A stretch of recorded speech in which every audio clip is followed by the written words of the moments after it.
whole point of this email, to hold Joe Biden's stake so his name wouldn't be in the document. Isn't this just plausible deniability in action, Mr. Bobulinski? It appears that way. But plausible deniability only gets you so far. Now, I want to fast forward from May to the end of July of 2017 when the Bidens cut you out of the deal. I want to show you a message that Hunter sent to his Chinese business partners. Please put it up on the screen.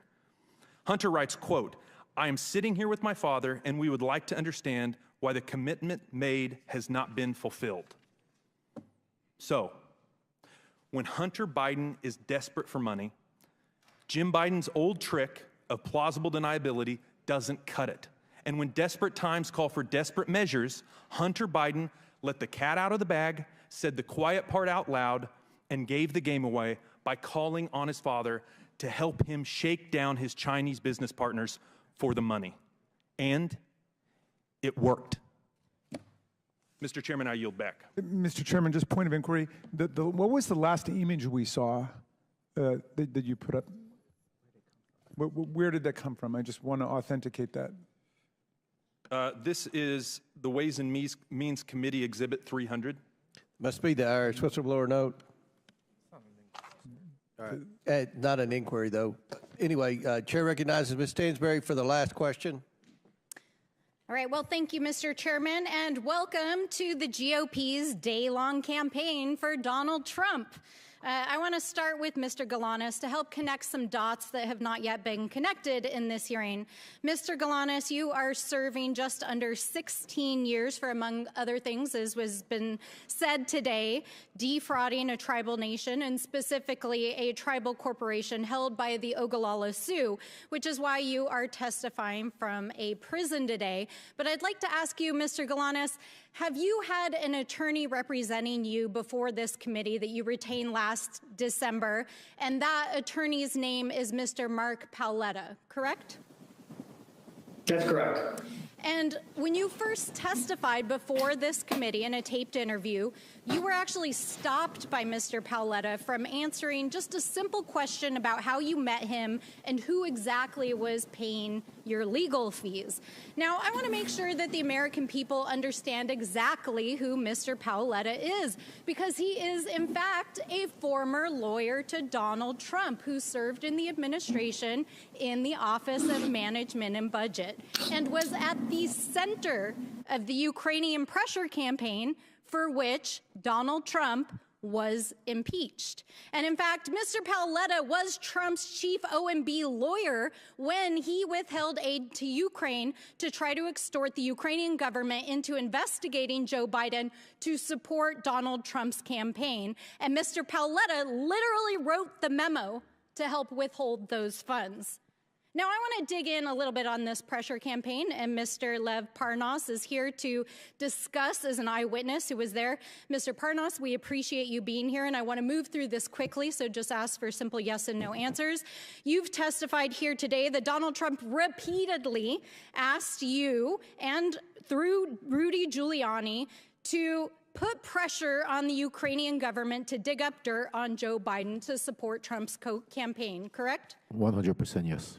And as we can see here in this picture, you were very much a business associate of Rudy Giuliani during this time. And as established in your testimony, you traveled to and met with Ukrainian officials and told them that the White House would withhold its support and aid to Ukraine if it did not cooperate with this bribery, essentially. That's correct. And as we all know, Donald Trump's administration, and specifically the Office of Management and Budget, did withhold that foreign aid in 2019. And here's the guy who did it. And he's representing the witness who's literally on Zoom with us for this committee today. And it's the reason why Donald Trump was impeached the first time. And the man at the center of that scheme is involved in the House GOP's inquiry.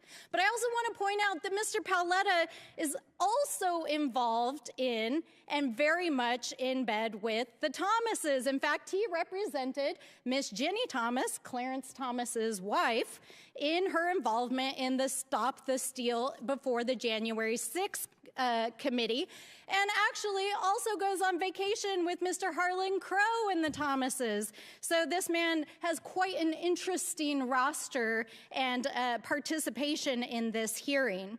But the bigger picture here is that Mr. Pauletta's presence is yet another indication of the way in which this hearing and this impeachment inquiry is part of Donald Trump's larger misinformation campaign, just like it was in 2020, where in addition to pressuring and withholding aid to Ukraine, Rudy Giuliani and the Trump Organization, as Mr. Parnas has established, planted the story in the media. And now here we are 4 years later as they've dredged it back up and are planting it back in the media using Congress, using this committee, and using a baseless impeachment supported by Donald Trump's own allies on this committee to push that information out. As members on this committee have trafficked in false evidence that was planted by a Russian operative to the FBI and is now in jail for that. All of this is in the service of propping up the criminal enterprise for which Donald Trump is at the top and has already been twice impeached. Rudy Giuliani and others have been exposed as they continue to traffic in Russian disinformation that not only props up Donald Trump, but it props up Vladimir Putin himself and his goals back in Russia and in Ukraine. So I just want to point out here that once again, as I said when we had a false impeachment hearing a few months ago, that once again we see the time's expired, gentlelady's time's expired, little hands of Donald Trump all over this hearing. And just want to state, you made a mistake and said that Mr. Parnas was a Republican witness. He is very much your witness, not a Republican witness. But I was a Republican for Donald Trump. Mr. Chairman, I did not Pursuant- believe I said that, so we can... Pursuant to the previous order, the chair declares the committee in recess due to votes. Subject to the call of the chair, we will reconvene 10 minutes after the 3 votes.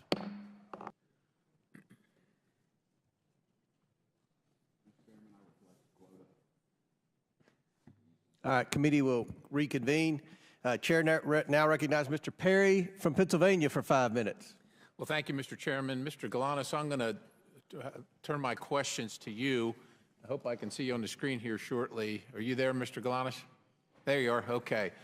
If we can jump right into another Biden-Chinese deal made while Joe Biden was in office, a deal I think you described in your interview as a quid pro quo, where the Chinese sent millions in exchange for a post-VP job for President Biden.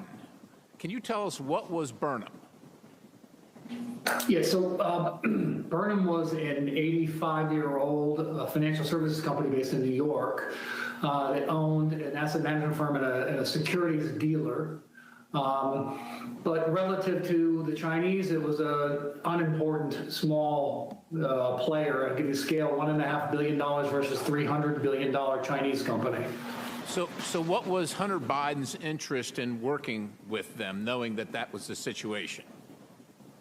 I think Hunter Biden was already working with them through the fund that was created. The BHR, Harvest was the H, and is described in some of Hunter's emails that I had provided to the committee. He described the activity with BHR, meaning the Harvest activity, as one of his only focuses, and his other focus would be the activity between Harvest directly and Burnham directly in a combination. So his stated objective, in his own words, in writing, was those were to be his only focus, his only priority in working with the Chinese on a go-forward basis. Did you also say that he said the interest in working with Burnham was to make billions instead of millions? Is that right?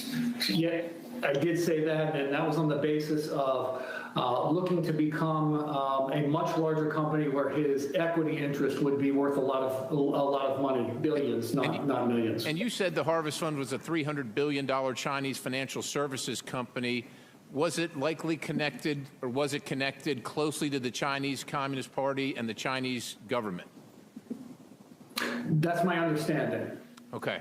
And who was Henry Zhao?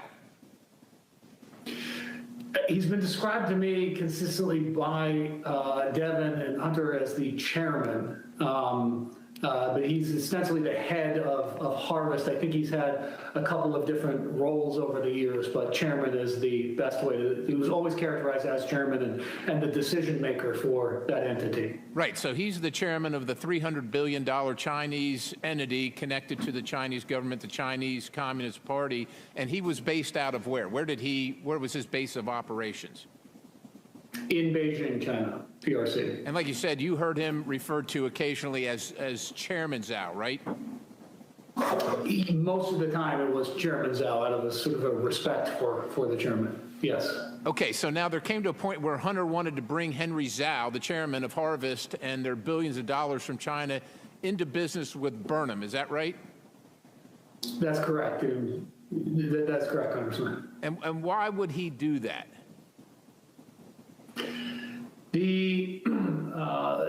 It was a financial decision. Chinese offered money, and he offered political access. Okay. It was in exchange. Fair enough. It's pretty obvious what Harvest brings, right? $300 billion. But why would Harvest be interested in Burnham versus other financial institutions? I'm sure there are other ones out there, and like you said, it was fairly small. Harvest is $300 billion. Why would they care about this small Burnham? What was the interest for them? I mean, the self-evident answer is the political access, and then sort of underscoring that is there are at least 2 emails produced that talk about exactly that, the influence of what Henry Zhao Hunter had characterized as Henry Zhao's interest in the access vehicle. So that was sort of explicit and in writing. Okay, so Joe Biden was going to sit on the board of a Chinese company connected to the highest levels of the Chinese government, the Chinese Communist Party. Stepping back in your dealings with Hunter, what was the value that Hunter brought to the table? It was the access to the inducement to induce companies like this Harvest Group to participate in Burnham. So it was we'll call it relationship capital that he brought to the table, not financial capital. Relationship capital, economic value to the business. Relationship capital that you described as the Biden lift. What was the Biden lift?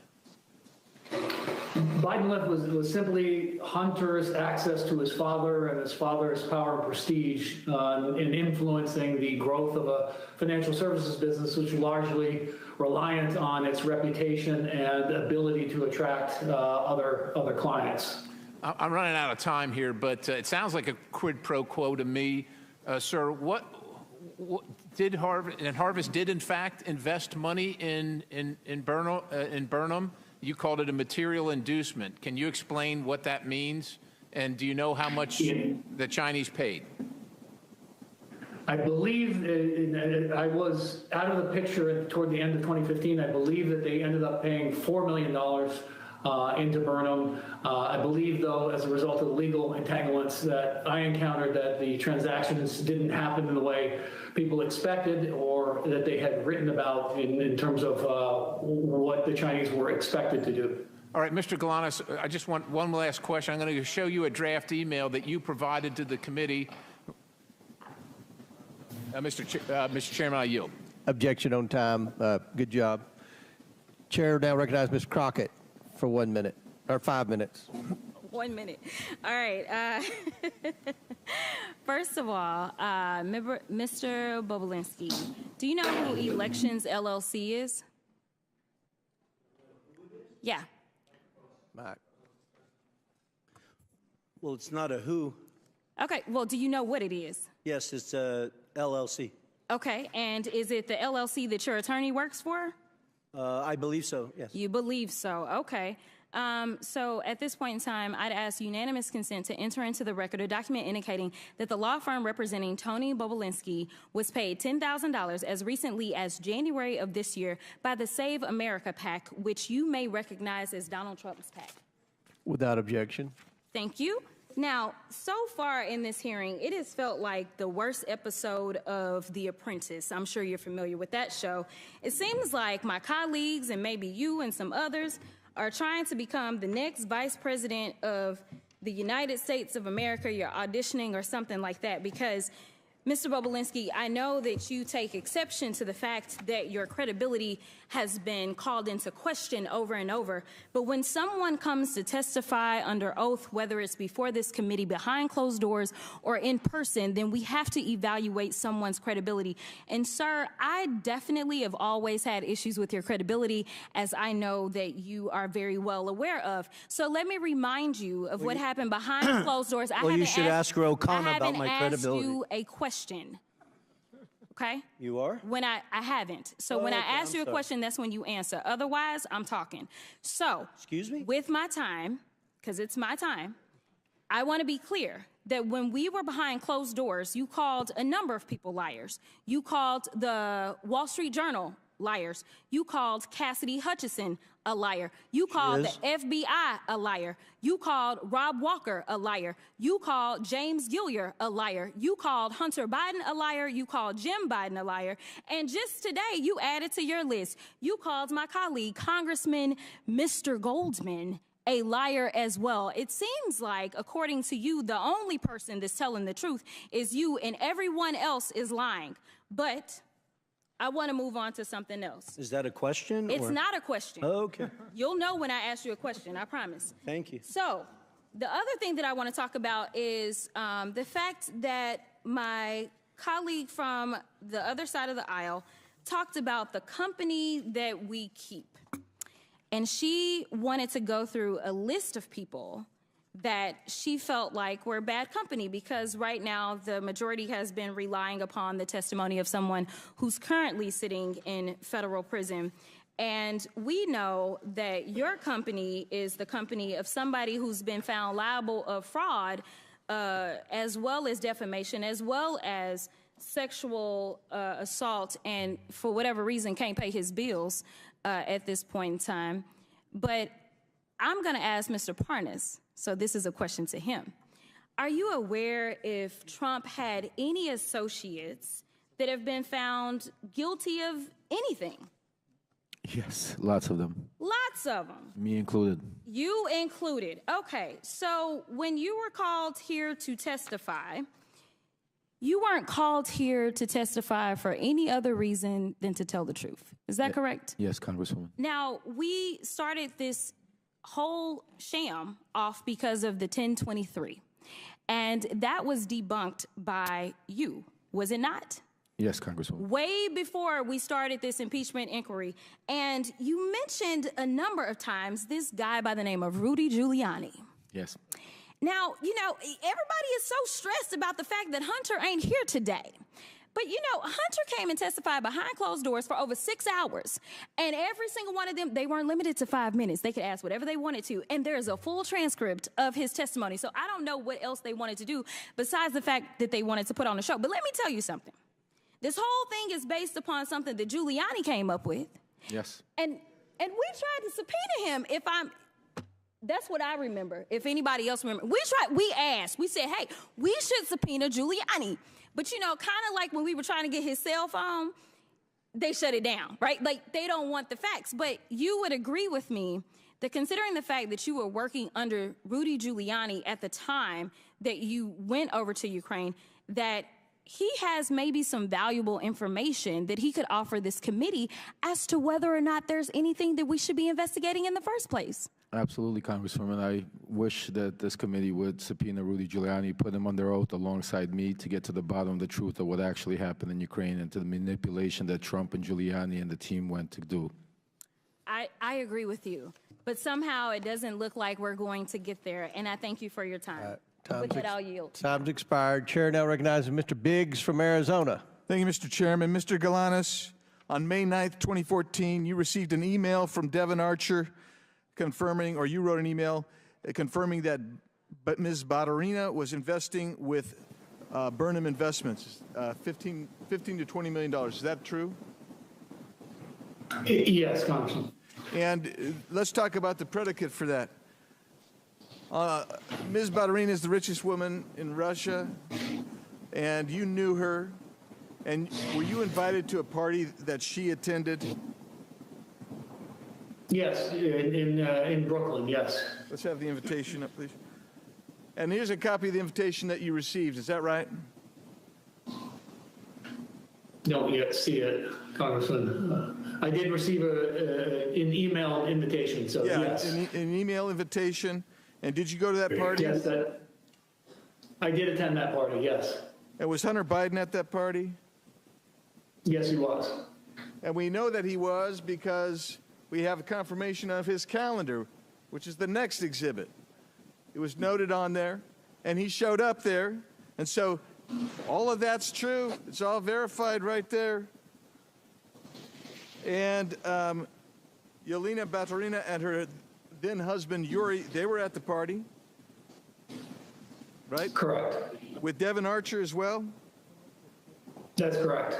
And during that party, you guys, Hunter pulled you guys, the people we just named, pulled them away from where the party is, and you go to a separate little area where it's quieter because there were over 100 people at that party. Is that true? That's true, yes. And all of a sudden, Hunter says, okay, I'm going to make a phone call. He makes a phone call, does he not? He does. To whom? He called his father. Then Vice President Joe Biden, who was Vice President at the time. What was said on the call, please? Wait a second. Before you tell us, the reason you know it is because he put it on speakerphone, right? He did. After he said hello, and then he put it on speakerphone. So I was first party to hearing it. And initially, please sum it up. I'm sorry, Congressman, I talked over you. The video conference. Please sum up. Please sum up that phone call for us, Mr. Galanis. Okay. It was a relatively short call, but it was. He indicated that our friends had come in from out of town. That then the exchanges it testified was related to they were going to proceed. Things were going to proceed. And he said, the vice president had said, "You look after my boy." And it was 5 days after that party that you received word from Devin that Ms. Baturina was in for $15 to $20 million with you guys, right? That's correct. Let's go to a different issue. Let's go to the harvest issue. And I'll just refresh everyone's recollection. When Devin Archer was there, because at that time he had to come in. He came on in, and we had this great conversation with him. I said, hey, did Hunter ever indicate to you that the Chinese anticipated that after his father was out of office, he might join their company with one of their companies as a paid advisor? Mr. Archer says, did he intimate that? I said, did he indicate that to you? Mr. Archer, I don't recall, but potentially. I don't recall, but potentially. And I said, you don't recall, but it's not new to you. The concept is not new to you. Is that what you're saying? He said, no, it's not new to me. Why wasn't it new to him? Why wasn't it new to him? It wasn't new. It's because that was... Yeah, go ahead.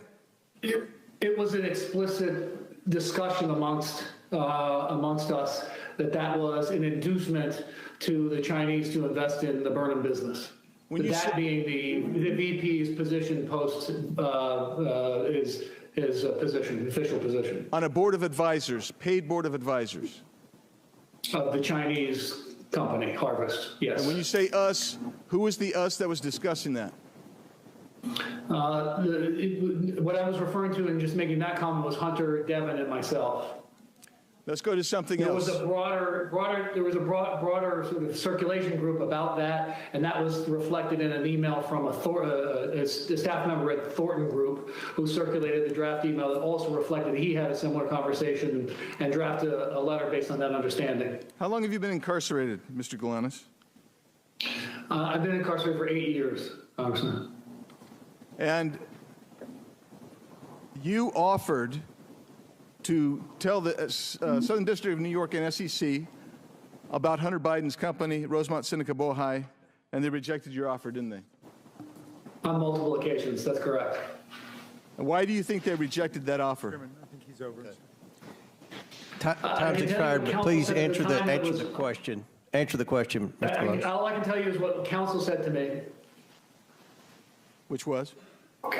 Counsel had indicated to me that he had never seen a prosecution reject information, particularly paper-based information, that could have corroborated my verbal statements. Thank you. My time has expired. Thank you. Very good. Chair recognizes Ms. Bush for 5 minutes. Thank you, Mr. Chairman.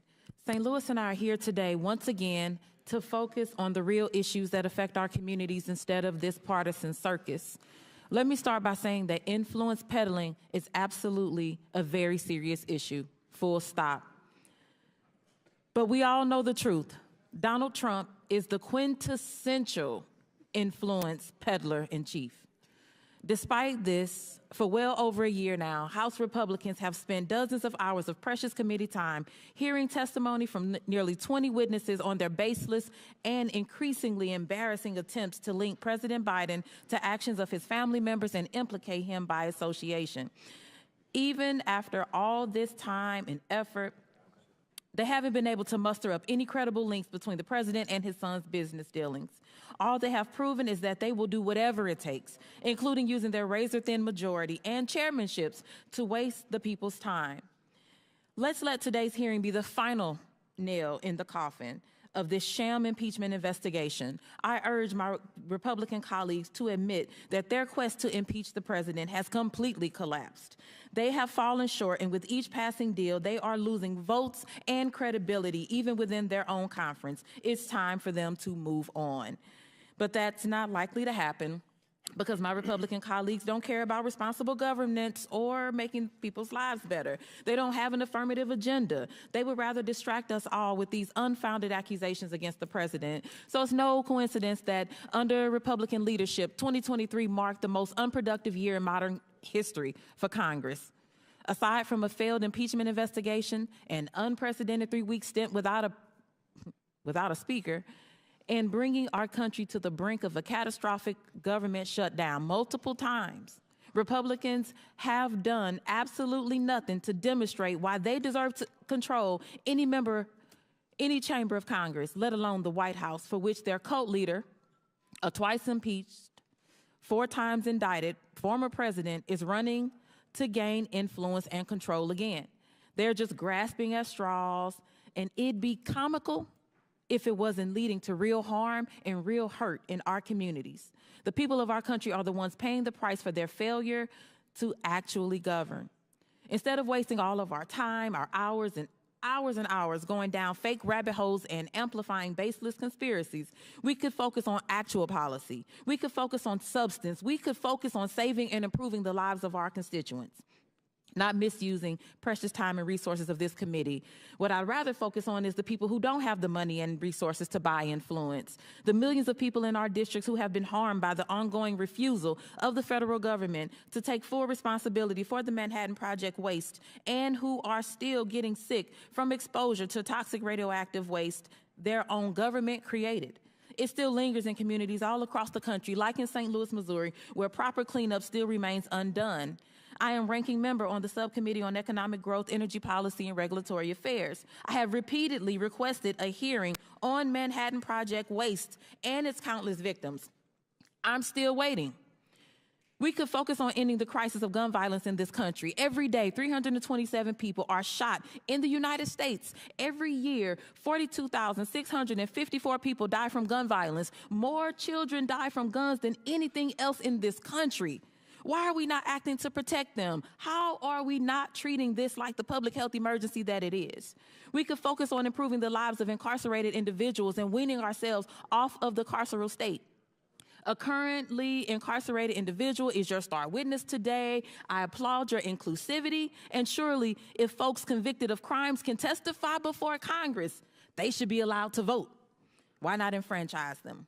What about reproductive rights and freedom? We have a public health crisis in this country where millions of people of reproductive age can't get the care that they need. People in St. Louis are being forced to give birth against their will. Republicans need to use abortion care just like the rest of us. Why not meaningfully address this issue? We need to focus on ending the atrocities in Gaza and Israel. Since January, malnutrition in children under 5 has nearly doubled. Global experts warn famine is imminent for 1.1 million people, half the population due to catastrophic food insecurity. Why are we not acting to reinstate UNRWA, prevent famine and the spread of disease, and ending the continued slaughter of Palestinians? We do not have infinite time and resources.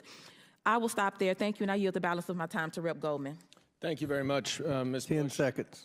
I want to just point to a photo here. Mr. Bobulinski, you have testified that Cassidy Hutchinson's account that you met Mark Meadows, then Chief of Staff for Donald Trump, at a Trump rally in Georgia behind Secret Service cars. You were wearing Time's a mask. expired. Sir, you went over a minute late with Mr. Perry. If we could have a little extra time.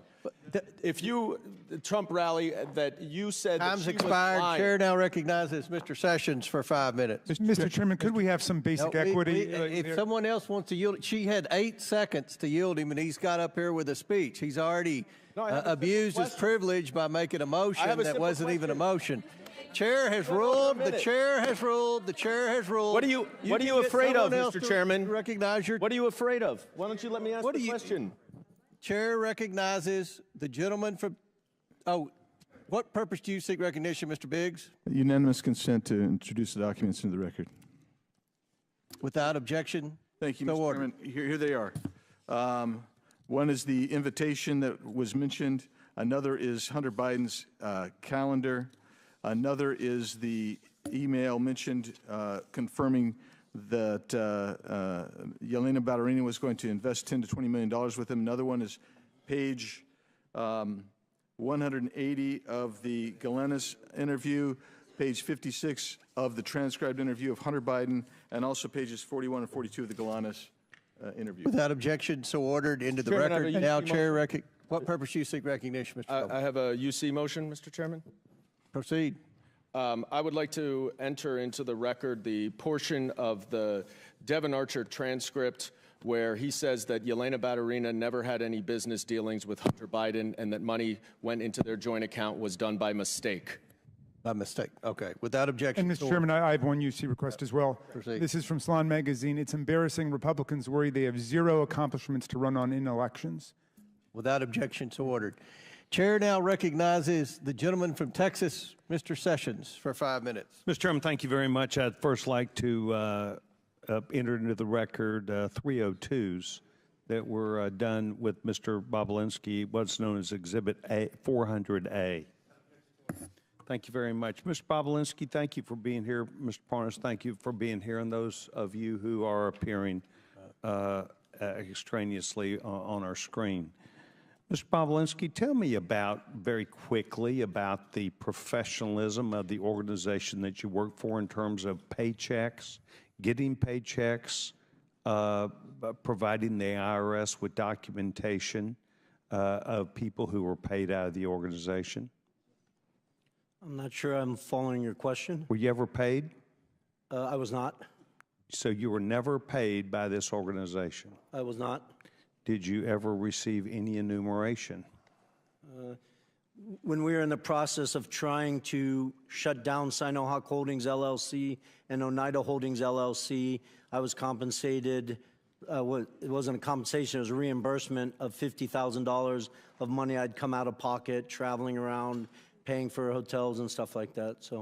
So in other words, people did not get paid, or you didn't get paid that you're aware of. Were you aware that other people were being paid?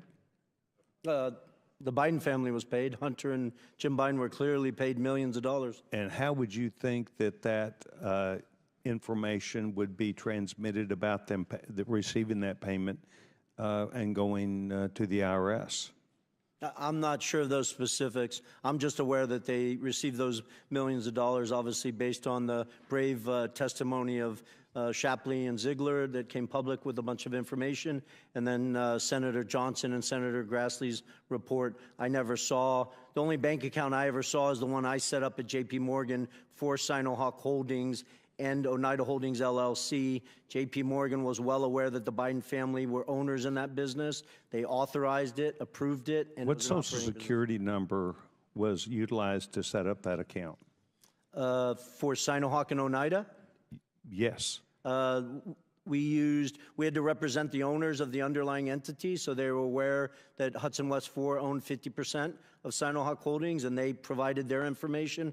On the Oneida side, we represented that each of us owned 20%, and I'd have to go back and look. I, as the CEO, probably provided my Social Security number.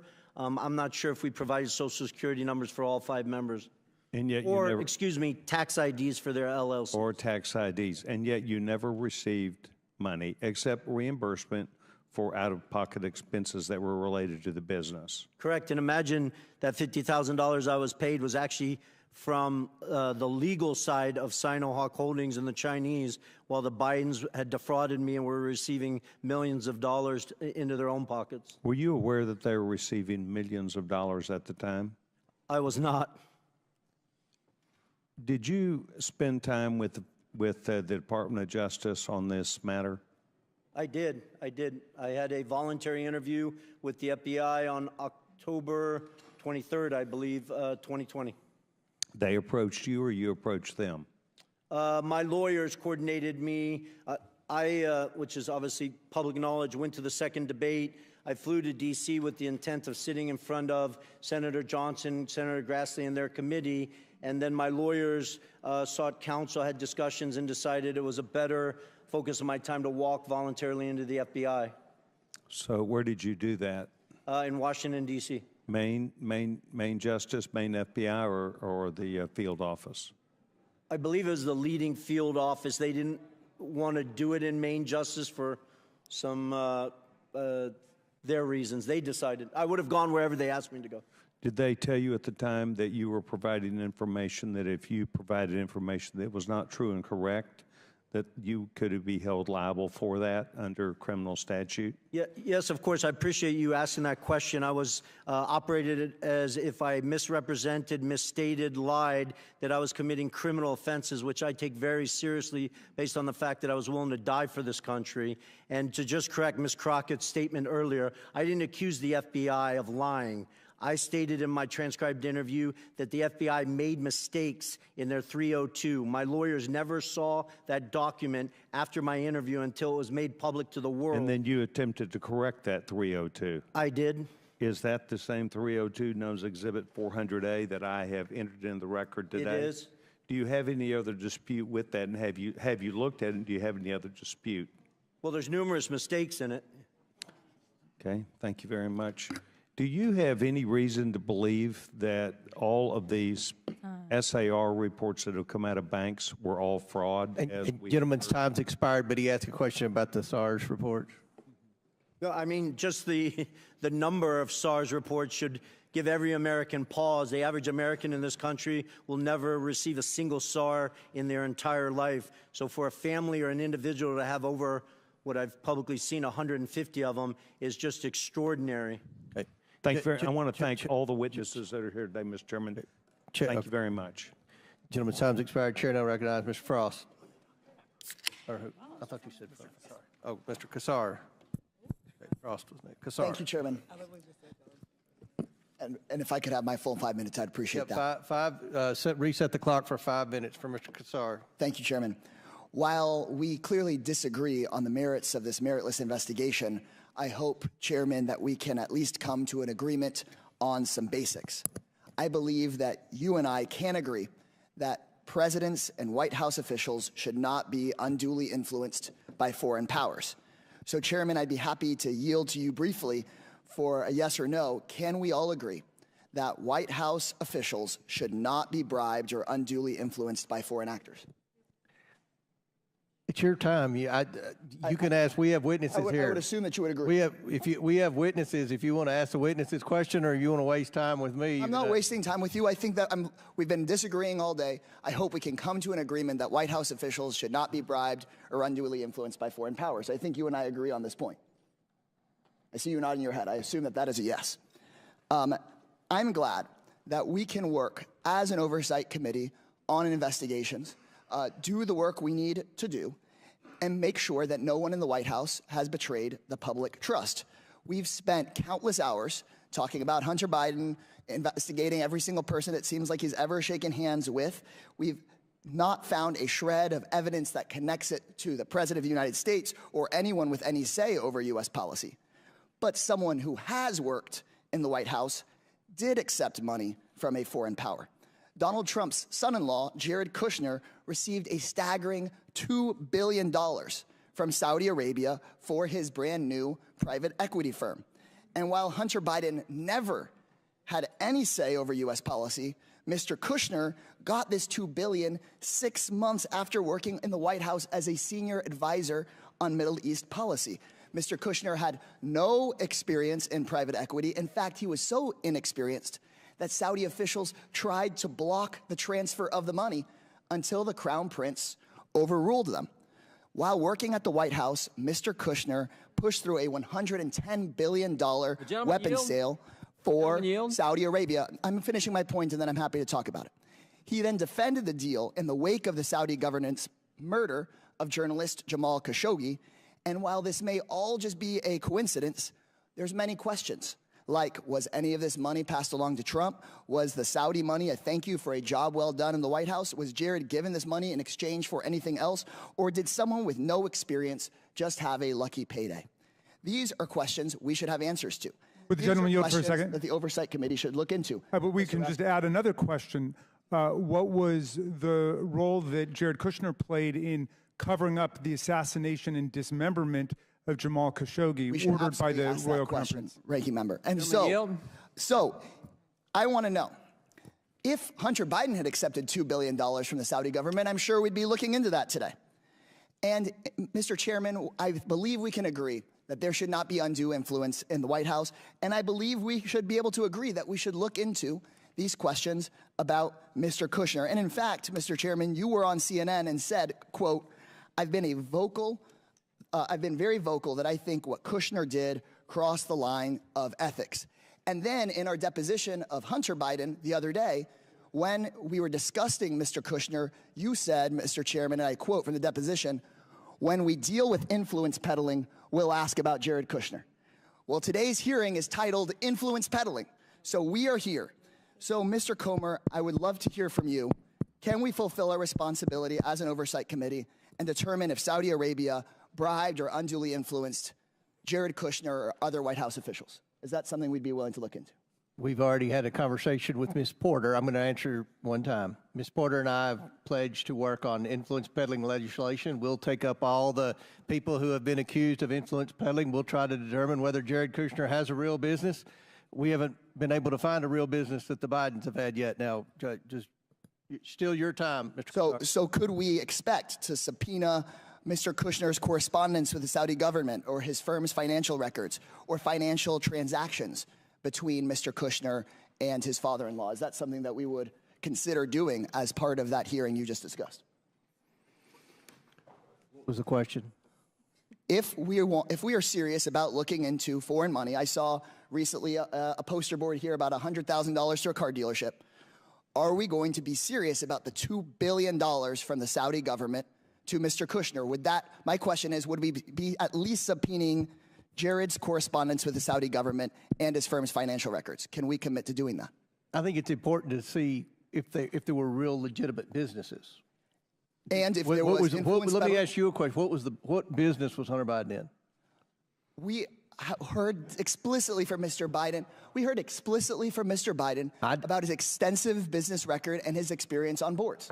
We heard about that. Time's expired. Kushner, on the other hand. Chair now recognizes Mr. Fallon for 5 minutes. Mr. Chair, before I start my questions, I'd like to enter into the record, submit to the record an article from the Kyiv Post,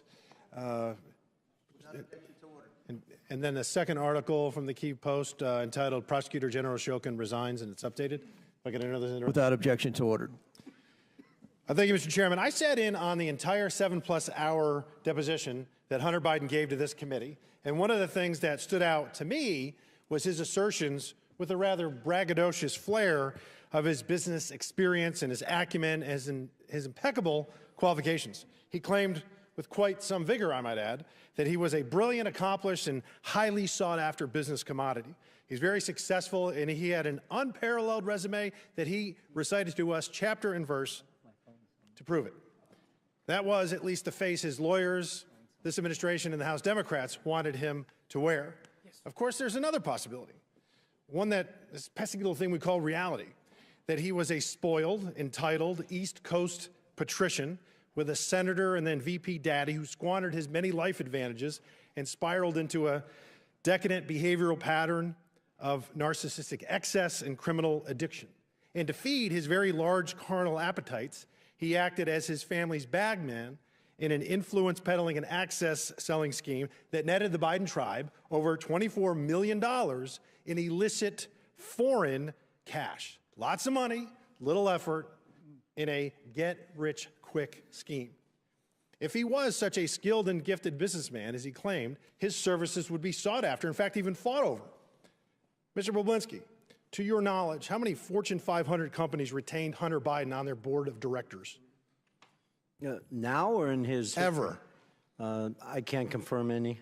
Yeah, because there aren't any. Zero. How about how many energy companies retained Hunter Biden? I'm sorry, how many American energy companies retained Hunter Biden on their boards of directors? Zero. Zero, nada, correct. There was one energy company that retained him on their board of directors. Do you know what that name of that company was? Yes, Burisma. Burisma, correct. Where's Burisma located? Ukraine. Really? That's interesting because, and he was hired actually for no small sum, $1 million a year. Hunter Biden said in his deposition he could bring, and Mr. Chairman, I apologize for laughing, but he said his corporate governance to the table. He brought something far more valuable than his corporate governance. He brought his, in his fictitious business acumen, he brought his daddy with him. You see, Joe Biden just happened to have been given the country of Ukraine in his portfolio of responsibility to oversee by the Obama administration. So let's go over some facts, Mr. Chairman. Fact, Burisma and CEO Mykola Zlochevsky had been investigated for corruption. Fact, in September 2015, then U.S. Ambassador to Ukraine, Jeffrey Pyatt, specifically mentioned Burisma as a corrupt entity. Fact, Burisma was paying the son of the vice president of these United States $1 million a year to serve on their board. Fact, December 2015, Joe Biden visits Ukraine, demands Viktor Shokin, the prosecutor general of Ukraine, who's investigating Burisma, his son's boss, be fired. Fact, February 2nd, 2016, Kyiv Post reports Viktor Shokin won a court order to seize assets of Burisma CEO Mykola Zlochevsky. 2 weeks later, fact, Shokin resigns. President Poroshenko called on him to resign. He resigned. He essentially was fired at the behest of Joe Biden. Fact, 2016 February, 2 weeks later, there's a little email sent from Vadim Pozarsky, COO of Burisma. He's an executive of Burisma.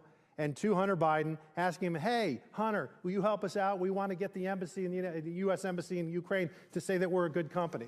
Now, the ambassador just said they were corrupt a few months prior to that. And then, lo and behold, with the seal of the United States Embassy, they say that we have no negative information or feelings about Burisma. So what changed in those 6 months? It was magic. The power of the vice president's visit when he demands that his son's boss, the prosecutor who's investigating his son's boss, be fired, and he's going to withhold $1 billion worth of aid, actually, I think loan guarantees, if Shokin's not fired. And then Shokin is fired. The embassy says that Burisma is a great company. Our Democratic colleagues would have us believe, Mr. Chairman, that that was all magic, that there was no coincidence here. And with that, I yield the balance of my time to Mr. Jordan. I appreciate the gentleman yielding. I was just going to point out that Jared Kushner was one of the key officials involved in the Abraham Accords. If we want to talk about influencing foreign, how about the President of the United States, what he said in his State of the Union regarding Israel, and how about what the Democrat leader of the Senate said last week, in that Israel should change its prime minister, for goodness sake. That to me is a concern. Jared Kushner was doing good work with the Abraham Accords. Of course, the Democrats don't want to admit that. I appreciate the gentleman for yielding.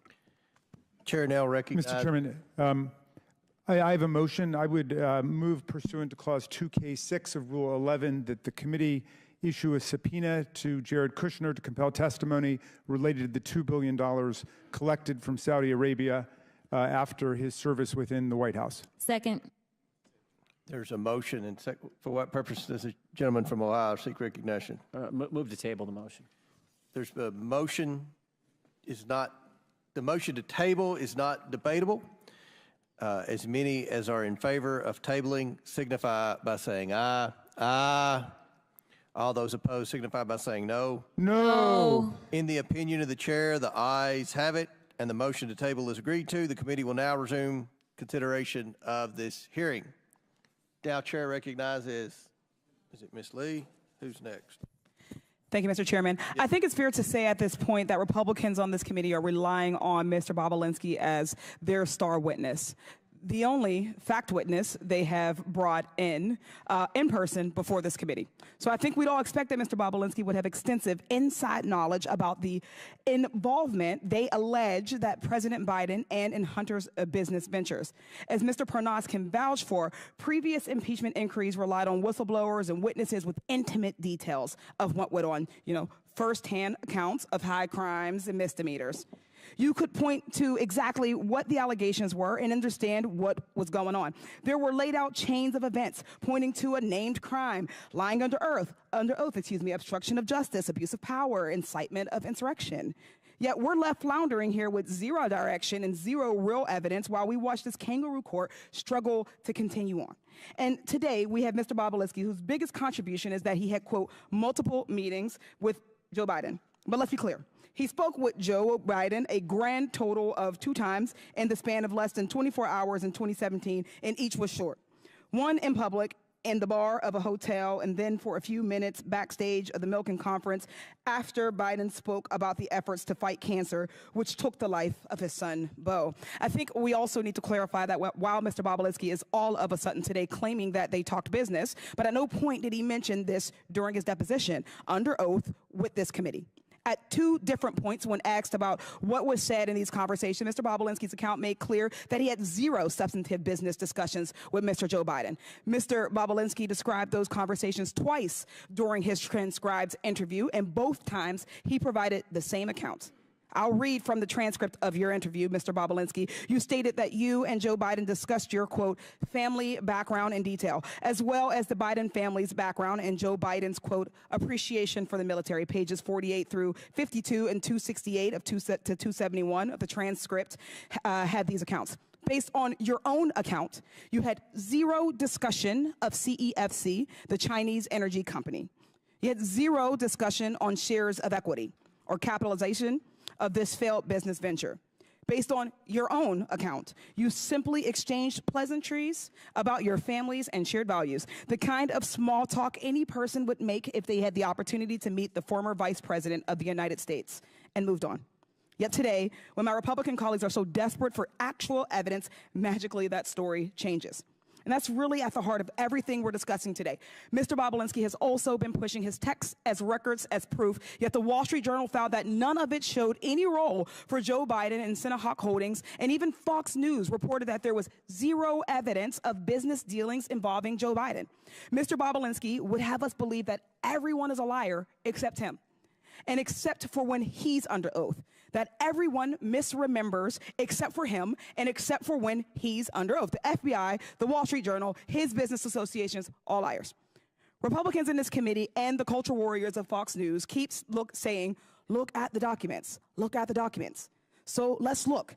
This purported investigation has received over 100,000 pages of documents, and not a single one shows any evidence of any wrongdoing, much less an impeachable offense. And taking a step back, even if Joe Biden had discussed his son's business ventures with Tony Bobulinski in 2017, and this is rhetorical, so what? What would be the high crime of misdemeanor? What would be the impeachable offense? We're talking about what private citizen Hunter Biden was doing with his time at the time, private citizen dad. This impeachment inquiry is not about facts or evidence. It's not even about impeachable offenses. It's about keeping the American people distracted while we do nothing on reducing gun violence, nothing on lowering healthcare costs, nothing on reforming our criminal legal system. This has been the least productive Congress in decades. We're just now, in March, finally funding the government for this year. That's shameful. This unserious hearing is a waste of our time and our resources. I yield with that, and I yield the remainder of my time to Representative Crockett. Yes, I just want to make sure that I point out, and this is not a question, just in case you wanted to know, that on page 174 of your transcribed interview, line 9, it says, "This is an absolute lie," in reference to talking about the FBI. What you stated, I did not call the what was FBI stated agents right liars. before that was, first I of all, they misstated I said that I'm or speaking, made and I did mistakes. not ask you a question. First of all, it doesn't say Tony Bobulinski told the FBI. This is a summary of 2 agents that took notes through my interview, and their summary apparently that they presented says Bobulinski first met in person with members of the Biden family at a 2017 meeting in Miami, Florida. This is an absolute lie. That is what it says. The final thing that I'm going to say is about this. What we have from Kim Buck, a Republican. I don't think that the impeachment of Biden is appropriate, and so House Speaker Mike Johnson's ability to talk me into staying here is going to be about as successful as his ability about talking me into an unconstitutional impeachment. I'll let her have 30 seconds over. Chair now recognizes Mr. Burchett from Tennessee. Thank you, Mr. Chairman. On July 30th, 2017, Hunter Biden wrote to his Chinese business associate, Raymond Zhao, "I'm sitting here with my father, and we would like to understand why the commitment made has not been fulfilled." Mr. Bobulinski, why did Raymond Zhao work for the, who did Raymond Zhao work for when this message was sent? Raymond Zhao worked for Director Zhang at CEFC. Is CEFC connected to the Chinese Communist Party? It is. Is CEFC a corrupt organization? It was. From your perspective, what had occurred with CEFC from the end of May to this July 30th text message? Well, it's tough to go through all these details in 20-second clips, but at the end of July, it's important to note Jim Biden was broke. Hunter Biden was broke. Published by the brave whistleblowers Shapley and Ziegler. And Hunter made the conscious decision to basically defraud the partners of Sinohawk Holdings and Oneida because he needed money immediately. They've published pages of text messages where he's trying to get money into his bank account. And so that night, for whatever reason, on the 30th, when he asked why hasn't the commitment been fulfilled, the commitment he's talking about is actually the $10 million funding into Sinohawk Holdings, LLC. Really key point. But the next day, he decides that he's going to defraud Sinohawk Holdings and Oneida, create a new entity called Hudson West 3. Well, actually, change Hudson West 3. It had already previously been created by the Chinese, and make himself a 50% owner in that entity. So when the Chinese did send money, he would have instant access to it. Really important, backed up with tens of pages of communications. He wanted to get access to the money the second it came in. And in Sinohawk Holdings and Oneida Holdings, he did not have that power. I just want to address one thing real quick. Hunter Biden represents, he's a governance expert. That's why Burisma put him on the board. Well, he obviously can't do basic math. The board of Oneida Holdings had 7 votes. Each one of them, Hunter, Jim Biden, James Gillian, and Rob Walker, had a single vote. I had 3 votes. I have a master's degree in electrical and nuclear engineering. I think I can do math. I had 3, they had 4. They controlled Oneida Holdings. So Hunter Biden's representations that I was trying to take the business from them or I didn't know is all a sham and a misrepresentation. He wanted money in his account instantly, and that's why he shook down the Chinese, and they were willing to send him that $5 million because they viewed it as a bribe to the Biden family. They say it in their own communications. Are you aware or not that they pay taxes on any of that? I can only go from public testimony. I was not involved in their taxes. Okay. On July 31st, the next day, Hunter says he hopes Kevin should know that the plan to speak is highly confidential.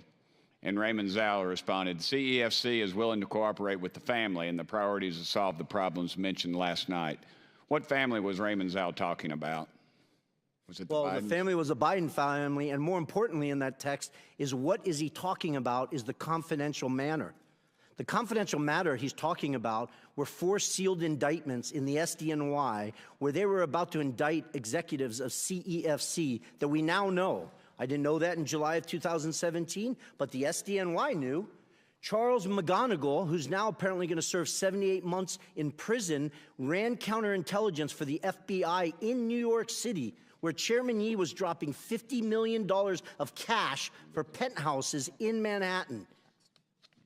So who you should be asking all these questions are the Department of Justice, the SDNY, the FBI, because they have troves of evidence that back up what was going on in July 2017 and in August 2017. So I apologize, Congressman, to be so passionate and to take your time, but this is what I need you guys, or the focus has to be of your oversight committee. This involved the Chinese Communist Party. They were doing a transaction with Rosneft, which was a Russian-sanctioned U.S.-sanctioned company at the time, and the Biden family was right front and center in the middle of it.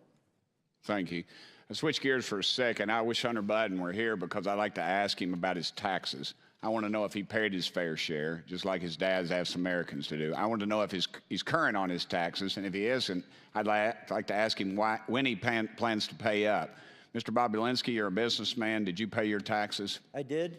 Mr. Bobulinski actually pays his taxes, unlike the president's son, and yet Democrats on this committee act like Hunter is the believable one out of you two. Joe Biden has no right to lecture the American people about their taxes until he gets his own house in order. Thank you, Mr. Chairman. Very good. Chair now recognizes Mr. Moskowitz for 5 minutes. Mr. Chairman, thank you. By the way, how are you doing? Good? Okay. Mr. Bobulinski, over here, how are you doing? Good. So I just have a question. We've been at this for 15 months now in oversight. I know this is your first time here, but do you think Chairman Comer has proven that Joe Biden has committed a high crime and misdemeanor? I believe with all the evidence he's gathered, yes, he's proven that Joe Biden has committed high crimes and misdemeanors. Okay, and so I assume you believe Joe Biden should be impeached. Well, that's up to you guys. But do you believe he should be impeached?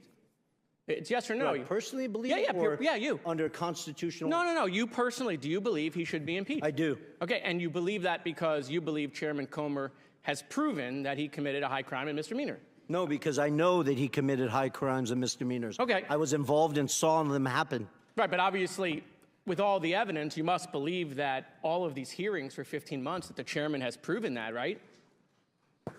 You re-ask the question? Sure. I'll sum it up. I assume you believe he should be impeached, but my point is that the chairman has not yet moved for that. And so, look, Chairman, we got like 3.5 minutes here. I mean, let's just do the impeachment. I mean, why continue to waste millions of dollars of the taxpayers' money if we're going to impeach because you believe you've shown he's committed a high crime and misdemeanor? What are you waiting on? Let's just do it. I mean, by the way, we got Chairman Jordan here also, the double chairman. Why aren't you guys calling for the vote in your committee? When is it going to happen? When can we tell the American people you're going to stop wasting their money and just call for the vote on impeachment? Gentlemen, yield? Sure.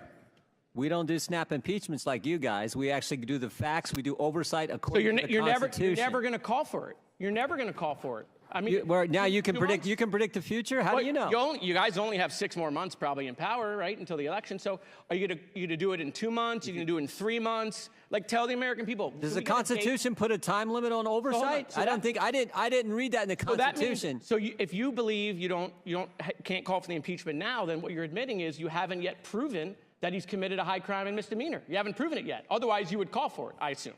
We're doing our work. Okay, so they haven't proven it. Right? They haven't proven he committed a high crime and misdemeanor. Otherwise, we would call for impeachment. So look, the chairman knows me well. I mean, I'm just here to help him, right? And so I just think we should do it today. Let's just call for it. I'll make the motion, Mr. Chairman. I want to help you out. You can second it, right? Like, make the motion to impeach President Biden. Go ahead. It's your turn. You second it. No, nothing. Okay, we got nothing. So I want to, with my last couple minutes, show the American people that they're never going to impeach Joe Biden. It's never going to happen because they don't have the evidence. Okay, this is a show. It's all fake. They just want to do these hearings. It's not leading to impeachment. They're lying to their base on Newsmax and Fox, leading these people to believe that they're going to eventually impeach the president. It's not going to happen at all, ever, period. They don't even have the votes, even if they had it in committee. They don't have the votes on the floor. They know that. They got members resigning rather than taking a vote on the fake faux impeachment. Just ask Ken Buck, who said the speaker ain't going to get me to take an unconstitutional impeachment vote. I mean, boy. I mean, so, look, I mean, if these hearings were a success, right? If what we've been doing for the last 15 months had convinced the American people that Joe Biden committed a high crime and misdemeanor, you can be damn sure they would have called the vote by now, right? But they want it to go on. They either want it to go on because they don't have the evidence. Are you asking me a question? Oh, no, I'm just looking at you. Oh, okay. But if you want to talk to me, we can talk. Well, no, I think you haven't read recent data that shows the American people are well aware of the Biden's corruption. Perfect. So then ask the chairman why he hasn't called for impeachment, Tony. He's right here. Ask Comer. Hey, Comer, how come you haven't called for impeachment? I'll do it. Watch. Hi, I'm Tony. Hey, chairman, how come you haven't called for impeachment? When are we going to have the hearing? When is the vote going to happen? I mean, you believe it. He believes it. He says it every day on TV. I just don't know when we're going to have the vote. I mean, let's just go. Are you asking me to hold the vote? No, I just like looking at you. We can save the taxpayers millions of dollars. So, I mean, look, I used all of my time to show that this vote is never going to happen because they have no evidence on Joe Biden. I yield back. Gentlemen's time's expired. Chair now recognizes Mr. Burleson from Missouri for 5 minutes.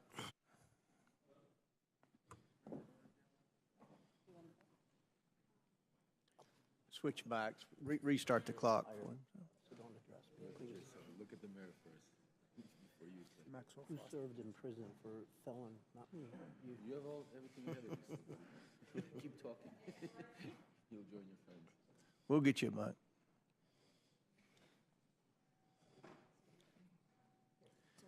Do you want to go to that one? Okay. Apologies. All right, we good? Now we are. All right. I want to start with Galanis. Mr. Galanis, you've heard the expression, say it, forget it, write it, regret it. Have you heard that expression? Mr. Galanis? Yes, I'm here. Congressman? Have you heard the expression, say it, forget it, write it, regret it? Yes, I have. It was a practice that we used in our business. In whose business? Business with Hunter Biden and Devin Archer. Okay, so it's their expression. Referred to as Burnham. Let me ask you a question. Who is Haris Youssef? Haris Youssef is a Ukrainian investor originally from Syria, a longtime colleague of Dmitry Firtash. So he's a colleague of Dmitry Firtash. He was mentioned earlier this hearing. Who is Dmitry Firtash? He's a Ukrainian oligarch very close to the Kremlin who made his fortune primarily in trading gas from Gazprom, the Russian state oil and gas company. So connected to Vladimir Putin, correct? Very much so, yes. Yeah, in fact, during Hunter Biden's deposition with the committee, he justified his role. I think you'll find this comical. He justified his role on the Ukrainian Burisma board by saying, in essence, that it was his patriotic duty, that he was serving, freedom, because there were, this is his quote, there were two gas companies inside Ukraine at the time. One of them was a state-owned, which was highly corrupt and connected to people like Firtash, which was directly going into Vladimir Putin's pocket. The only independent company was Burisma, end quote. Now, my question to you, based on this, he's disparaging Mr. Firtash, and yet, are you aware that that Mr. Biden, Hunter Biden, did business with Mr. Firtash? Yes, I am. So let me ask you, what kind of financial transactions occurred between them? What Haris Youssef described to me, and then I was also described to me by others, including Devin and Hunter, was a $5 million payment that was made by Dmitry Firtash, is handled by Haris Youssef through Hunter Biden's law firm. That was deemed a success fee in order to quash an outstanding indictment for which in the United States. So a Putin-connected Russian oligarch wired over $5 million to Hunter Biden's law firm for what activity? What was Hunter supposed to do for that $5.5 million? He was supposed to perform in quashing the indictment that resulted in an arrest warrant for Dmitry Firtash, who is being charged in the United States. Yeah, being charged in the United States and Indiana. So he's supposed to quash that, use his political influence to do so. So my question is, of that money, the $5 million, $3 million made its way to a company that you set up with Devin Archer called InBloom. Is that correct? That's correct, yes. And finally, from that $3 million, there was a transfer that was made, and I've got a copy of that, the bank record to prove that, of $275,000. Do you recall that transfer? I do. And it went to which account? Rosemont Seneca Bohai. Rosemont Seneca Bohai. So despite what Hunter said during his deposition, based on your knowledge, was Hunter Biden connected to Rosemont Seneca Bohai? Was he part owner? Very much so, and he said as much and had direction and control, and was a beneficiary of the account. So there are emails that document he directed monies to be dispersed from that account, including to himself. Now, it sounds like, despite what he's saying, what he told the committee, that this guy was a bad hombre, basically, that this Firtash guy connected to Putin, and therefore he had to get on Ukraine. And yet he had no problem doing business for this corrupt Russian oligarch connected to Putin. In fact, had no problem taking $5 million and a direct transfer of $275,000. Would you agree? I agree with that, yes. Okay. Now, Mr. Bobulinski, and I've got just a little bit of time left. Sorry, very little time. So I want to ask you, for God's sake, Hunter Biden is doing all of these transactions, doing all of this business, and yet his father is vice president. And we're to believe that his father isn't aware of all of these. He's been on the phone calls, he's been in the meeting, and yet he's not aware that his son is doing business with people connected to Vladimir Putin? Are we to believe that? It's an absurd expectation. Thank you. My time has expired. Very good. Chair now recognizes Mr. Frost for 5 minutes. Thank you, Mr. Chair. The claims made against the President of the United States have been so completely proven to be lies that even House Republicans now are admitting that it's time to close this case. Mr. Parnas, I have a few questions for you in limited time, so I really want to try to get through these. And I just want everybody to know, especially people watching at home, that you're like one of the most credible witnesses that we've had throughout this entire impeachment inquiry. First off, I just want folks to know, for people who aren't familiar, can you tell me who you were working for between 2018 and 2019? Rudy Giuliani and Donald J. Trump. And to be clear, you answered to Rudy Giuliani? Yes. You answered to Donald Trump? Yes. Directly? Directly to Rudy Giuliani. Yeah. When former President Trump and Rudy Giuliani flew you to Ukraine to look for corruption on the part of President Biden, did you find any? No. And following your Ukraine trip, Senate Republicans, Senator Grassley and Johnson, released their Burisma report, which the New York Times concluded was, quote, unproven allegations that echo an active Russian disinformation campaign, end quote. Mr. Parnas, are the unproven allegations that are at the heart of the Republican report the same fabricated claims that Donald Trump and Rudy Giuliani sent you to Ukraine to go dig up? Yes.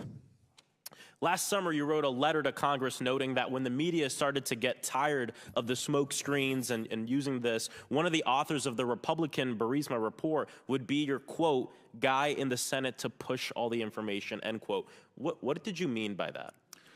Senator Ron Johnson was our guy in the Senate. It was told to me that when we push the information, he's going to push it in the halls of Congress. So when the media was getting skeptical about pushing disinformation after they've proven it wrong time and time again, the plan was to have a U.S. Senator, Ron Johnson, to push that disinformation even further. Correct, because we had Congressman Nunes already doing it, so Senator Ron Johnson jumped on board.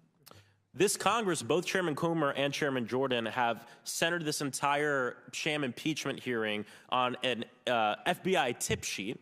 This tip sheet made wild claims about bribery that didn't even come close to being backed up. And in fact, it's all being proved to be one big lie. Mr. Parnas, is the allegation in the FBI tip sheet based on the same fabricated claims that Donald Trump and Rudy Giuliani flew you to Ukraine to dig up? Yes. I also want to make it clear that the informant allegedly behind this tip sheet is facing criminal charges for lying about the Biden family and was a known fraud for years before that. The same fabricated claim kept popping up and getting smacked down over and over again. In fact, our colleagues at the Foreign Affairs Committee did some amazing work on this investigation and found that this lie dates back to December 2015, almost 10 years ago. Do you happen to know the article that I'm referring to? I don't know the exact article, but I do know that the slide has started way back in 2015. Started about 10 years ago. It was an article entitled, quote, "The Ukrainian Scam of the Biden Family," end quote. And it was posted to a Russian language media website registered in a city in Russian-occupied Crimea. Mr. Parnas, do you have any doubt that this fabrication claim, the claim that Donald Trump and Rudy Giuliani sent you to Ukraine to try to dig up more information on, is part of Russian propaganda and an effort to destabilize Ukraine and undermine our democracy? As I said here today, I have zero doubt that Russia's involved. This is a Russian campaign to interfere in our elections. Thank you. I appreciate it. I appreciate it from someone with firsthand experience.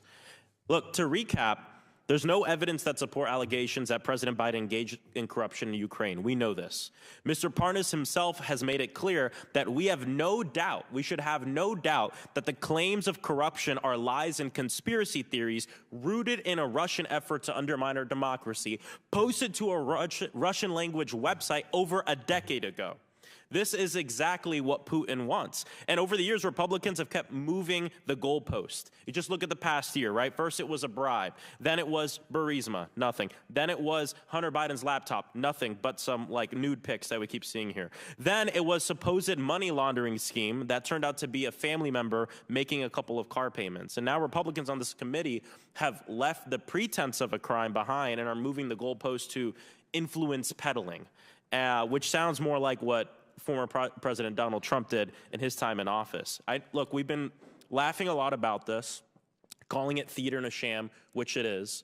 But I also want to bring up that this is really serious. Yes. I mean, we have members of Congress and this committee using Russian propaganda meant to undermine our democracy, to undermine our president. It's not just theater or laughable, but it's a betrayal of our democracy. It is very serious, Congressman. Yes. Chair, I yield back. time's expired. Chair recognizes Ms. Boebert from Colorado for 5 minutes. Well, Hunter asked for a public hearing. Here we are, and he is nowhere to be found. I guess Hayden really does run in the Biden family. Now, Mr. Bobulinski, in your testimony, you state, "It is clear to me that Joe Biden was the brand being sold by the Biden family." In your experience, what is the value to Joe Biden in helping his family collect millions from foreign adversaries? What's the value to Joe Biden specifically? Yes. Well, his children and brothers were enriched, which, to AOC's questions earlier, violate corruption statutes, RICO statutes, FCPA statutes, FARA statutes. Yes, so you would agree that the Biden family was involved in this corruption and influence peddling and selling access to the federal government? I do. Mr. Bobulinski, in your experience, did President Biden play a more active or passive role in his son Hunter Biden's business dealings? I quantified it previously as he acted sort of like a chairman. He showed up and shook hands. He's been called the chairman. Yeah, he showed up, shook hands, and that's all the Chinese, Ukrainians, Romanians, Russians, whoever was need. It's not what the Canadians, the Australians, and Americans need, but in those parts of the world, that's what they need. Thank you. And now I'm going to switch over to Mr. Galanis. During his 2020 presidential campaign, then candidate for president Joe Biden said his son did not make any money from China. Did Joe Biden lie? Yes or no? Yes. Mr. Galanis, you are aware of the BHR fund that consisted of Bohai, a Chinese state-backed company, Harvest, a China company, and Rosemont, the Biden entity, correct? Yes, I am. And Mr. Galanis, you're aware that Hunter Biden formerly held 10% of that Chinese entity. And would it surprise you, if you were aware, that Hunter Biden held 10% of this entity well into his father's presidency? I'm aware that it was founded as a business that he owned 50% of 20% or 10% directly from the outset, from early on in 2014. And would it surprise you, Kevin Morris, Hunter Biden's fake attorney, has testified that he now holds that interest? I don't have any knowledge about that, so not much of this would surprise me. Mr. Bobulinski, in your testimony, you stated the Chinese Communist Party, through CEFC, successfully sought to infiltrate and compromise the Obama-Biden White House during 2015 and continued through when Joe Biden left office. Would you agree that the CCP compromising the White House is a serious threat to our nation's national security? I do. Thank you. And now Joe Biden has leveraged his elected position to enable the Biden family, their business associates, and their companies to receive over $24 million from foreign nationals and their companies and their related companies. Biden is compromised and is a threat to our national security. After today, it's clear that Joe Biden is a bigger CCP asset than Fang Fang herself will. A threat to our national security. After today, it's clear that Joe Biden is a bigger CCP asset than Fang Fang herself. Will we ever come to the agreement that it is far time that Congress holds the resident of the White House accountable for selling out the American people? Unfortunately, my colleagues to my left have a highly coveted made in China product, a brand, if you will, and that is Joseph R. Biden. Mr. Chairman, I yield the remainder of my balance to my friend from Florida, Matt Gaetz. Mr. Parnas, how much time did you spend in prison? 4 months. 4 months. But you were indicted for crimes that could have resulted in you spending 50 years in prison, right? Right, they were false crimes. The judge saw through it. Well, you went to trial and you were convicted, right? I went to trial, correct. And and the crime was that you were trying to acquire marijuana licenses, and you took money from a Russian oligarch, and you tried to use that money to go give political donations and do what you had to do to acquire marijuana licenses. Is that about right? That's what the crime was. That's what the indictment was. Yeah. Right. So it sounds like everyone here today, the only one working for a Russian oligarch was you. Right? I mean, yeah, it was. I just heard you. It's public information. Yeah, no, I just heard you wax poetic. I got paid $200,000. You know how much I got paid. You were really worried about our democracy, and you were here to warn us. But you were working for a Russian oligarch, wanting to get marijuana licenses. But then you didn't even do it. The fraud you committed against the Russian oligarch was that instead you spent the money on yourself. So, like, was that what you were doing to fight against Russia's aggression? That's a lie. Just taking their money? Well, that's what you were convicted of. No, but instead of spending 50 years in prison, you got 4 months. As this hearing continues, I look forward to hearing what Mr. Galanis thinks about how he was treated by the DOJ for telling the truth, as opposed to how you're treated for lying. The DOJ didn't listen to the truth, because if they would listen to the truth, the question Mr. Gaetz had is for Mr. Hear the truth. You can't handle the truth, Matt Gaetz. Look, well, the truth for you is taking money from Russians to buy marijuana businesses and then going to jail and then coming here to lie about Trump. You should know better than anybody. Gentlemen's time has expired. Chair now. You should know better than anybody. Gentlemen's time's expired. Chair now recognizes Ms. Tlaib from Michigan. Thank you so much. It's so exhausting. This is really incredibly exhausting, and I can't imagine our residents sitting at home. I still, every time I look up and I see our former chairman, forever chairman, Elijah Cummings, our first ever hearing in this room was about the high cost of insulin. I think one of the first witness was a mother of twins who had to ration her insulin and lost a child because she couldn't afford it. I still remember our previous chairwoman who really did a phenomenal job continuing to talk about the opioid crisis and how the Sadler family was part of a criminal scheme to increase addiction among family members, people just literally losing their family members because of profit, because of folks that were literally drug dealers in suits.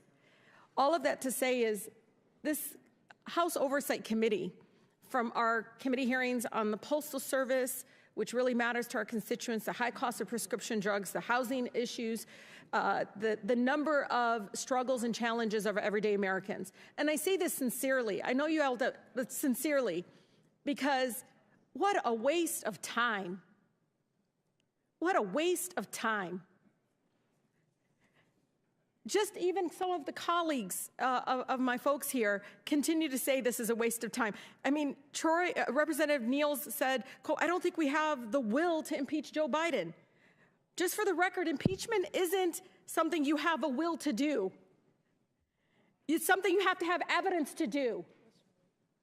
Which brings me to next, I mean, you know, you heard about Rep. Don Bacon, who said, when the staff tells you that they can't identify a particular crime, there's a problem. That's a problem. I mean, you can go on and on. One top Republicans admit that there's no conclusive evidence of impeachable offense that shows Biden acted improperly while in office to enrich his family members. I mean, it goes on and on. Former Oversight Chair Darrell Issa, who serves on Judiciary Committee now, said, I think he goes on and says, there's no clear sense of where the impeachment inquiry is going. It goes on and on. I mean, look, you all, this is an incredibly important committee. We could be doing some phenomenal things and holding currently the Biden administration on a number of issues. Like, I want to know about the American Rescue dollars and where that money is being used. Is it being used towards public health? Is it being used towards the crisis that continues to happen in many of our families being impacted by long COVID symptoms? I mean, these are things that we could be doing right now in this chamber. We're not. We're doing this over and over again, and it's a waste of time. I literally, every time I talk to my constituents about this, they don't bring this up. They said, God, when is this going to be over with? I tell them, my colleagues do not know how to lead the campaigning at the steps of the Capitol. When we come in here, we have to literally put that aside and work for our constituents. Work on getting some sort of understanding where we can prioritize making sure that we have access to clean water. What is going on with the lead abatement program within the administration? Talking about the specific challenges that we continue to see in our healthcare system. All of that. Again, we can hold the Biden administration together, Mr. Chairman, on a number of issues we can see eye to eye on, and saying we need to use this committee to open it up, to be the watchdog committee that we are. Instead, we really sincerely are wasting the time of the American people doing this. This is awful. For them to see us going back and forth like this, it's so disenchanting for them. And you all wonder why the numbers out there of favorability towards Congress is so low. They really have no faith in us because of this. This is the kind of stuff we do. When literally my folks are literally fighting for the right to breathe clean air and to fight to sit there and figure out how they're going to afford asthma inhalers. Yet we're here wasting the people's time. Will the gentlelady yield? Yes, Mr. Chair. And I say this out of somebody that's a social worker at heart. We could do so many things in bipartisan in this committee. I know it. And I think we're right now really missing out an opportunity to do that. We really are. Ms. Tlaib, I yield to Mr. Well, it's for a question I just wanted to ask you, because you've had tremendous success in trying to clean up dirty water across America. We can actually get things done, right? Absolutely. And, you know, I know my colleague on the other side, we all have a crisis of the clean water crisis. We could literally bring in folks in the EPA, bring folks into this chamber right now and ask, where is the Biden administration on the development of their lead abatement initiative? These are the things that I think very much many of my mayors, my local electeds, many of the state folks are asking, what can we do as members of Congress to basically have more transparency in where the priorities are? But again, I really say this sincerely to all of you. We can do better. We deserve to do better. I remember Chairman Cummings constantly reminding us that we can be better. Gentlelady's time's expired. Before I recognize Representative Fry, for what purpose does Representative McClain seek recognition? I'd like to enter something in the record. My friends on the other side of the aisle are desperately trying to deflect from the Biden family peddling scheme by attacking President Trump and his family. 5 minutes? I would like to enter into the record an article. Actually, Jared Kushner and Hunter Biden are nothing alike, and here are the facts. Thank you. Without objection, so ordered. Chair now recognizes Representative Fry for 5 minutes. Thank you, Mr. Chairman. One of the inconsistencies that I have kind of seen is what is on a text message, Mr. Bobulinski, with Raymond Zhao, and what Hunter Biden testified to in his own deposition. And so this is infamous. We've talked about this a lot. Z, please have the director call me, not James, not you, or Jim, have him call me tonight. I am sitting here with my father. We've talked about this a lot. We've kind of got ad nauseum to it. And in response, Raymond Zhao says, copy, I will call you on WhatsApp. So in Hunter Biden's testimony on page 105, he states that the Zhao that he sent this to was not the Zhao that was connected to CEFC. What do you say about that, Mr. Bobulinski? Well, I think what he's simply saying is he made a mistake. Not that he meant to send that text message, because it's crystal clear that that message was meant for Raymond Zhao, who was the interpreter for Director Zhang at CFC. But I think he tried to obfuscate in his testimony that technically maybe he made a mistake and texted it to the wrong person. I can't speak to whether then he corrected that, but I do know, based on the communications, that he got on the phone with Raymond Zhao and set the record straight and exactly went through what he thought he was sending him in that message, because it's followed up where they say, they sort of snap to and say, we'll cooperate with the family. Why were they willing to cooperate with the family? Because effectively they were bribing the Biden family to get them to help them with the 4 unsealed indictments in the SDNY, which is the only thing that mattered to CFC. And Raymond Zhao, you said he was an interpreter, but he was a little bit more than that, too. He was like a chief of staff interpreter. Yeah. Correct. So he was kind of the handler for the CEFC business. Yeah, he spoke good English. Director Zhang spoke very little English. Right. So to the extent that this was the wrong Zhao, I mean, I'm no rocket scientist, but if I get a text message and it's somebody that it's a different Russell, I'm going to say, you've got the wrong guy, correct? Yeah, I believe Henry Zhao probably, his argument is he sent it to Henry Zhao. I'm assuming there's a text message somewhere where either Henry Zhao responded, hey, I think you meant that for somebody else. Instead, we just see, copy that. I'll call you on WhatsApp, right? Right. So if you were perplexed as to why you received a random text message that wasn't applied to, well, that's actually Raymond Zhao saying, I'll call you on WhatsApp. That's what I'm saying. Yeah. So the purpose, the issue that he brings up, though, is that he was confused and it was the wrong Zhao. I want to ask you a couple more questions real quick. Hunter Biden's transcript on page 42, he said, I officially began to work for CEFC when I received a retainer from CEFC in early or spring of 2017. Is that true? Well, it goes back to the word official. He's parsing words. Hunter Biden started working for CFC in the fall of 2015 and worked for CFC throughout 2016.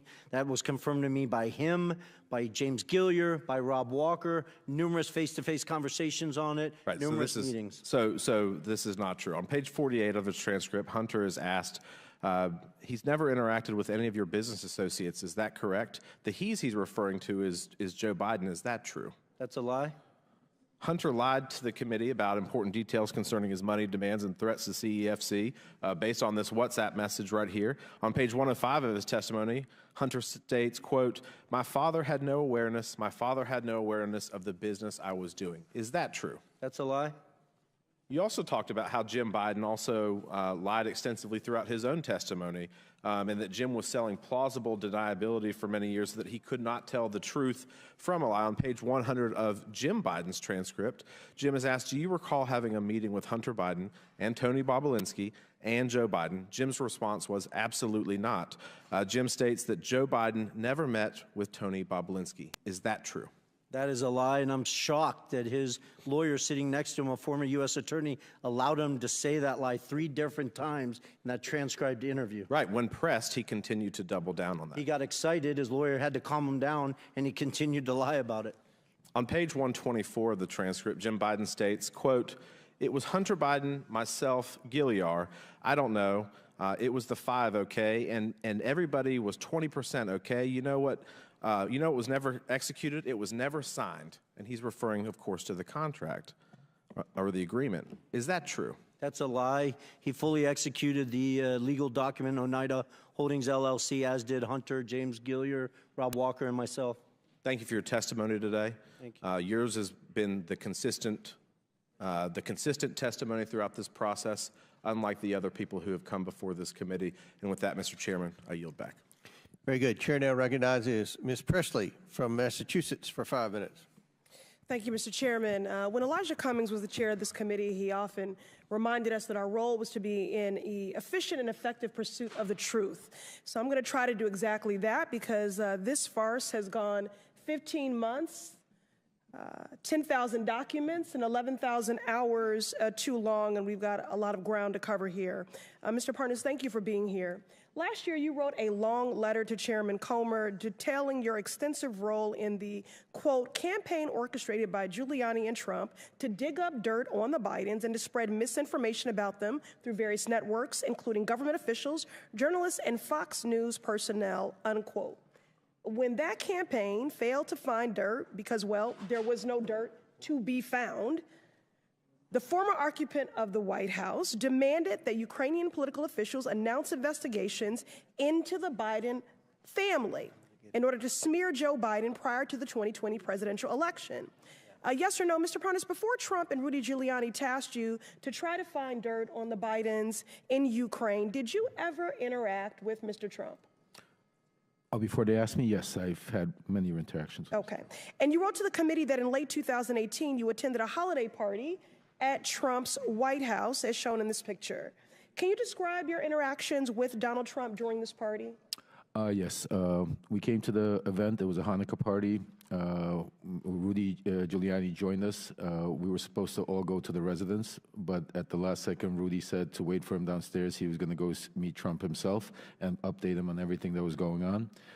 He went to meet Trump at the residence. We waited at the White House. Then eventually, when Trump came down to make a speech, Secret Service came up to us and said that the president wanted to wait for us at the Red Room. So we proceeded to the Red Room and waited for Trump to finish a speech. Then he came in, approached me, and basically told me, shook my hand and said, "Rudy tells me great things. Keep up the good work. Thank you." And then we proceeded to take pictures. Mr. Parnas, when Trump told you to keep up the good work, what did you understand him to be referring to exactly? Well, at that point, the conversation was about Ukraine and Giuliani wanting me to go find Victor Shokin. So that's what I took it as keep up the good work, go get Victor Shokin on our way to Ukraine. And Mr. Parnas, after the party, did you interact with Trump again, or were you cut off from interacting with him? After our trip to Ukraine, we were cut off because then the BLT team was formed and the line of communication started going through Rudy Giuliani because they didn't want anybody to notice me with him because I was in Ukraine doing the stuff. I see. So is it fair to say, Mr. Parnas, that you think you were no longer invited to interact with Trump to create a buffer between President Trump and your work with Giuliani to generate evidence of Joe Biden's misconduct in Ukraine? Oh, I was told that. Not that I wasn't invited. I was told that you're going to stop going to the events, to the private events and stuff like that because, well, you're doing this. I see. So despite President Trump's efforts to insulate himself from associating with you as you sought evidence of Biden corruption in Ukraine, you maintained your contacts with individuals in Trump's innermost circle, including Donald Trump Jr., correct? Absolutely, yes. Well, you know, as the saying goes, a leopard can't change their spots. And so, Mr. Parnas, you're a prime example of Donald Trump's habit of welcoming people into his inner circle and then creating distance or the appearance of it from them as he relies on them to commit improper acts. Now, Donald Trump has demanded that Joe Biden be impeached, has enlisted oversight Republicans to do his dirty work in an attempt to try to win the 2024 presidential election by promoting the same lies about President Biden, lies that are firmly rooted in Russia's disinformation and propaganda effort to influence U.S. elections and undermine Ukraine in the midst of a vicious Russian invasion. I yield to Mr. Goldman. Thank you very much, Ms. Presley. I want to get back to this photograph here that I got cut off from before. You, Mr. Bobulinski, called a number of people liars, 6 FBI agents. I did not call this as 6 FBI agents liars. I'm talking. If you go to page... Well, you know better, Mr. Goldman. Okay, go to page 174 of the transcript, and you said it's not an accurate statement. It's a lie related to an FBI report. I didn't call them liars. Sorry, I don't have time. Be quiet. Lie. Now, this is a photo that was provided by Cassidy Hutchinson after you called her a liar when she said that you met with Mark Meadows and received an envelope. Do you see this photo? Do you acknowledge that is Mark Meadows in the red hat? Didn't you tell me to be quiet? I don't... I asked the question, do you acknowledge that that's Mark Meadows? I don't... Maybe your person can walk it closer so I can see it? Mr. Chairman, would you indulge, just since he's not answering the question? You're 15 seconds over, but it may well, let me just ask it very briefly. Is that you and Mr. Meadows buy Secret Service cars with you in a mask? Are you kidding, Mr. Goldman? I'm sitting 20 feet away from it. Go up to him, please. Go right up to him. And your time's expired. Okay. Maybe Mr. Swalwell will give you some time. Could he just answer the question? He can answer the question, right? So what I see in this picture is a Secret Service agent 5 feet from me with a full mask on, and a Secret Service agent sitting in a Cadillac Escalade with all the windows up with a full mask on. Is that so you're making it a big to deal. The person in the red hat? It's the back of his head. I don't. Is that you talking to the person in the red hat? Why don't you ask me this, Mr. Goldman? Did I meet Mr. Meadows at a Trump rally in Rome, Georgia? I did. I acknowledge that. Is it you? Mr. Goldman. I did. Mr. Goldman. But Cassidy Hutchinson is a liar. Cassidy Hutchinson's a liar because she said that he handed me an envelope. Mr. Meadows didn't give me a single thing. Now, Chair recognizes. Glad we have the clear story. No, your time's expired. Maybe Mr. Swalwell will yield you some time. Chair now recognizes Mr. Langworthy from Buffalo for 5 minutes. Thank you very much, Mr. Chairman. Glad it's so quiet in here. On the first day of the Biden presidency, then Press Secretary Jen Psaki claimed that President Biden's objective and his commitment was to bring, quote, transparency and truth back to government, to share the truth even when it's hard to hear. That is obviously laughable, just about as laughable as when Hunter Biden claimed that he was trying to avoid wire fees when he had Rob Walker launder a $1 million payment from a Chinese company through 16 different bank wires to Hunter, Hallie, and Jim Biden's accounts. If you're trying to avoid wire fees, then why send 4 different wires over 3 months to the same account? It's a total joke. A glaring example of President Biden's failure to live up to his promise to bring transparency is his influence peddling in Ukraine, where he pressured the Ukrainian government to fire Prosecutor General Viktor Shokin, who was investigating the owner of Burisma. While Joe Biden was vice president in 2014, his son Hunter Biden was asked by Burisma's owner to join the board, a paid position. The committee has sought documents from the administration regarding Vice President Biden's influence peddling in the Ukraine. The administration, which claims transparency, has failed to produce these documents. I'll give you an example. On September of 2015, the United States was steadfast in its belief that the owner of Burisma was the face of corruption in Ukraine. The administration vowed to work with the Prosecutor General to tackle corruption in the country. However, that all changed after a phone call from Hunter Biden and the owner of Burisma to Hunter's Washington, D.C. associates in 2015. A few days later, Vice President Biden delivered a speech to the Ukrainian legislature and privately pressured the Ukrainian president to fire the Prosecutor General. The Oversight Committee has asked the White House for drafts of Vice President Biden's speech to the Ukrainian legislature from 2015. They have withheld those draft speeches for nearly 7 months. To this date, we have not been able to review them. We all want to know whether there were edits to the speech after Hunter called D.C. We all want to know whether the then vice president, changed course to protect his son and his corrupt business associates. We all want to know whether the Biden family's business dealings affected American policy towards the Ukraine. The White House claims to be committed to bringing truth and transparency to government. It just seems like it's only interested when it's convenient for his administration.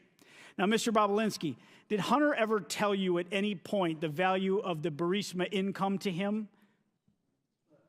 I was not involved in Burisma. I don't recall him ever mentioning that to me. Okay, did he ever say it was his only income at that time? Oh, okay. Actually, I stand corrected. There's a text message. I never discussed it with him. I was in Monaco at the Grand Prix. He was in Monaco for the Burisma board meeting. He set up a meeting with me. He didn't show up at that meeting. Obviously, you can imagine I wasn't too happy. And he responded to a text me asking him what's going on. And in that text, he states he's on the back of Kola's yacht fighting for the only income he has, but it wasn't from Burisma, it was from the Kazakh deal that he's talking about. I never discussed that with him after that. That was a single exchange between him and I. No. Corruption and a lack of transparency from the Biden family have been common themes through the House Oversight Committee's investigation. And even when asking for simple drafts of then Vice President Biden's speech in the Ukraine, the White House has been anything but transparent. President Biden has done and will continue to do everything in his power to cover up the truth, especially when it's hard to hear. And I yield back, Mr. Chairman. The gentleman yields back. Mr. Bobulinski yields back to me for 1 minute. Is there anything that you want to respond to? No, you don't worry about Mr. Goldman. We don't pay any attention to Mr. Goldman either. But is there anything that anyone said up here that you want to take about 55 seconds to respond to? It's tempting. I mean, my biggest appeal to everyone in this room is I wish you would spend the time focusing on the fact that the Chinese Communist Party infiltrated the White House of the United States of America through the Biden family. I don't say that lightly. It's not a joke. I was willing to die for this country, as was my father and both my grandfathers and my brother. This is serious, serious stuff. We should be asking how that happened. Take the Biden name and the Biden family completely out of it. How did the Chinese Communist Party infiltrate the White House of the United States of America? Let's start there, focus on those facts, what they did, how they did it, why they used money, why they used private enterprises instead of military stuff and other stuff. That is huge to our national security. So I appreciate you yielding that time to me, Mr. Chairman. Well, thank you, and I'll just say this. Mr. Tlaib and Ms. Presley criticized the investigation, but I think most Americans care about public corruption, and they realize the FBI hasn't done the job, that DOJ hasn't done their job, the IRS hasn't done their job. They've been told to stand down. All that's left is the House Oversight Committee, and we will do our job. And pursuant to the previous order, because votes have been called again, the committee stands in recess subject to the call of the chair. The committee will reconvene 5 minutes after floor votes. Reconvene. Chair recognizes Mr. Swalwell for 5 minutes. Mr. Bobulinski, in your interactions with the Biden family, which you've told us all about throughout the day, did you ever observe the Chinese government grant 22 patents to any of Joe Biden's children while Joe Biden was in office? I did not. Did you ever observe the Chinese government, did you ever observe Joe Biden ever own or operate any hotels while he was in public office and take millions of dollars from foreign governments? I did not. Did you ever observe Joe Biden employ any of his children or their spouses in the White House as vice president or president? I did not. I can't speak to that. Did you ever observe, while observing the Bidens install a family member to be the co-chair of the DNC? I'm sorry, ask the question again? Did you ever observe the Bidens install a family member to be the co-chair of the Democratic National Committee? I did not. Did President Biden or anyone in his family take $2 billion from the Saudi government? Not that I'm aware of. Did President Biden or anyone in his family get fined $355 million for tax fraud? Not that I'm aware of. Mr. Parnas, as you've observed Mr. Bobulinski today and his fealty and dedication and loyalty to the Trump family, is that something you recognize as somebody who was also in that cult before? Absolutely. Is there hope for our man Tony here? Very little, I think, until he hits a brick wall. And in your experience, on a scale of 1 to 10, how eager was the Trump campaign in your interactions to manufacture dirt on Joe Biden? 1 to 10, 10 being the highest. 10 plus. 10 plus. Would it surprise you, Mr. Parnas, that the Russians and in their disinformation campaign outlets have often cited Chairman Comer's testimony and allegations against the Biden family to make their own allegations against Joe Biden? No, it doesn't surprise me because that's exactly what they want to happen. Mr. Chairman, it's over. It's over. It's time to pack it up. And I want to give you the top 10 reasons why impeachment is dead. Number 10. Your key witness today is testifying from the slammer. Number 9, key evidence of a bribe that you all relied on. The guy who said that has been indicted for lying about that bribe, and he's a Russian asset. Number 8, another key witness has been indicted as a Chinese agent.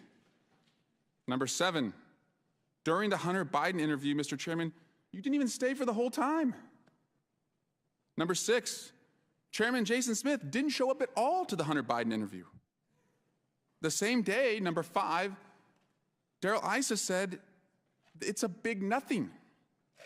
Number 4, today, Jim Jordan began his remarks not by relying on any evidence for this investigation, but he went off attacking the DOJ about what they're doing with the Catholics. Number 3, you all still have not sent the articles of impeachment for the Mayorkas impeachment to the Senate, and that happened last month.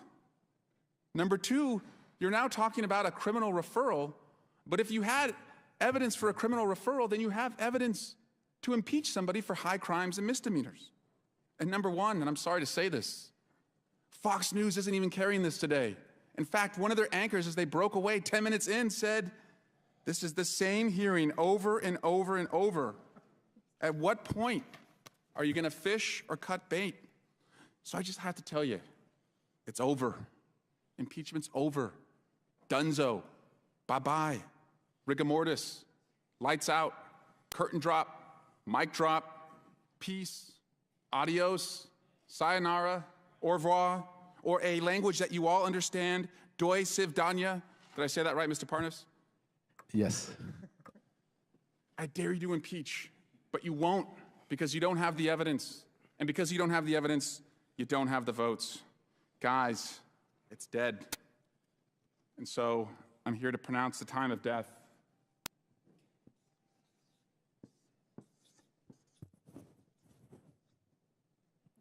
$5:16. Say it in Chinese. Impeachment is dead. 5:16. Biden impeachment's dead. Joe Biden has been acquitted. Gentleman's time's expired. Chair now recognizes Ms. Luna from Florida for 5 minutes. Mr. Parnas, I want to read to you a few quotes from a letter that you wrote to the House Oversight Committee. First, you said that I will remind you that Solchesky's answers are in the report that the House Oversight Committee published. In this document, he stated that Hunter Biden was never asked or assigned to speak with anyone in the U.S. on behalf of Burisma. Mr. Parnas, are you aware that according to Amos Hochstein, a U.S. State Department official, in a transcribed interview with the Senate, Hunter Biden requested to have a meeting with him in November of 2015. Mr. Hochstein testified that he met with Hunter Biden and they spoke about Burisma. So yes or no, that statement that you made to House Oversight was incorrect? The statement was correct because that statement. Yes or no? The statement is coming So are you from the saying yes, words it of was? CEO Burisma. It's directly conflicting with testimony. Next question. There were no political or lobbying firm efforts on behalf of Burisma in your statement that you made to House Oversight. Mr. Parnas, are you aware that Burisma's engagement of Blue Star Strategies, which was a lobbying firm that was lobbying the U.S. government on behalf of Burisma, and Mykola Solchesky, and according to Sally Painter and Karen Termitano, the heads of Burisma. So that statement, again, that you wrote to this committee was incorrect, yes or no? No, you're incorrect. Because no, that is incorrect. You're directly conflicting with that. My final question for you, Mr. Parnas, is next year that nobody from the company of Burisma has ever spoken to Joe Biden. It's okay, Chairman, I got him. Mr. Parnas, Devin Archer testified to this committee that Vadim Picharsky, the corporate secretary of Burisma, sat down for dinner with Joe Biden. So that statement also was incorrect that you wrote to this committee, yes or no? No, it's not incorrect. Mr. Chairman, I think this witness's credibility is shot. I'd like to give the remaining of my time to the amazing representative from Florida, Representative Matt Gaetz. Very good. The Democrats could have sent anyone.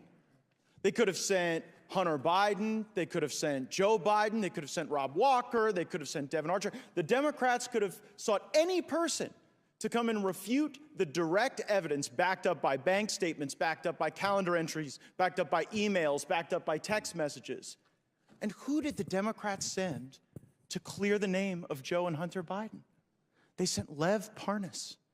Lev Parnas, who was charged with enough crimes and violating our campaign finance laws to, serve 50 years, but he gets 4 months.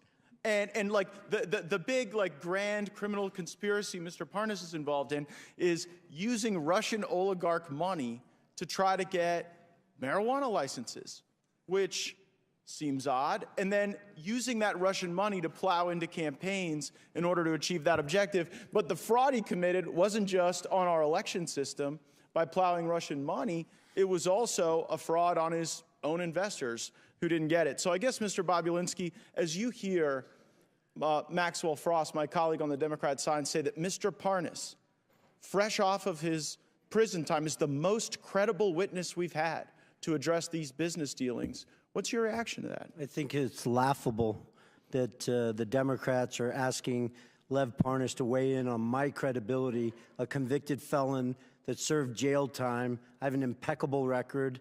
Now, he warned me earlier in this hearing that they're coming for me.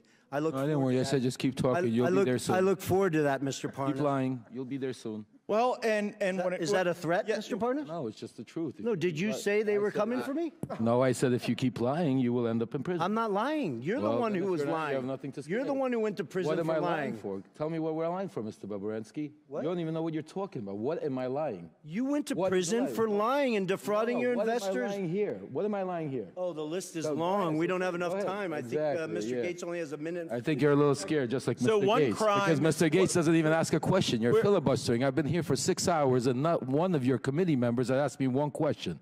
You want to hear the truth? I asked a question about your illegal business I've been here for 7 hours. Mr. Bobulinski, ask me some questions. Fraud is a crime, right? Go ahead. Ask Correct. me. Fraud is a crime. Fraud is a crime, and you observed fraud on the part of the Bidens, right? I did, crystal clear. So much so I had an independent law firm spend $300,000 to analyze that fraud and put together a fully ready, fileable lawsuit against the Biden family.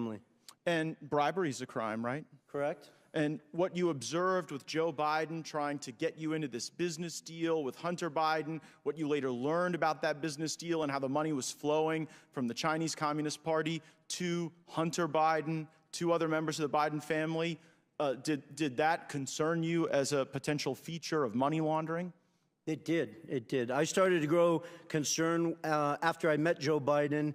And then I sat down with Jim Biden, and he used the term plausible deniability with me. And that's documented because I went back to my lawyers and I asked them, something is starting to feel unright. And they went and hired another law firm to give me a full FCPA workup to go through the details of what could be done and what couldn't be done. Sounds like high crimes and misdemeanors to me, Mr. Chairman. I yield back. Very good. Chair now recognizes the chairwoman of the House Education Committee, Ms. Fox from North Carolina. Dr. Fox. Thank you, Mr. Chairman, and I want to thank my colleagues for what you have been doing here today, unraveling these issues. Mr. Galinas, in your written testimony, you state that your, quote, objective was to build a diversified private equity platform which would be anchored by a globally known Wall Street brand together with a globally known political name, Biden, end quote. Is it correct that Harvest Fund Management, a $300 billion Chinese financial services company closely connected to the Chinese Communist Party, CCP, was interested in partnering with you and your business partners? Yes, that's correct. Thank you. Why was the CCP-connected Harvest Fund Management interested in doing business with you and your partners, Hunter Biden and Devon Archer? The only plausible reason, and the reason we even discussed, was because of the access that it provided. There was a quote that was attributed to Henry Zhao, the chairman, that talked about the access that it provided. So there's documentation that was contemporaneous that said what their interest was, and that interest was political access. Thank you. Is it correct that Harvest Fund Management believed that Joe Biden would take a seat on that company's board after his vice presidency ended? Yes, that's correct. And there were emails to that effect around that time that were circulated by people who were there as part of those conversations, including the golf outing. Thank you. Are you aware of Hunter Biden ever speaking to his father, Joe Biden, about the plan to have him join the board of Harvest Fund Management? Yes, I witnessed that, yes.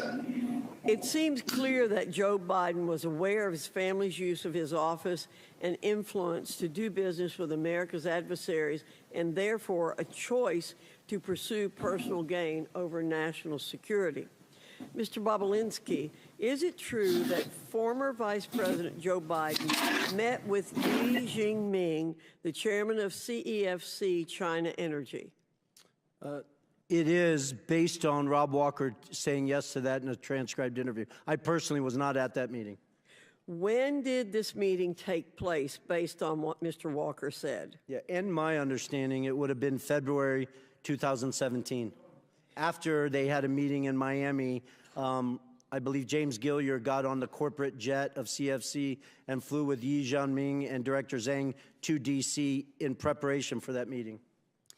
After this meeting with former Vice President Joe Biden and Chairman Yi, were any payments made to the Biden family or associates? Yes, well, it gets to that point of obfuscation. $3 million was wired to Rob Walker's account on March 1st. Actually, they sent 2 wires. The first wire got kicked back, and then they sent a second wire on March 1st, 2017 to Robinson Walker, LLC. And then, as your committees walked through today, they parsed that out to the Biden family in numerous different payments.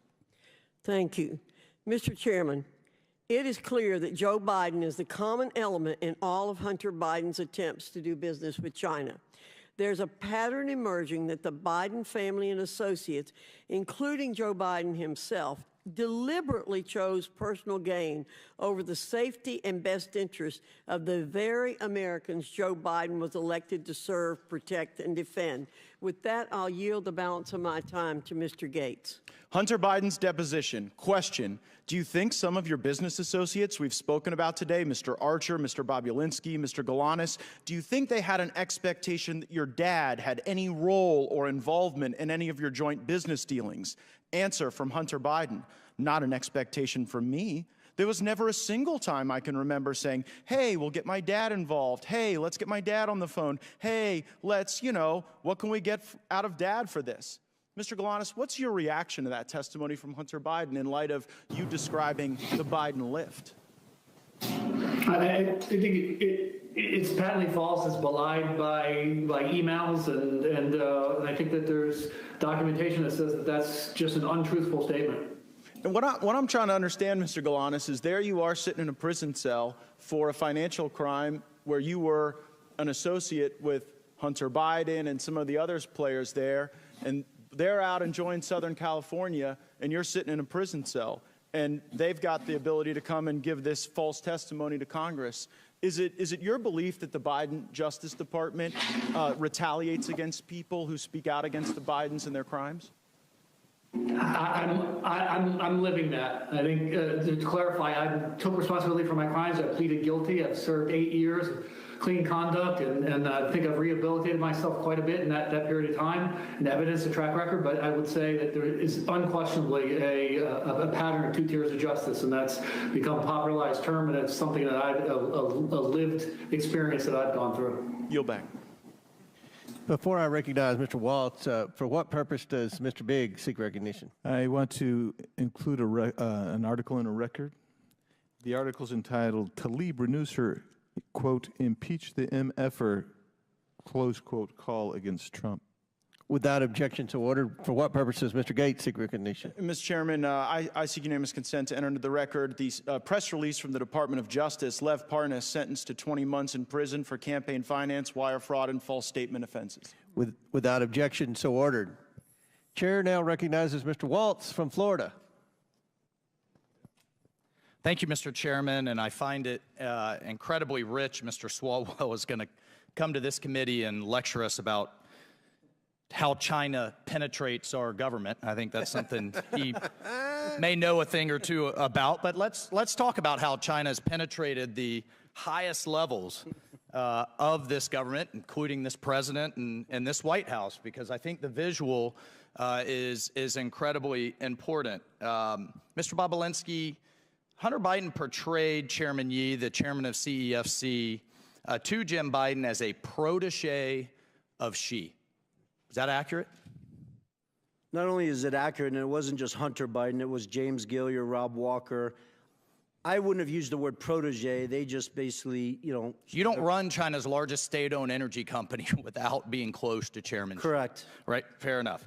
And by the mid-2000s, Chairman Ye ran a business empire estimated, as much as you can estimate a Chinese state-owned enterprise, tens of billions, including, and from a national security standpoint, this is the critical piece here, including implementing China's Belt and Road Initiative, not just all over the world, right here in the United States. Is that accurate? 100%. So CFC was effectively the shadow arm of the Chinese government deploying tens of billions of dollars around the world, very well documented. At its peak, I think it was doing $50 billion of revenue per year, one of the top 5 largest debt diplomacy, where they are taking electrical grids, they are bribing officials, they take as collateral, not just grids, ports, airports, key infrastructure that the Chinese government could then leverage and use against any country, but also here in the United States. I mean, that's how the Belt and Road Initiative works. Heck, I was just in the Armed Services Committee with the commander of Indo-PACOM,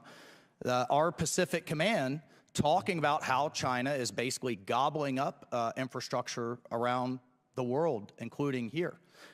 So by the mid, 2015, 2016, Hunter Biden's developed a very lucrative business relationship.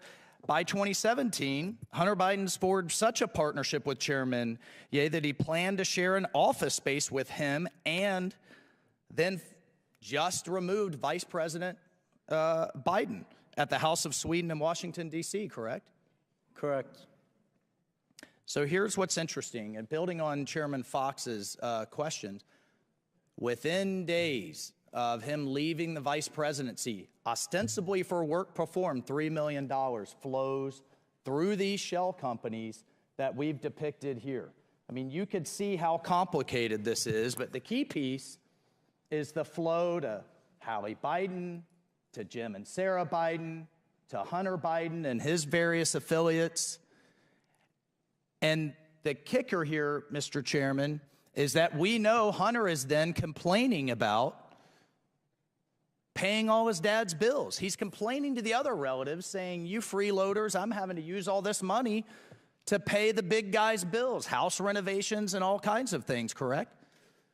Correct, and it's important for the American people to understand the $3 million was 3 of $20 million that the Bidens expected to be paid for the work in 2015 and 2016. Mr. Chairman, and that's not just my word, that is documented. That's all documented, bank records, text messages, emails. Mr. Chairman, Bob Menendez's wife can't get paid by the Egyptians and then provide that money over to pay Goldbar Bob's, Senator Menendez's bills. I can't have my daughter get paid by, I don't know, Kazakhstan, Russia, and China and then pay my bills. Sure. And we know also that they had commingled funds with the Vice President of the United States. When we talk about crimes, let's talk about the crimes. We know he perjured himself. That's a crime. We know he was acting as a foreign agent. And was he registered under FARA? Was he registered as a foreign agent? Not that I'm aware of. Was his dad complicit in him acting as a foreign agent through meetings and dinners and what have you? That's crime. 100%. That's crime number 2. He was clearly acting in that capacity. We have the Foreign Corrupt Practices Act, and we already have them, thanks to the work of this committee, for tax evasion. So, Mr. Chairman, there are multiple crimes that this committee has established ample evidence. We must move to impeachment. We cannot allow this to stand. And I look forward to seeing those references to the Department of Justice's. For this alone, this is a critical national security issue. The Chinese Communist Party call it the princelings. They don't go after the principle they want to influence. They go through the sun. And it is right out of their playbook. And they've done it at the highest levels of the United States government. I yield my time. Very good. Mr. Chairman, I just have a couple of UC requests, if that's all right. Proceed. One is from Devin Archer's transcribed interview testifying that Joe Biden had nothing to do with any of Devin Archer's business ventures with Hunter. Second is the declassified intelligence community assessment from the National Intelligence Council, March 2021, detailing efforts by Russian actors to interfere in the 2020 U.S. elections. And finally, most importantly, the U.S. District Court decision from the Southern District of New York in United States versus Galanis, where Mr. Galanis was described as a con artist who wanted to be in business with Hunter Biden but never was, and how they thought that they could add layers of legitimacy to their con operation. If I could have those introduced. Without objection, so ordered. Now the chair recognizes Mr. Gates from Florida. You're a serious business person, Mr. Bobulinski, right? I am. Unlike the convicted felon next to you, you've served in the military, right? Correct. You've done big deals. Correct. Complicated deals, deals that involved foreign businesses, right? Correct. And so what I'm trying to figure out is when you came to realize that you showed up at the wrong party? Because you kind of strike me as a guy who showed up to do a legitimate business deal, and you ended up instead at a bribe. And so as you're looking at CEFC, as you're having this meeting with Joe Biden, as Hunter Biden is introducing you to his web of contacts, when did you go from serious businessman Tony Bobulinski working to make a buck in a capitalist system to a guy worried that you had been unwittingly ensnared into Hunter and Joe Biden's bribe operation with the Chinese Communist Party? I appreciate the question. It wasn't an aha moment. It was more of a process. I am a serious businessman, demonstrated by the different deals I've done around the world and the success of them. But it started, remember, the Biden family wasn't my entry into this. James Gillier, who I'd known for over 10 years, who traveled the world doing business, kept trying to get me involved. I really had no interest. I sat down in the spring of 2017 to walk through things, and then I quickly put together two businesses, Sinohawk and Oneida.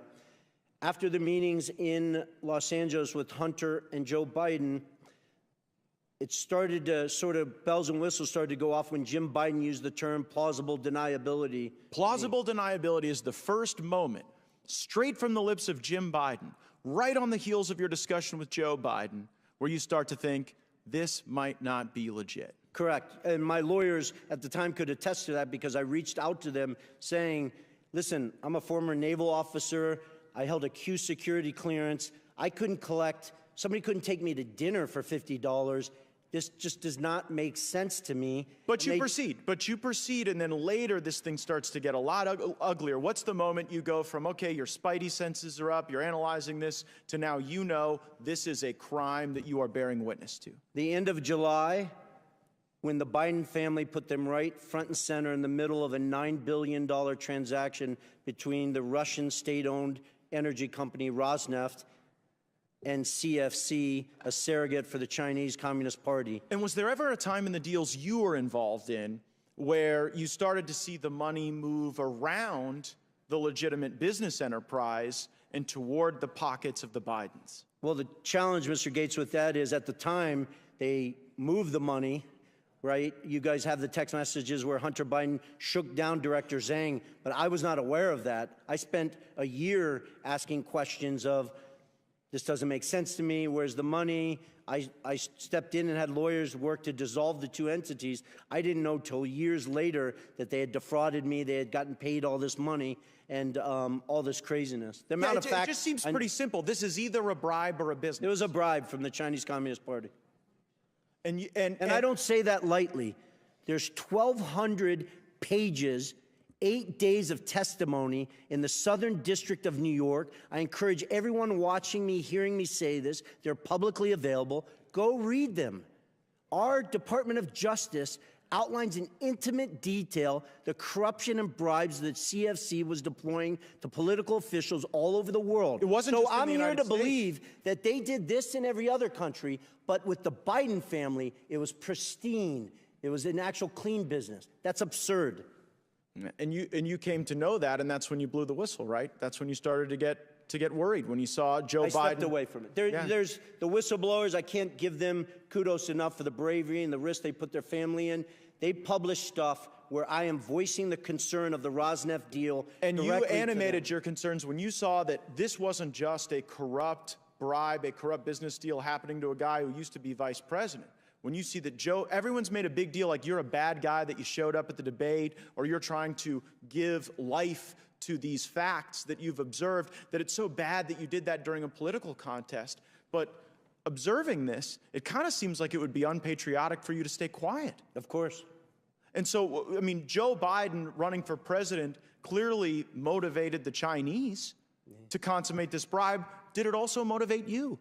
Well, I didn't want to go public. I wanted to simply unload all the facts, personal experiences. It's funny, there's 18 people on this committee with law degrees, including, I think, Mr. Swalwell. Evidence, firsthand testimony, is the most powerful evidence you have. I've given it, Mr. Galanis has given it, along with a whole host of other witnesses. Then, on top of that, I have thousands of documents and pages of of legals and stuff well, like that. That's what's I interesting, wanted to Mr. simply Bobulinski. give this information. Yeah, Congressmen that's the and thing. senators. No and one let them questioned do their any of your job. facts. Yeah. No one brought a single piece of evidence that even for a moment discredited any of the truthful testimony that you've given us. No, they my did time's not. expired. I yield back. Gentleman yields back. That concludes our questioning. Again, want to thank the witnesses. We are going to close now, and I will yield to the ranking member for a brief closing statement. Great, and I'll take an extra 32 seconds as Mr. Gates did.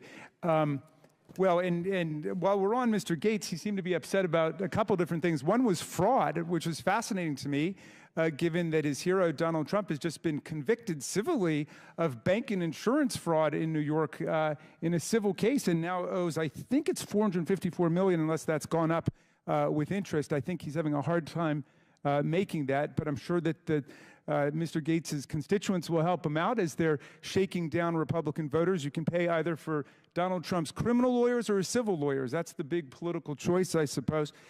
He's also upset about China. Well, if you check out the Democrats' report, White House for Sale, how princes, prime ministers, and premiers paid off President Trump, you'll find that China actually gave more than $5 million to Donald Trump while he was president of the United States in direct violation of the Emoluments Clause, which says that nobody in federal office shall accept a present, an emolument, which means a payment, an office or title of any kind whatever from a king, a prince, or a foreign state. And we spent the day, again, jawboning about Hunter Biden, who has never held public office, and he's never done business with a government. And yet we have right in front of us, in front of our very eyes, mammoth corruption, unprecedented in U.S. history by Donald Trump as president. And my friends don't say a single word about it. But he wants to lecture Mr. Parnas about the illegal donations he made on behalf of pro-Trump super PACs. I've noticed something interesting with the people who have finally disenthralled themselves and gotten out of the Trump cult, as Mr. Parnas puts it. People like Michael Cohen, Sarah Matthews, Cassidy Hutchinson, Alyssa Griffin. There's articles about them. There are dozens of those people, and I'd be fleeing for the exits now, too. What's so fascinating to me about it is that they don't mind when these people lie for Donald Trump. Then when they get out and start telling the truth, that's when they call them liars for what they did when they worked for Donald Trump. Mr. Parnas, they're not mad that you lied and went to prison for it and did your time. They're mad that you stopped lying for Donald Trump. Absolutely, Congressman Raskin. So when I was a state assistant attorney general, Mr. Chairman, I saw a judge on my very first day of work castigate a lawyer by saying, son, you forgot the very first rule of lawyering. When you go to court, you got to bring the evidence with you. You forgot to bring the evidence. There's no evidence. Hundreds of thousands of pages of documents, dozens of hours of testimony, but not a shred of evidence of presidential wrongdoing, much less an impeachable offense by President Biden. And you're making not just the majority a laughingstock, the whole committee a laughingstock. So it's hurting us. My members are saying, when will they call off this nonsense? So here we are. Again, Mr. Parnas, I want to thank you. You have explained to America that the allegations at the very foundation of this inquiry were predicated on Russian propaganda and disinformation, just as they were at the start of the hit job that you and Rudy Giuliani were sent to do back in 2018 and 19. And I want to thank you for showing America what real intellectual honesty and personal honesty look like, and how you can grow out of the deranged Trump syndrome that so many of our colleagues are still suffering from today. It's time to call this investigation for what it is, Mr. Chairman. It's not just an embarrassing failure and an historic failure at that, but it's an historic betrayal of democracy, freedom, and the rule of law as Vladimir Putin tramples the freedoms and the democracy of people in Ukraine. We should be spending our time standing up for democracy and not tarnishing it with spectacles like this. I yield back. I should have brought my waiters from the farm. I want to thank our witnesses for being here today. Mr. Bobulinski, Mr. Galanis have delivered testimony in front of the American people directly implicating President Biden and his family's influence peddling schemes. Schemes that brought over $24 million into the Biden family and their business associates' pockets. For what? I never heard the minority say what they did or what business the Bidens were in. Mr. Bobulinski and Mr. Galanis have provided documents supporting these claims and provided hours of testimony to this committee. Mr. Bobulinski and Mr. Galanis have not changed their stories. Mr. Bobulinski and Mr. Galanis did not ask for this hearing, but they showed up for it because they have nothing to hide. I also invited Hunter Biden to this hearing, in part due to his own request that he be allowed to provide transparency and testimony before the American people. Or at least he did request this hearing, and then he sat for a deposition with the Oversight and Judiciary Committees. Now he's nowhere to be found. Mr. Bobulinski, Mr. Galanis, and others have implicated Joe Biden in the Biden family business. Hunter Biden denies his father's role in the Biden family business. This is a material discrepancy among witnesses of the highest order. I attempted to solve this problem by getting the witnesses in the same room together to straighten out any misunderstandings. It should be clear to the American people that Hunter Biden's word is as valuable as the fake services he was selling. And this committee will not play games or belittle the institution of Congress by allowing Hunter Biden to call the shots about who he testifies with or when he does it. At this point, the only person who can resolve this discrepancy about Joe Biden's participation in his family's influence peddling schemes is Joe Biden himself. As I said at the beginning of this hearing, Joe Biden was either used by his family over and over again and paraded in front of his business partners to rake in millions of dollars, or he knew exactly what he was doing to enrich his family. Joe Biden was either complicit or incompetent. And the American people deserve to know which one it is, which one it was. But neither is acceptable for the leader of the United States. I don't think anyone believes that this is acceptable behavior for the family of the President of the United States to receive tens of millions of dollars from our adversaries around the world, and they can't say one single thing they did to receive the money.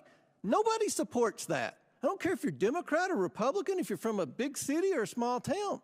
That's not what this democracy is about. That's not what the founding fathers set up. They set this up that we have public servants come and provide their public service and then go on. They did not set this up for public servants to enrich themselves through their family, through influence peddling. No one is denied.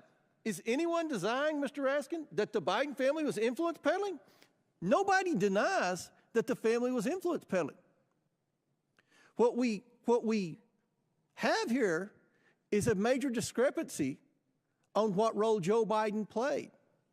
We know the three former Biden associates say that Joe Biden was actively involved and knew full well what the schemes were, what the family was up to. But we have Hunter Biden testifying under oath that his dad didn't know. So in the coming days, I will invite President Biden to the Oversight Committee to provide his testimony and explain why his family received tens of millions of dollars from foreign companies with his assistance. We need to hear from the President himself. And I assure the American people that they will be able to evaluate for themselves the President's honesty and fitness for the office he now holds. With that, Mr. Chairman, are you going to invite Donald Trump to come and talk about his violations of the Emoluments Clause? you all have investigated Donald Trump for years, and I'm pretty sure I've read in the paper that there's a lot of investigations of Donald Trump. No one's investigated Well, we Joe impeached Biden. him. You were invited to impeach Joe Biden Are today. you supporting, are you going to work with me to see that Joe Biden comes and answers these discrepancies? I mean, this is a big deal. There's no discrepancies. There's not No been discrepancies. No, there's no evidence at all that he's committed any high crime and misdemeanor. What is it? In closing, I want to thank our panelists once again for their important and insightful testimony today. With that and without objection, all members will have 5 legislative days within which to submit materials and to submit additional written questions for the witnesses, which will be forwarded to the witnesses for their response. If there is no further business, without objection, the committee stands adjourned. Will come to order. I want to welcome everyone here this morning. Without objection, the chair may declare a recess at any time. Without objection, Chairman of the Ways and Means Committee, Mr. Jason Smith of Missouri, Representative Matt Gaetz of Florida, and Representative Eric Swalwell from California are waived onto the committee for the purpose of questioning the witnesses at today's committee hearing. For today's hearing, opening statements will be limited to 10 minutes for the chair and 10 minutes for the ranking member.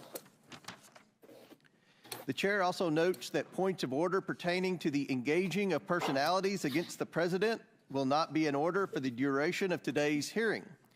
Given that this is a hearing regarding this committee's impeachment inquiry, members must be allowed to speak frankly. The chair now recognizes himself for an opening statement. Today, the House Committee on Oversight will hear from witnesses who have previously provided information during our deposition and interview phase regarding the Biden family's business practices in China, Ukraine, Russia, and other places around the world. At the start of this Congress, the Oversight Committee has investigated what product or service the Biden family and their associates were selling that would justify over $24 million in payments. We've reviewed emails, bank records, text messages, suspicious activity reports at Treasury, and other evidence normally compiled during an expansive investigation such as this. The Oversight Committee has found no credible evidence of the Bidens providing any work product. The committee has identified no legitimate value or document or even one single hour of work the Bidens have provided their business partners. Nothing. What is apparent after over a year of investigation is that the Bidens do not work in any traditional sense of the word. They do not work as consultants or lawyers or advisors. The Bidens don't sell a product or service or a set of skills. The Bidens sell Joe Biden. That is their business. For months, we have heard Democrats desperately proclaiming that witnesses have told this committee that Joe Biden had no involvement in his family's business dealings. But where are those witnesses today? It's telling.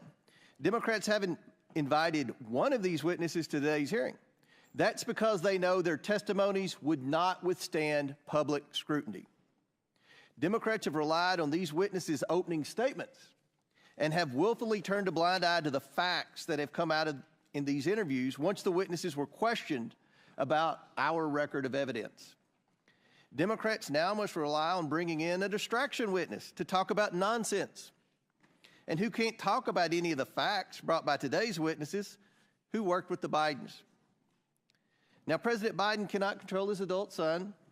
He cannot control his brother, his sister-in-law, or his 9 family members who have received money from these transactions. All President Biden can do is control his own actions, and that is what we are here today to discuss with the witnesses. Because in the course of this investigation, we have learned that Joe Biden has taken action after action to further his family's plans to get rich. He shows up to meetings, gets on phone calls, shakes hands and tells people to, quote, look after my family. He goes to dinners with foreign oligarchs and a Ukrainian executive paying his son millions of dollars. He gets paid with money from Chinese businessmen who he has meetings with and tells other business associates he'll see what he can do to help their situations. He writes letters of recommendation for foreign business associates' children. The scam is simple. The Biden family promises they can make a foreign partner's problems go away by engaging the U.S. government. The problems can be anything: a Ukrainian corruption investigation, moving Russian money to the United States, a Romanian criminal prosecution, access for China to American energy sources, Joe shows up, shakes a few hands in front of his son, and says, quote, "Take care of my boy," or something similar. And the money flows to the tune of tens of millions of dollars. It's done over and over again. The Biden family promises Joe's power. Joe Biden shows up, and millions of dollars come into the Biden's pockets. Joe Biden is the family's closer. How could he not be? The Bidens aren't doing any other work for these foreign companies that would warrant tens of millions of dollars. There are only two explanations for this. The first is that Joe Biden knows exactly what he's doing and knows a handshake, a wink, and a smile is enough for him to maintain, as Jim Biden famously calls it, plausible deniability. Or Joe Biden is being led around by his family and has no idea who he's meeting with or what message he is sending, and is truly an elderly man with a poor memory. There's no other explanation. Either Joe Biden is complicit or Joe Biden is incompetent. Since becoming chairman of this committee in January 2023, I've promised the investigation into the Biden family's influence peddling would be based on bank records, witness testimony, and verifiable facts.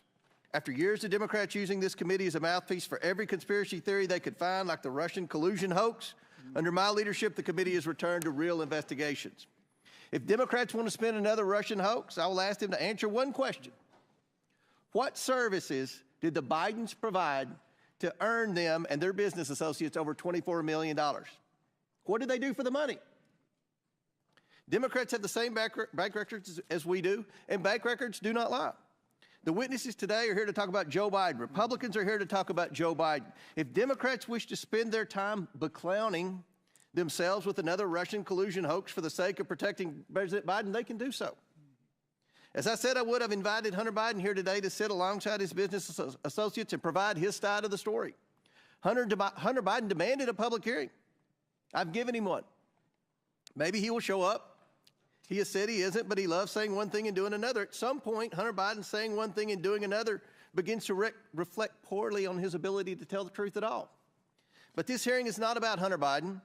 This investigation is not about Hunter Biden.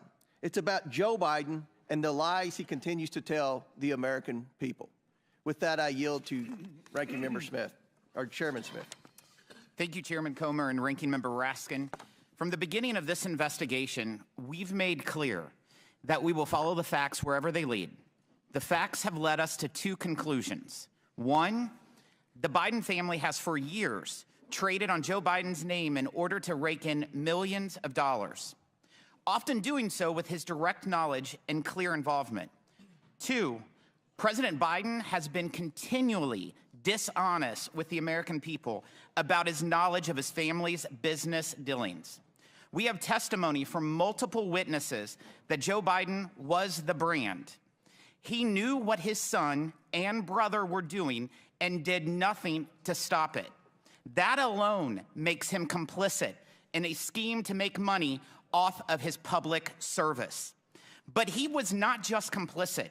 He was, as one of today's witnesses has testified, an enabler of this activity.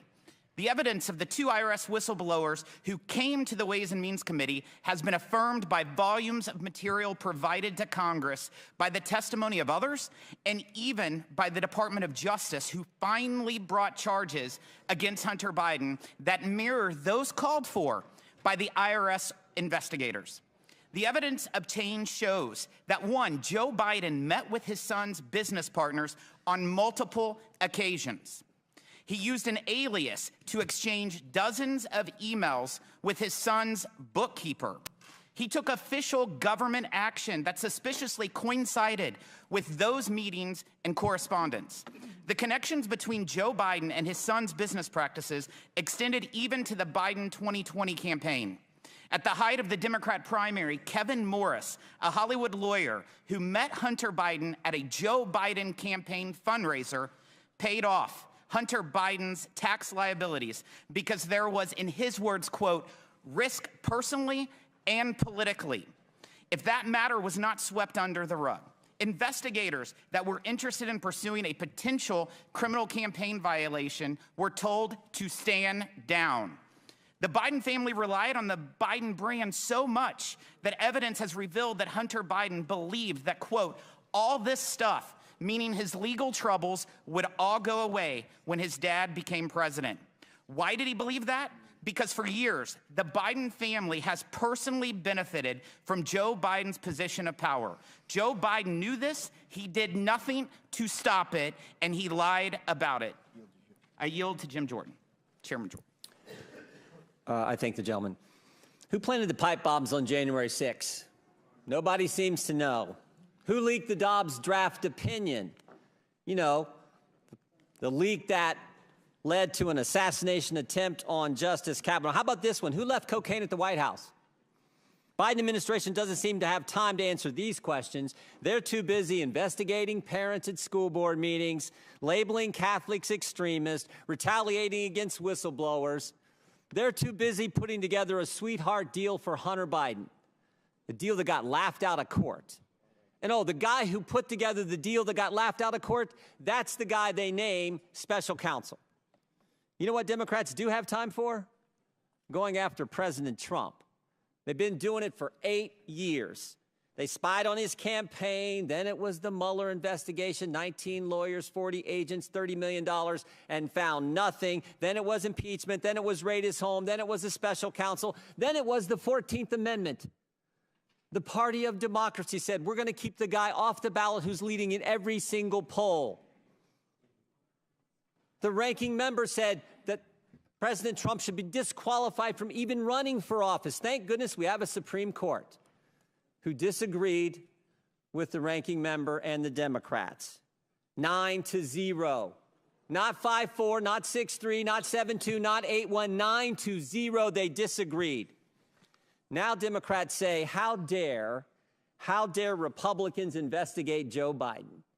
How dare they look into the money, the business, and the brand? Millions of dollars, as the chairman said, millions of dollars from foreign entities run through 20 different companies for what? 20 different companies for what? Devin Archer told us what it was for. Access to the brand. And the brand was Joe Biden. The brand that played rounds of golf, took calls and meetings, attended lunches and dinners with Hunter Biden and his business partners. The brand that said, the brand that conditioned $1 billion of American tax money on the firing of the prosecutor pressuring the company Hunter Biden sat on the board of. And oh, by the way, was getting paid $1 million a year. Today, we're going to learn more about that brand. We're going to learn more about what Mr. Galanis called the Biden lift. We'll learn about the plausible deniability that Jim Biden talked to Mr. Bobulinski about. And we'll hear about the statement, the rule that governed how the business operated around Joe Biden.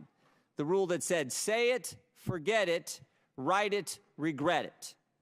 So I want to thank our witnesses for coming here today. They, like the whistleblowers who came to the Ways and Means Committee, are doing it simply because they want the American people to have the truth. I yield back.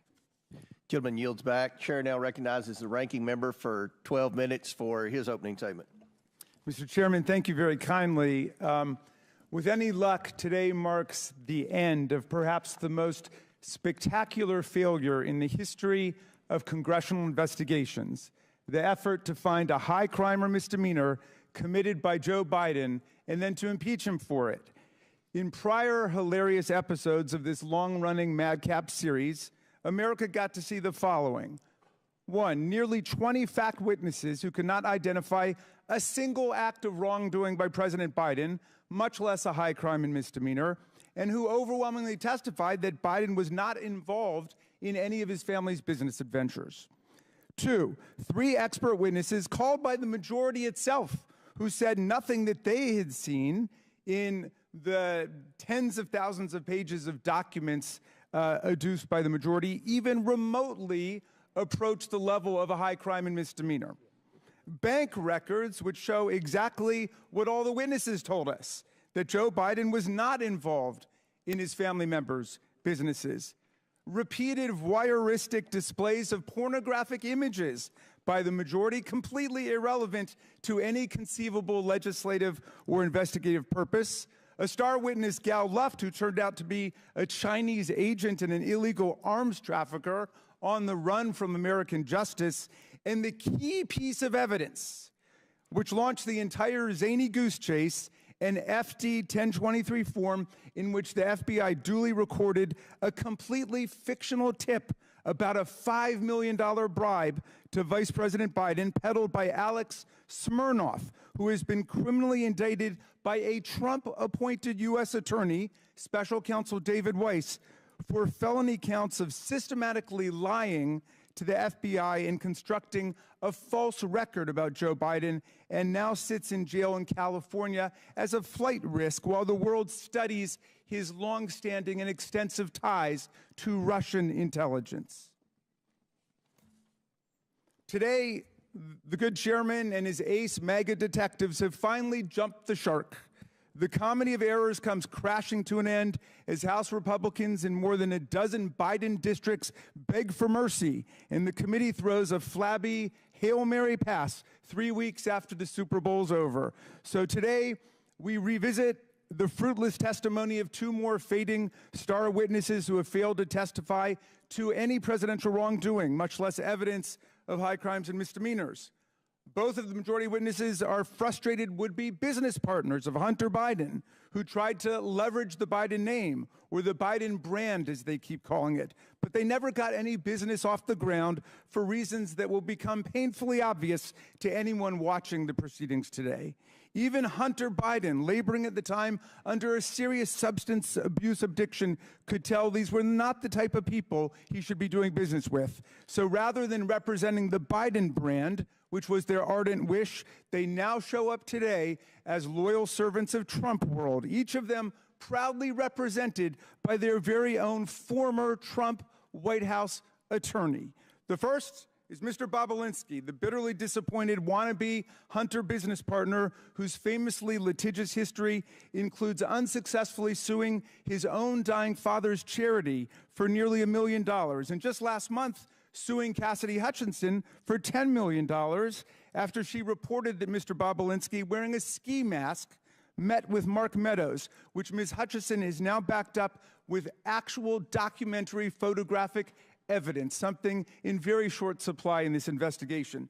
Mr. Bobulinski made his hazy allegations against the Bidens public for the first time at a press conference choreographed by the Trump for President campaign, which provided him a venue, a gaggle of journalists, and even a dress shirt that they went out and bought for him to wear to the event.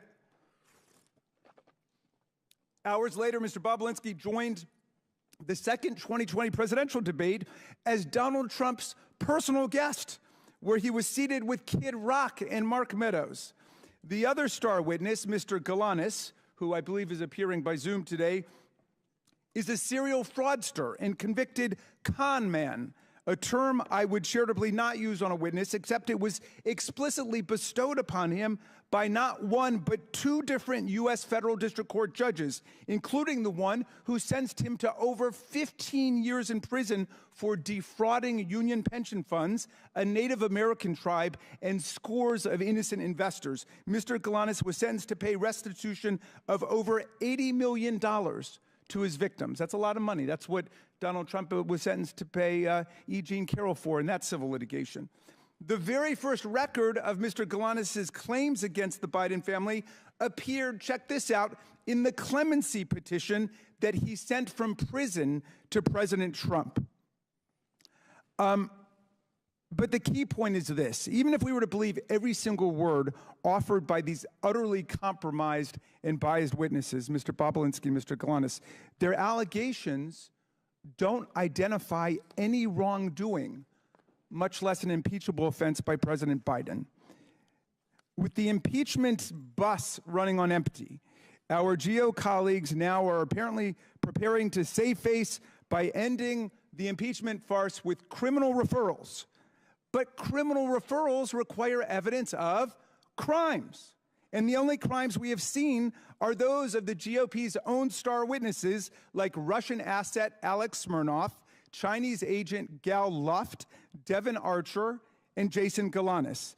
The minority witness today, our witness, Lev Parnas, casts a piercing light on what's really taking place here. And Mr. Parnas has reason to know. He, too, used to be a MAGA sycophant peddling lies and disinformation to smear Joe Biden. Today, he joins a long line of self-exiles from Trump world who could no longer stomach all the corruption and deceit. People like Cassidy Hutchinson, people like Michael Cohen, Sarah Matthews, Alyssa Griffin, General James Mattis, the chair of the Joint Chiefs of Staff, Mark Milley, General John Kelly, and now Vice President Mike Pence, who refuses to endorse for president the man he served with. But we do have loyal sycophants still in the room, and one day I look forward to hearing their testimony about how they got sunk into this religious cult. Mr. Parnas wrote Chairman Comer and me a remarkable letter on July 23rd, 2023. This is the first time I'm meeting him today. He was Rudy Giuliani's right-hand man, his globe-trotting business partner and language interpreter in the mission to manufacture Ukraine and Burisma-related dirt and smears against Joe Biden in 2018 and 2019. He spent all of his time traveling around the world trying to stage evidence against Joe Biden. In his letter, Parnas explains that the desperate search to find evidence of any kind of Biden corruption was a complete and total bust because there was no evidence to find. He wrote to tell us that not only is there no evidence in Ukraine that Joe Biden did anything improper, but more darkly, the manic search for a smoking gun against Biden became a mission to invent and concoct evidence out of thin air with the active help of Russian intelligence assets and agents. A man, I'm getting to Russia. You haven't heard anything yet, Mr. Chairman. A man who has reckoned with his own moral descent into Trump world. Lev Parnas is ashamed of what he did to serve the interests of Russian propaganda and Putin's lies. And he wants America to know the truth.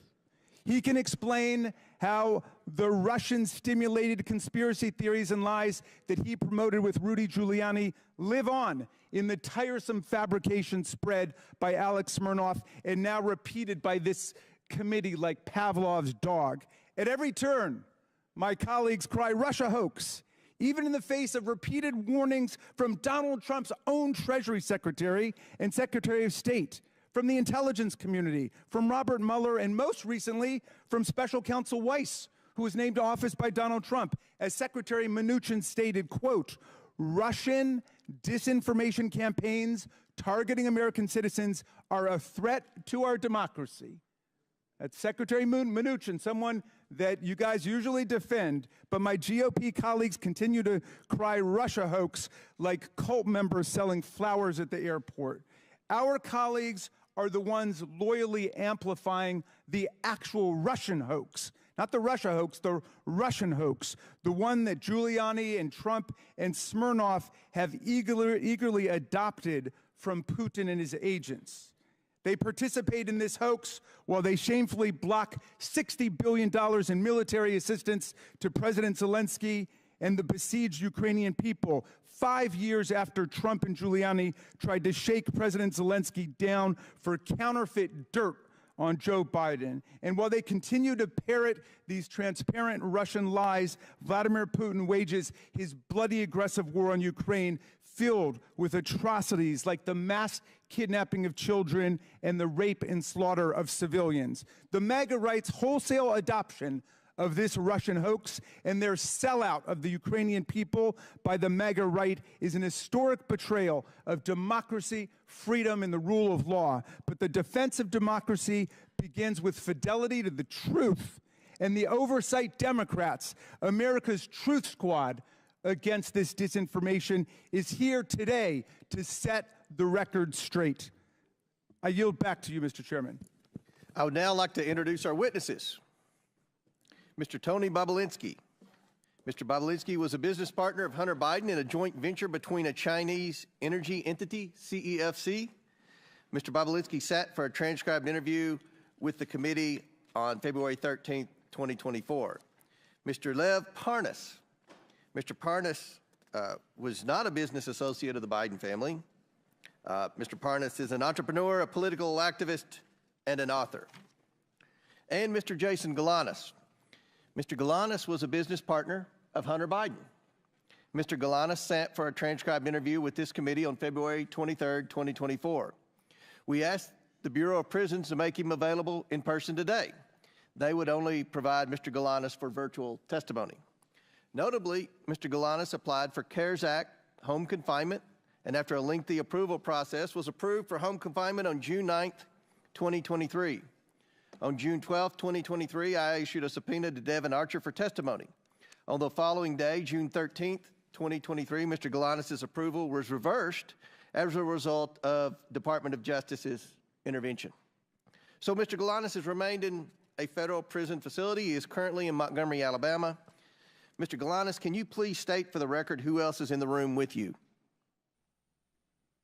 Yes, Chairman Comey. My counsel and advisor, Mark Paletta, and Nicholas Wise. Thank you.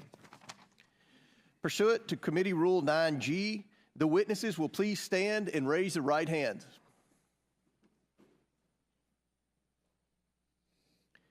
Do you solemnly swear or affirm that the testimony you are about to give is the truth, the whole truth, and nothing but the truth, so help you God? Let the record show that the witnesses all answered in the affirmative. Thank you. You all may be seated. We appreciate you all being here today and look forward to your testimony. Let me remind the witnesses that we have read your written statements and they will appear in full in the hearing record. Please limit your oral statements to 5 minutes. As a reminder, please press the button on the microphone in front of you so that it is on and members can hear you. When you begin to speak, the light in front of you will turn green. After 4 minutes, the light will turn yellow. And when the red light comes on, your 5 minutes has expired, and we would ask that you would please wrap it up as quickly as possible. I now recognize Mr. Bobulinski for his opening statement. Should I allow Hunter to give his opening statement first? Well, doesn't appear Mr. Biden showed up for his public hearing, so we'll recognize you, Mr. Bobulinski. Okay. Thank you, Mr. Chairman. Chairman, ranking members, and members of Congress, good morning. Thank you for this opportunity to speak with you and present my truthful testimony to the American people. I sit here today under oath for one reason and one reason only. The American people deserve to hear the truth. Though the truth involving the deep corruption of the Biden family, including the malfeasance of the sitting president of the United States, might be raw and unpleasant, the American people must hear it. You're presented here today with two narratives in this investigation. A false one being pushed by Joe Biden, a serial liar and fabulous, now under this impeachment investigation for public corruption. His brother, Jim Biden, a 75-year-old man who can't keep his lies straight, including under oath. And his son, Hunter Biden, a chronic drug addict facing 2 indictments with 12 counts. You also have before you the truth, confirmed by multiple Biden family business partners over many years and backed up by mountains of irrefutable evidence, including text messages, emails, documents, recordings. I am the only Biden family business partner with an impeccable military record. I'm grateful that this country has given me the freedom to be successful. I worked hard to become independently wealthy. I've taken several businesses public, sold multiple businesses to some of the world's best private equity firms. In fact, my business success is why they sought me out. However, what they have done is repugnant to me. I am here today because I'm a patriot and I'm a truth teller. We keep hearing from certain corners that our democracy is at risk and democracy is on the ballot in 24. Yet the same people preaching this mantra know better. They continue to lie directly to the American people without hesitation and remorse. Rep. Dan Goldman and Jamie Raskin, both lawyers, and Mr. Goldman, a former prosecutor with the SDNY from New York, will continue to lie today in this hearing and then go straight to the media to tell more lies. Hunter Biden's defense attorney, Abby Lowell, weaponizes letters to Congress to try to smear my name and misstate the cold hard facts. Mr. Chairman. In an attempt to save his powerfully connected client and his father. I challenge Mr. Lowell to make those claims on national television so he can be held accountable for his lies. Prior to my successful business career, I was an officer in the United States Navy.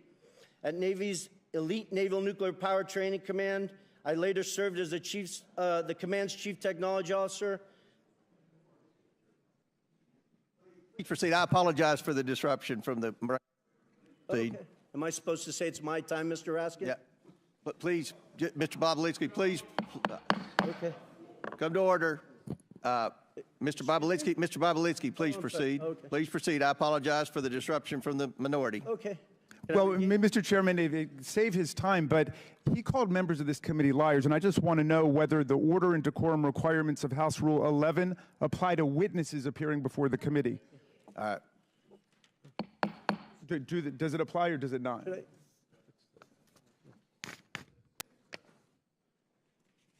Should I address? I don't.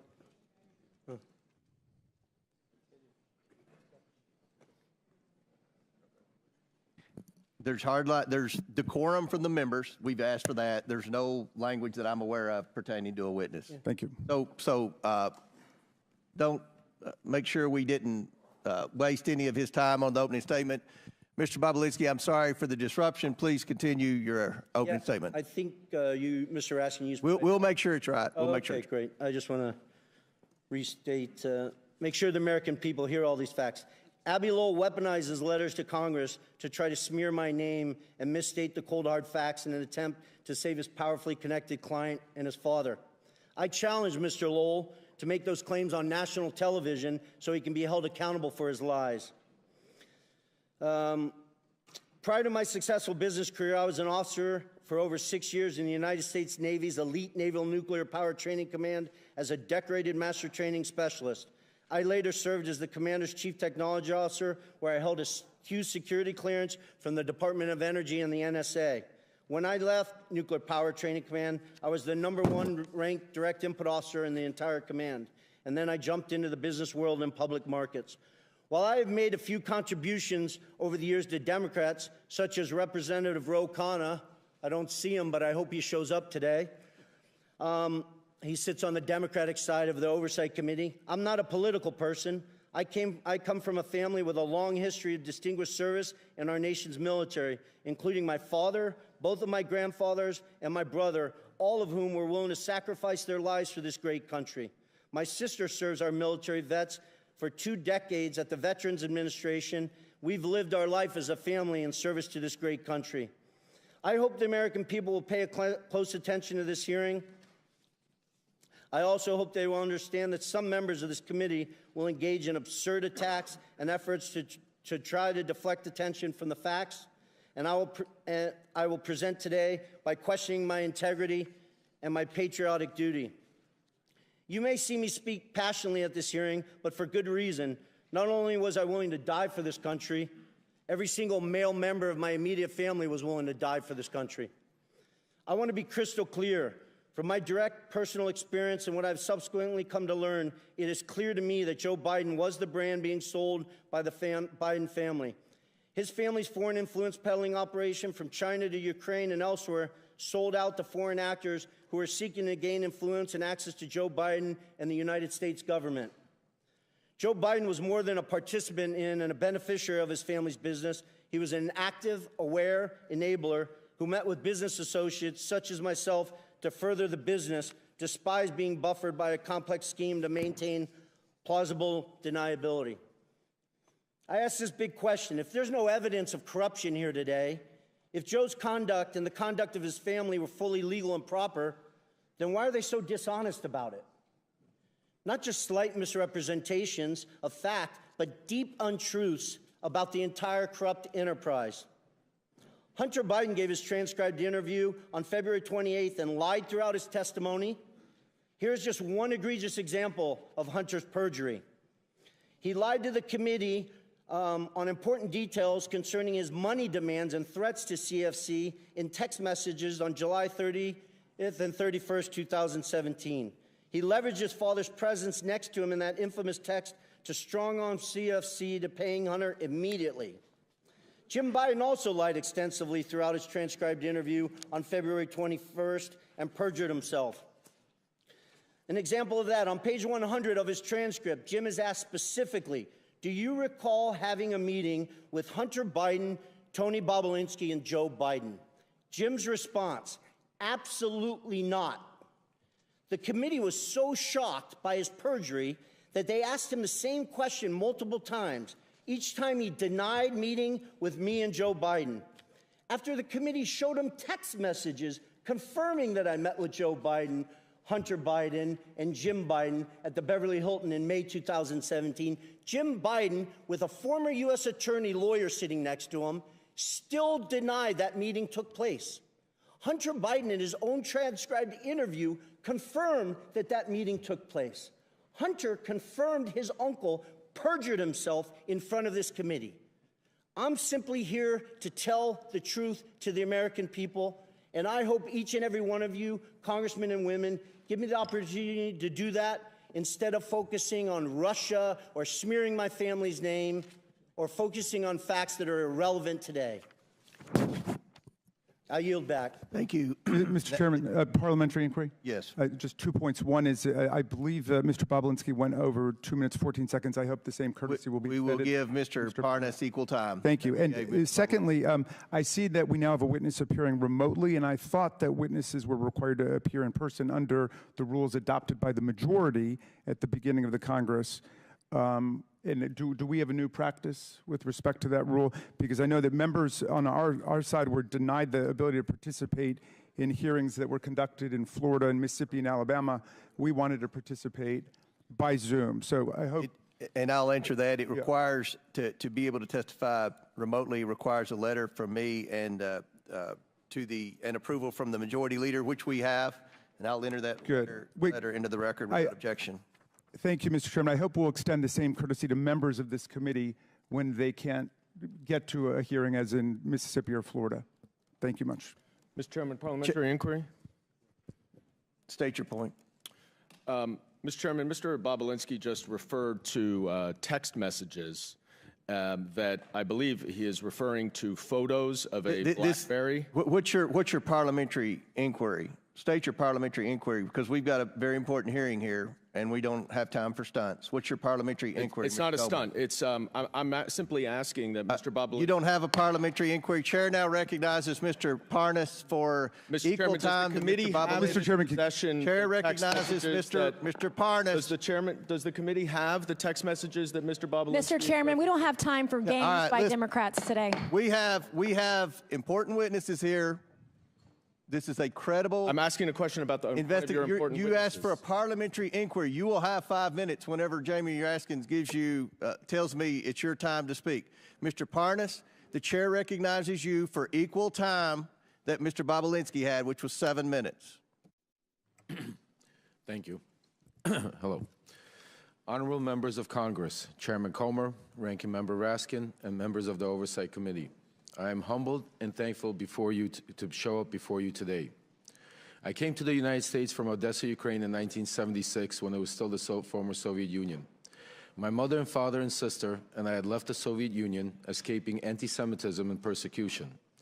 While in Rome en route to Israel, my sister and I won the most important opportunity that we have ever been given.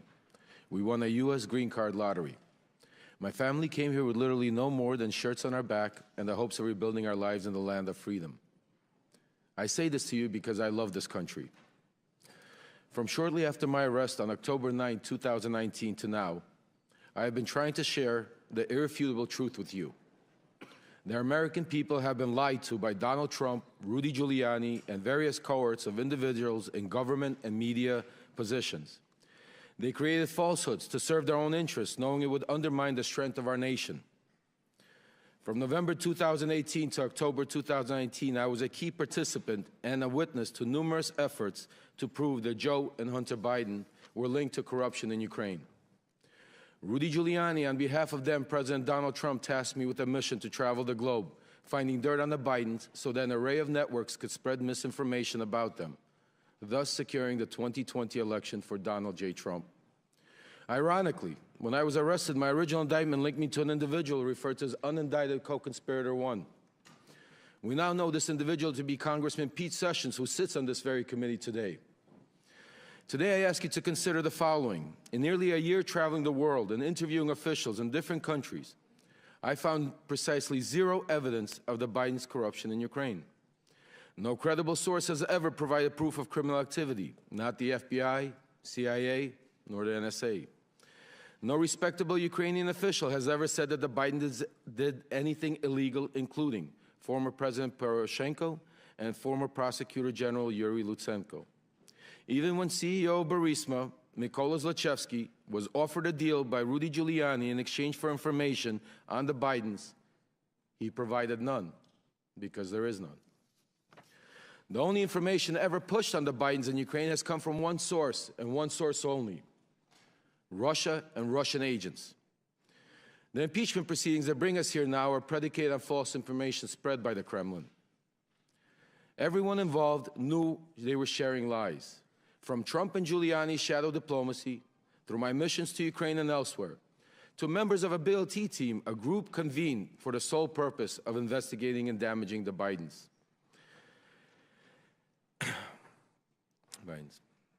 Everything was for the ultimate benefit of Donald Trump and thereby Vladimir Putin.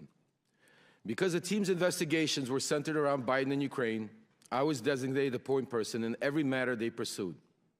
That is how I know with certainty that these Biden stories are untrue then and are untrue now. Congressman Pete Sessions, then Congressman Devin Nunes, Senator Ron Johnson, and many others understood they were pushing a false narrative. The same goes for John Solomon, Sean Hannity, and media personnel, particularly at Fox News, who used this narrative to manipulate the public ahead of the 2020 elections. Sadly, they are still doing this today as we approach the 2024 elections. We cannot separate this conspiracy from the Russian-Ukraine war because Trump has no intention to keep aiding Ukraine.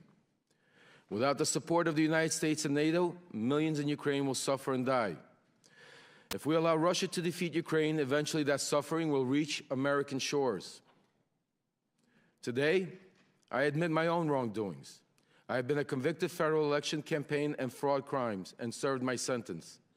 I do not hide that from reality. It is part of my truth. Despite rigorous attempts by those in power to silence me, I will be silenced no longer. Thank you to the committee for allowing me to speak. I look forward to answering any and all of your questions. Thank you. Chair now recognizes Mr. Galanis for his opening statement. Chairman Comer, Ranking Member Raskin, and members of the committee, my name is Jason Galanis. I was a business partner of Hunter Biden and Devin Archer, among others, during the years of 2014-2015. Our business included the acquisition of 85-year-old Wall Street firm Burnham and Company, the $1.5 billion surviving division of Drexel Burnham Lambert. Our objective was to build a diversified private equity platform, which would be anchored by globally known Wall Street brand together with a globally known political name, Biden. Our goal, that is Hunter Biden, Devin Archer, and me, was to make billions, not millions. The entire value add of Hunter Biden to our business was his family name and his access to his father, Vice President Joe Biden. In 2014, we believed that the Burnham enterprise would be significantly enhanced by forming a partnership with Harvest Fund Management, a $300 billion Chinese financial service company closely connected to the Chinese Communist Party. This effort was led by Hunter Biden's contact with Henry Zhao, the Harvest chairman. Mr. Zhao was interested in this partnership because of the game-changing value add of the Biden family, including Joe Biden, who was to be a member of the Burnham Harvest team post-vice presidency.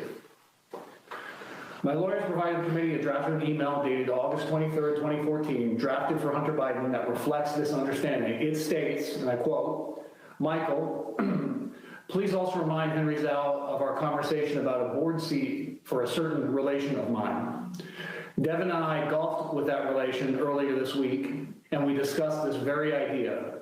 And as always, he remains very, very keen on the opportunity," end quote. I'm certain that this phrase, a certain relation of mine, refers to Vice President Biden. Devin told me about this golf course conversation shortly after it happened.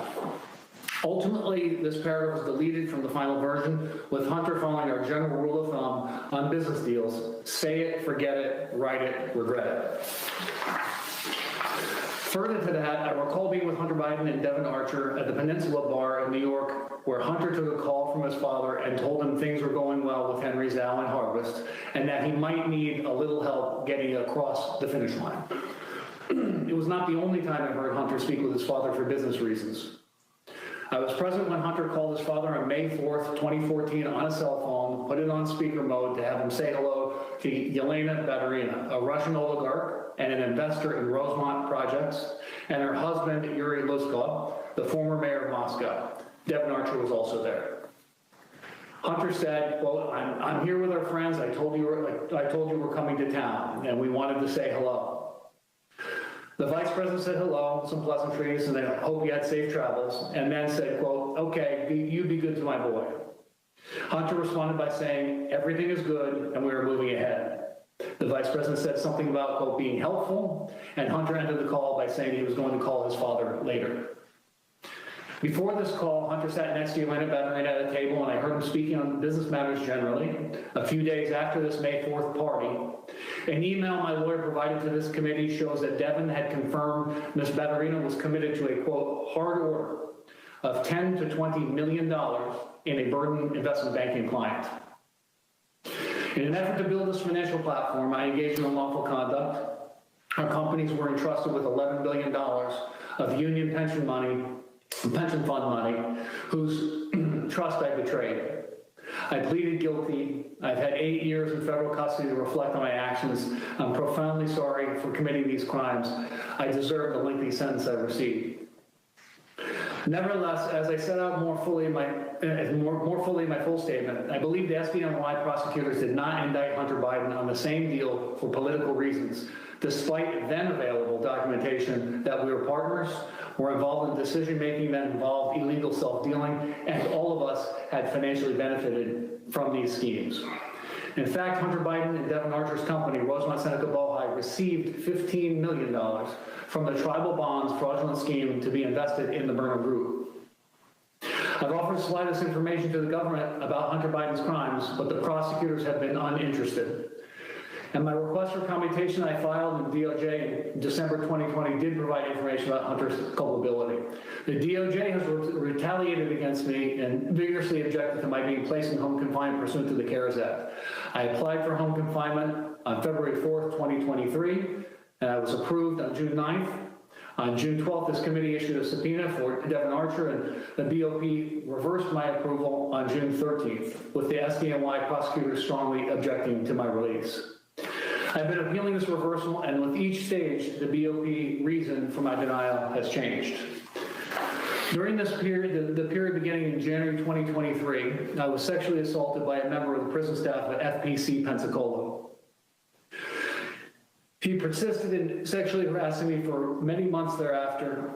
I had hoped to receive home confinement, which would remove me from danger. My judgment was clouded by the shame I felt for not being able to prevent the attacks.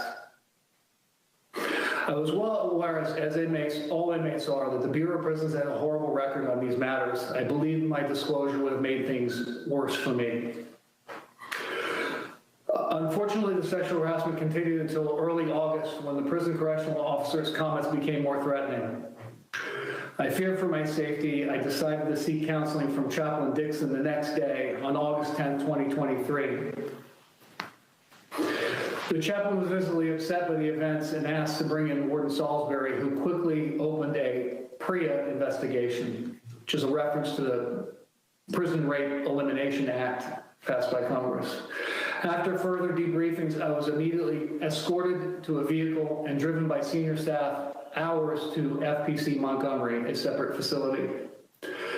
I'm grateful the committee has opened up an investigation of these matters, and I appreciate Chairman Jordan and Comer and Subcommittee Chairman Biggs signing the letter. I believe I've been a victim of a pattern of retribution by the Department of Justice.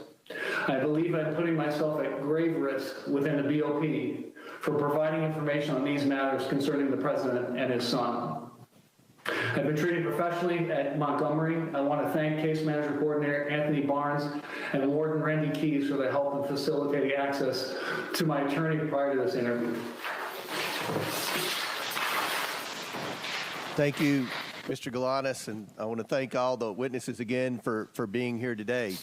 We will now begin the questions, and I want to remind members on both sides of the aisle, each member has 5 minutes. I'm going to adhere to that and hit the gavel. If the question has been asked, then we'll allow the witnesses time to respond, but we are going to try to get in a lot of questions from a lot of members, and I will begin the questioning, followed by Ranking Member Raskins.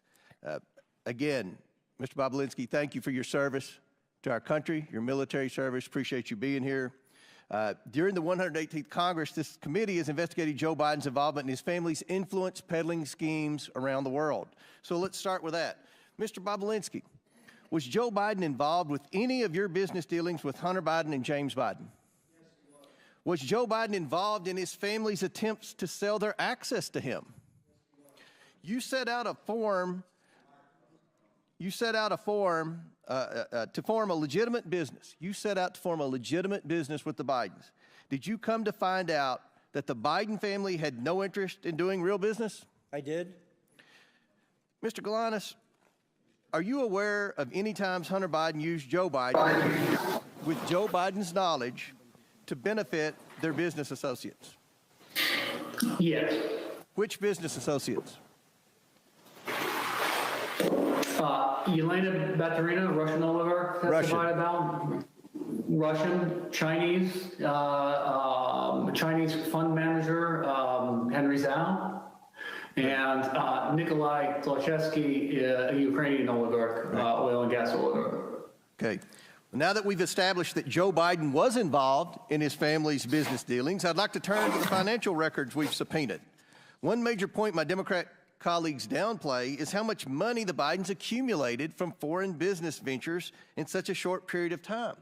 We have over $24 million to the Biden family and their business associates from 2014, while Joe Biden was vice president, to 2019. Mr. Bobulinski, there came a time when you were attempting to raise $10 million from the Chinese to pursue an actual business deal, a real business deal. But it wouldn't be correct to say this was a $10 million deal, would it? What did the Bidens conceive of the business with the Chinese becoming? The Chinese were committing to deploying billions of dollars in infrastructure projects here in the United States as well as around the world. Mr. Galanis, what was the financial goal you, Mr. Archer, and Hunter Biden set out to achieve? Was it millions of dollars or billions of dollars? Billions of dollars. Billions with a B. Yes, billions. Now I'd like to turn to some of the statements Joe Biden has made during his presidency about the findings of this investigation. Mr. Bobulinski, Joe Biden has said he never interacted with his family's business associates. Did he meet with you? He did. In fact, are you aware that Joe Biden also met with... I'm sorry, Mr. Chairman. He did multiple times. Okay. Are you aware that Joe Biden also met with Rob Walker, Eric Sherwin, and Devin Archer, too? I'm generally aware of it. Mr. Galanis, as you discussed earlier regarding Yelena Baturina, the Russian oligarch, you were present for Hunter Biden calling his then Vice President father with the Russian oligarch, Yelena Baturina. Present, correct? That's correct. You also were present for Hunter Biden's conversation with his father about a board seat on a Chinese company board. Is that correct? I was present for a call when Chinese transactions discussed, yes. So, Mr. Galanis, isn't it true that when Joe Biden said he didn't interact with his family's business associates, that's not true, is it? I believe it would be misleading to the point of being an untruth. I want to touch on the fact about the absent seat in the middle. Hunter Biden has chosen not to attend today's proceedings. I've given Mr. Biden exactly what he asked for before his deposition. It's clear that Hunter Biden knows his testimony would not withstand public scrutiny. Joe Biden has not been truthful about his participation in schemes to sell access and influence. And today's witnesses will show the American people a side of the story that the president and his allies on this side of the aisle are eager to hide. Mr. Bobulinski, can you tell us about your meeting at the Beverly Hilton with Joe Biden? The short version or a long version? Long version, but within a minute. Okay. So Hunter Biden, Jim Biden, and Joe Biden were in Los Angeles for a variety of business discussions. Joe was there to speak at the Milken Conference in May of 2017. I had lunch with Hunter Biden at the Chateau Marmont, and he had asked me to meet with his father that night. He set up a meeting at the Beverly Hilton where they hold the Milken Conference, and I got there a bit early and sat with Jim Biden, Hunter Biden, and we're just talking about what we were doing with the Chinese and the legal documents I was working through. And they had sort of coached me before Joe showed up to, listen, we're going to just keep things at a very high level. We're not going to go into a lot of details in this meeting. And I just remember that discussion generally because it just struck me as odd, honestly. Joe wasn't in the White House then, and that they were sort of framing it that way. And then Joe showed up, walked through the lobby of the Beverly Hilton Hotel. I stood up to shake his hand, and we sat down and spent 45 minutes to an hour going through my background. You met with him that long? Yes. This wasn't a handshake, a 2-second discussion about the weather. This was a 45-minute long meeting to an hour where we talked about a lot of stuff. Very good. Thank you. Chair now recognizes Ranking Member Raskin for his questions. But we're actually going to go to Mr. Garcia to begin. Great. Thank you very much. And thank you again. I just want to, just for the record, be very clear that in Mr. Bobulinski's testimony, he has provided zero evidence of any sort of link between Hunter Biden and the president as far as it relates to the business dealings. And so once again, we're back to a hearing where no evidence is being provided of any sort of wrongdoing by the president. But I want to go back, Mr. Bobulinski. Actually, it's my time, sir. Mr. Bobulinski, I want to go back to the private deposition that we had. I was one of a handful of Democrats in that private, on the record, under oath conversation we had. And during that deposition, I asked you a question of which you gave a false answer to, and I want to go back to that. I asked you specifically who got you into the presidential debate that was attended by you and others, and that, of course, was a huge moment in that campaign, and you could not recall. In fact, you said, quote, "I do not recall who got me into the debate." Do you remember telling me that, sir?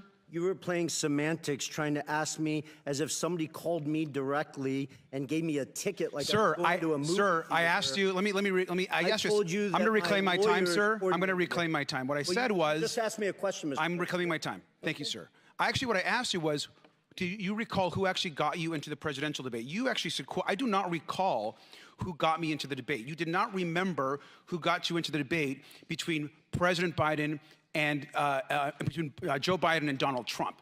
That's not a true statement. Sir, you quoted, "I don't recall who got me into the debate." It's on page 102 of the transcript. You did not ask me whether I was a guest of Mr. Biden. Thank you. I'll reclaim my time. I'm not asking you a question right now. Thank you very much, sir. In fact, here, as was shown by Ranking Member Raskin, we know that you were in the debate actually sitting adjacent and next to Trump officials. When we were confronted again on this same question, Mr. Bobulinski, if you were a guest of Mr. Trump's at the debate, you responded and you quoted, once the Wall Street Journal called you out, quote, "Is the Wall Street Journal God or something? Like you act like this is some encyclopedia of fact." And you refuse to still confirm that you were a guest of Donald Trump. So I want to ask you one more time, sir. Were you a guest of Donald Trump at the presidential debate? Mr. Garcia, those were not the questions you asked me in my transcribed interview. Wow. You were trying to ask answer the question, sir. Were you a guest of Donald Trump?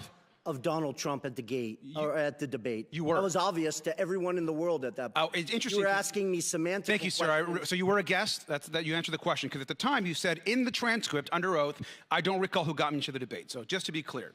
So I want to keep going. So you also call yourself, you're not a political person, yet you went to a presidential debate on behalf of Donald Trump. I also want to make it clear that you made numerous claims and allegations. You've made them today, you've made them before. And yet, even though you're not a political person, this is also another photo of you, you actually chose to show up at a press conference for Donald Trump prior to the debate because you're not a political person. Did you show up to a press conference for Donald Trump before the debate? I can't qualify whether it was for Donald Trump. Do you know who invited you? Sir, who invited you to the debate? Donald Trump, you said. Who invited you to the press conference? Who invited me to my lawyers coordinated things, and I showed up at a. Well, sir, I will tell you, it was Jason Miller, who it's been very clear, it's been reported, who actually worked on the part of the Donald Trump campaign. Here you are at a Donald Trump press conference, and you can't remember how you got to the press conference. You refuse to answer how you actually got into the Donald Trump debate with Joe Biden. Do you remember speaking at the press conference? I do very clearly. You do. Do you know who Jason Miller is, sir? I do know of him, yes. Do you know that he was a Trump campaign staffer? Mr. Garcia, you keep asking me semantical questions. You underestimate that I had 3 lawyers around me that were coordinating my travel, where I was going, and stuff well, sir, like that. interesting. So please stop. Well, I'll reclaim my time. Thank you very much. It's interesting, sir, because you show up to a pre-debate press conference. You show up to a presidential debate, both invited to by a person running for the presidency of the United States. You know the stakes are high, yet you have no idea how you got to the press conference. You don't remember how you got to the debate. And here you are speaking at a press conference of which the national media, so how did you get to this press conference? I flew on a plane. Who invited you? Are we going in circles? Sir, who invited you to the press conference? My lawyers told me I was invited to come to Tennessee. At that point, I was trying to get the truth and the facts out to the American people. At that moment in time, if I recall, I believe 80 million people watched that debate.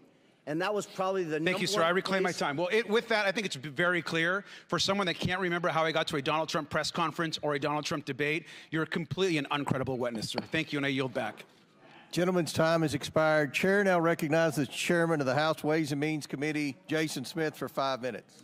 Thank you, Mr. Chairman. We've previously heard from 2 IRS whistleblowers that Joe Biden was the brand being sold by his family members. One such example of this could be seen in a June 6, 2017 WhatsApp message where Hunter Biden told a business associate that he was not willing to, quote, sign over my family's brand, close quote, or give them, quote, the keys to my family's only asset. Mr. Bobulinski, can you confirm that President Biden is the brand being sold by his family members? Thank you. During his deposition, Hunter Biden repeatedly testified under oath that his father was not involved in his business in any capacity, and that there wasn't even a connection between his father and his businesses. Here is just one example. Quote, I just state for the record one more time, under oath and under penalty of perjury, my father has never been involved in my business. I have never asked my father to be involved in my business. My father has never benefited from my business, and I have never asked anyone or my father to do anything for the benefit of anyone I've ever done business for, close quotes. Yet the Ways and Means Committee released a WhatsApp message that were provided by the IRS whistleblowers showing that Hunter Biden wrote on July 30th, 27, quote, I'm sitting here with my father, and we would like to understand why the commitment made has not been fulfilled. I'm sitting here waiting for the call with my father. Moreover, you testified that Hunter was not shy about his ability to get his father on the phone. And Devin Archer testified that there were multiple instances in which Hunter placed his dad on speakerphone. Mr. Bobulinski, was Hunter Biden telling the truth when he testified under oath that his father was never involved in any of his business dealings? No, he was not. Those are all blatant lies.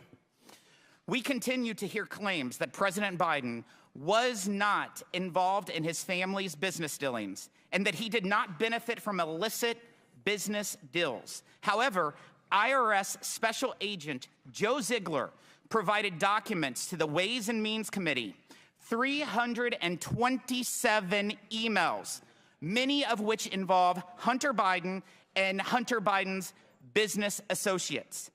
Mr. Bobulinski, do you have any personal experience that leads you to believe that Joe Biden was involved with Hunter Biden's business associates and business dealings? Yes, I do. You want to say a few? To outline how Joe was involved? Yeah. Yes, different congressmen and women keep trying to say that there's no evidence and use the word involved, which is a very opaque language. If Joe Biden was not involved in his son's business dealings, why, after flying all the way across the country to the Milken Conference, where there is next to Davos, is probably the biggest conference in the world, why would he take 45 minutes out of his night? It wasn't a 10 a.m. meeting. It was 10:40 in the evening. He's an elderly man, flew all the way across country to sit with me for 45 minutes to an hour to discuss my background, the business we are doing with the Chinese, his family's background. Speaking of the business with the Chinese, in October 2020, Joe Biden asserted that his family had not earned money through business dealings in China. However, IRS whistleblowers shared evidence that the Biden family made at least $1.1 million from their business with China, including $100,000 in payment from CFC, China Energy, and a $1 million payment in exchange for legal services that were never provided to a CFC official, Patrick Ho. Mr. Bobulinski, do you know whether the Biden family made any money from China? They did. Millions of dollars. I think approximately 8 to 9 million. The Biden family has made millions of dollars from China, correct? Correct. And you said at least 9 million? Yeah, I think it's actually over 10 million, but I'll leave those details up to you guys. Thank you. I yield back. Gentleman yields back. Chair now recognizes the ranking member. Thank you, Mr. Chairman. Thank you, Mr. Parnas, for being here today. Your involvement with the real Russian hoax about Joe Biden began in 2018 when, as a big donor and a big supporter of Donald Trump's, you were introduced to Rudy Giuliani, and you began working with him to dig up dirt on Joe Biden, Ukraine. If you can just tell us quickly how you got involved in that. Yes, I was a donor at the time. I became doing business with Rudy Giuliani. He got involved in a business I was doing called Fraud Guarantee. And in the midst, we started spending a lot of time together until eventually in November of 2018, he approached me and asked me about my connections in Ukraine. After telling him about people that I knew and things that I heard, at that point, then he wanted me to go to Ukraine to find Viktor Shokin, the prosecutor general. And basically, he wanted to go from his fraud guarantee to guaranteeing a fraud on the American people. But after turning over every stone and going down every rabbit hole, including interviewing Viktor Shokin and Zlochevsky, the owner of Burisma, did you ever find the smoking gun or any evidence that Donald Trump was looking for to paste on Joe Biden? On the contrary, Representative Raskin, not only did we keep hitting dead walls and not finding the smoking gun, but we kept running into sources of the information that was coming out of Russia. In fact, Joe Biden was part of a global campaign, including by the United States, to oppose corruption and to go after the corrupt forces in Ukraine. Isn't that right? Yes, sir. At what point did the campaign to dig up dirt on Biden become a campaign to spread disinformation and lies about Biden? At some point, when we hit a few brick walls, all of a sudden, then I saw the shift between the BLT group, which included John Solomon, the media personality, and Rudy Giuliani and other Trump lawyers, to start trying to push narratives that were that were not validated. We had no way to validate them. Basically, a letter would come over from somebody in Ukraine. I'd hand it over to John Solomon. Next thing you knew, he was on Fox TV 2 hours later with Sean Hannity. At what point did Mr. Giuliani begin working directly with Russian agents and Russian assets, individuals who would later become sanctioned by Donald Trump's own Treasury Department for spreading propaganda and disinformation against Joe Biden? It was sometime in probably around May, June of 2019. Were you aware, was Mr. Giuliani aware that these people were basically just doing the bidding of Vladimir Putin? Absolutely. So he had no hesitation about spreading lies that were concocted by Russian agents? As long as it fit the narrative, absolutely not. How were you and Giuliani able to take these false allegations peddled by corrupt officials and Russian agents and promote and amplify them here in the United States, in our political system? Weren't media groups skeptical of your claims? Most media groups, I'd probably say all except for Fox and a few other right-wing media groups, didn't want to take any of the information, and that aggravated Rudy Giuliani and John Solomon and other players. And the main group that was being pushed through was Fox, Sean Hannity, and some other media personnel over there. But then there was also other people that were doing the bidding for the Russian people in Congress, like Senator Ron Johnson, like Congressman Pete Sessions that sits here right now, that was with me from the very beginning on this journey into finding up digging dirt on Joe Biden. Is Putin's war on Ukraine today, which has cost hundreds of thousands of people's lives, is that part of the vaunted Russia hoax? Absolutely not. Is it real? Yes, absolutely. I want to ask you a more personal question, if I might, Mr. Parnas, because in my several years living through this extraordinary period of American history, I've tried to ask people like Michael Cohen and Cassidy Hutchinson. I've wondered about people like General Milley, General Kelly.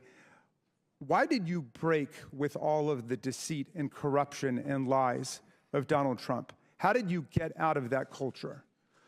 I mean, it was very difficult. I actually had to hit a brick wall myself and get arrested, and to be able to get out of that cult, because when you're in that cult, when you're around them, you have blinders on, and you're only able to see a certain amount of information. You're only able to hear the certain amount of information. You're not allowed to go out of the circle. And if you go outside of the circle, then you're not in the circle. So eventually, you brainwash yourself to believing certain things that are not true.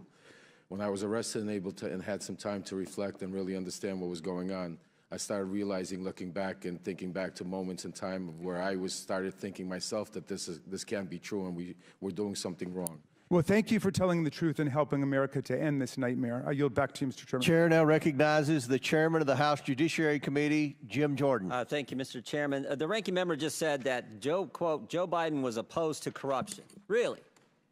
So opposed, he leveraged $1 billion of American tax money to fire the prosecutor in Ukraine who was investigating Zolochevsky at Burisma, the company Hunter Biden sat on the board of. Wow. And the prosecutor who replaced Shokin, that Mr. Parnas referenced in his opening statement, Mr. Lutsenko, guess what he did? He took Zolochevsky off the wanted list and dropped the charges. Wow, he's really, really opposed to corruption there. Mr. Bobulinski, who's the big guy? Joe Biden. Are you sure about that? Because when Joe Biden. You're sure? I'm 1,000% sure. Because when Hunter Biden did his deposition under oath, he said, I don't know who it is, even though he was copied on an email that said H will hold 10% for the big guy.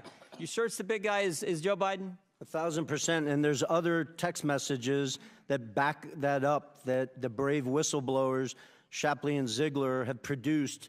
Not from my phones, not from my BlackBerry that I took screenshots from. They took them from subpoenas directly from Apple's iCloud that back up the fact that Hunter knew the big guy was Joe Biden. The big guy is the brand. The big guy is the lift. The big guy is the one who showed up at golf outings, who took phone calls and meetings and lunches and dinners with Hunter Biden and his business associates. Is that right? Correct. Mr. Galanis, you referenced in your opening statement, May 4th, 2014, you were at a party at a restaurant in Brooklyn, New York. Can you tell me who else was there? Yeah, it was a birthday party, so there were more than 100 people there, but amongst them was Devin Archer, myself, the host, Alex Kuklarski, Yelena Baturna, her husband, and then Hunter Biden joined. Tell us, I think you referenced a phone call that took place. Tell the committee what happened with that phone call. Who was involved in that phone call? As I testified in my opening statement, it was Yelena Baturna, her husband, myself, Hunter initiating it, Joe Biden on the speakerphone, and Devin Archer.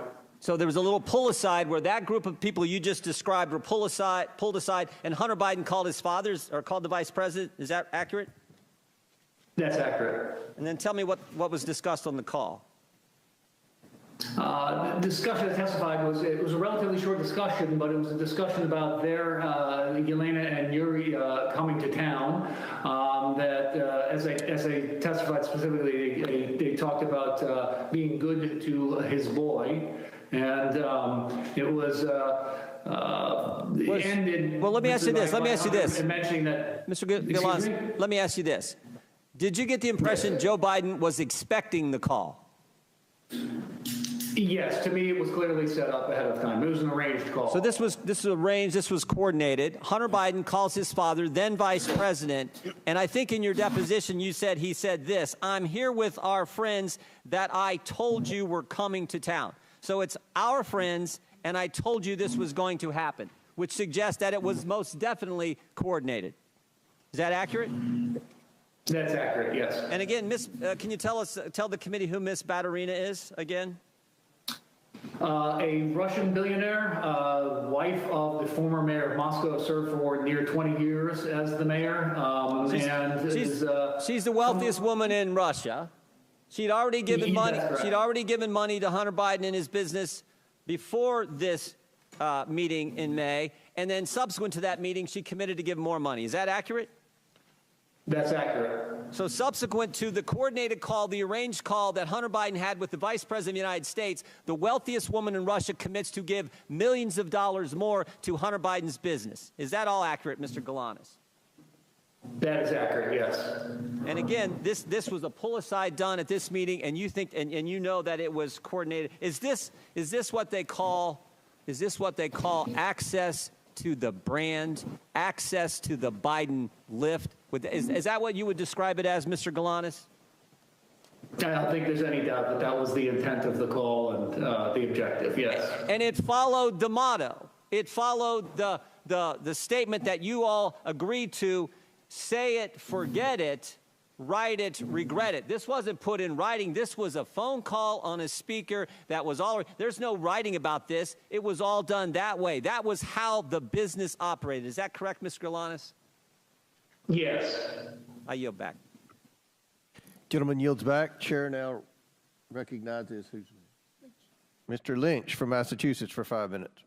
Thank you, Mr. Chairman. I want to make an observation here. I've been on this committee, this investigating committee, for over 20 years. And as an attorney before that, I've had sufficient training and experience to say that with high confidence that when you review the entire record of evidence of these hearings going back over a year, you've actually provided more evidence to impeach Donald Trump for a third time than you have in so much as laying a glove on President Biden. We keep on hearing about the Biden family. When you hear someone say the Biden family, that translates into we have no evidence on the president, so we're going to use the Biden family to try to implicate President Biden. But by the constant bumbling and continually shifting arguments here, you've done nothing more than exonerate President Biden. We heard initially for months, we heard about the Hunter Biden laptop. And, there were absolutely some embarrassing photos on that and some awful information about Hunter Biden's personal life. I will admit that. Then you bring in your own witnesses, your legal experts before this committee and have them testify. And what they said was amazing. They said there was no evidence to even suggest that there was support for articles of impeachment against the president.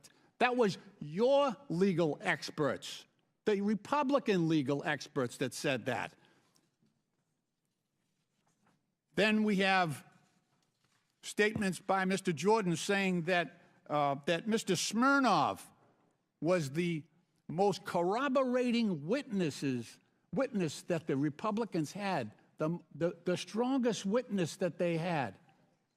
And, of course, after that, we find out through the Trump-appointed prosecutor that all of the information that Mr. Smirnov had provided was fabricated, false, and submitted by the inducement of Russian agents going after President Biden and trying to undermine our democratic system. And now we come to a point where, since that witness blew up, now we're going to prison, and we're reaching out to witnesses who have been convicted and sentenced to prison for stealing $80 million from the pensions of innocent workers. We can't get any lower at this point. That's your star witness. I want to remind people he's sitting in prison. That's why he can't be here today. He's sitting in prison for scamming workers' pensions. I mean, how low can you get? Then it's the Republicans' idea that this is the best guy they can get to testify against the president. This is the best guy they can get. A guy sitting in prison who can't even be here. Mr. Parnas, you've talked about your own direct involvement with Mr. Giuliani, and you said that your mission was to dig up dirt on President Biden. Can you talk to us about the coordination between yourself and Mr. Giuliani? Thank you for being here. Thank you, Congressman. So basically, it was a shadow diplomacy run by Trump and Giuliani, where Giuliani was the shadow diplomacy Secretary of State. I was his right hand and basically the point person in Ukraine to not only dig up, validate, search, whatever needed to be done to try to find up some corruption against Joe or Hunter Biden to be able to present. Once I would receive whatever information I received, I would then meet with him, John Solomon, other members of the team like Pete Sessions and Derek Harvey or other people there to discuss what we found. At that point, from there, Giuliani would then go to the White House and share with the president. And that was the line of communication. You said also in your testimony that members of this committee, the Republican leadership, should have known before Smirnov was indicted that this information was fabricated about President Biden. Could you talk about that? Congressman Lynch, not that they should have known, they did know. They knew exactly what was going on. They knew that the evidence was not vetted. This information was just coming in from anywhere from left, right field, and it was being pushed straight to the halls of Congress without zero verification of it. Okay, thank you. Mr. Chairman, my time has expired, and I yield back. Gentleman's time's expired. Before I recognize Mr. Palmer, I'd like to enter into the record the testimony of Tony Bobulinski with the committee on February 13th, 2024. It corrects the record of Representative Garcia's, who did not provide your entire testimony. On page 147, you told the committee about your understanding of who invited you to the events referenced by Mr. Garcia. So without objection, I'd like to enter into the record the entire transcribed interview of Tony Bobulinski. And Mr. Chairman, I'd like to enter for the record an article from today's Daily Beast entitled "Texts Reveal More Russia Ties for Key Anti-Biden Witness Bobulinski." Okay, Daily Beast. Without objection. Chair now recognizes Mr. Palmer from Alabama for 5 minutes. Mr. Bobulinski, I have very limited time and I want to get through a lot of information, so please answer these questions with a yes or no, if you don't mind. You have met Joe Biden, isn't that correct? Correct. In fact, you had a meeting with Joe Biden, isn't that correct? 2 of them. One of those times was before the Milken Conference in Los Angeles, May of 2017, is that correct? It was during the Milken Conference. You provided a great deal of documentation to this committee.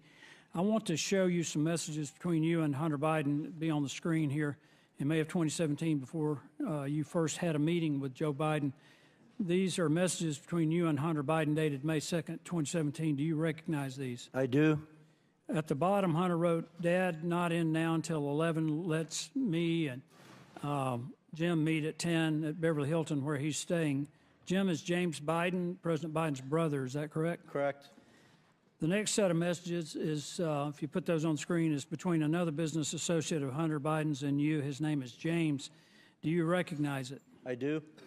At the top, you write, "About to meet Hunter, Jim, and I guess Joe at Beverly Hilton Hotel." Joe is now President Joe Biden. Is that correct? Correct. This chat between you and Joe Biden, Joe Biden's brother, you write to Jim, "Great to meet you and spend some time together. Please thank Joe for this time. It was great to talk. Thanks, Tony B."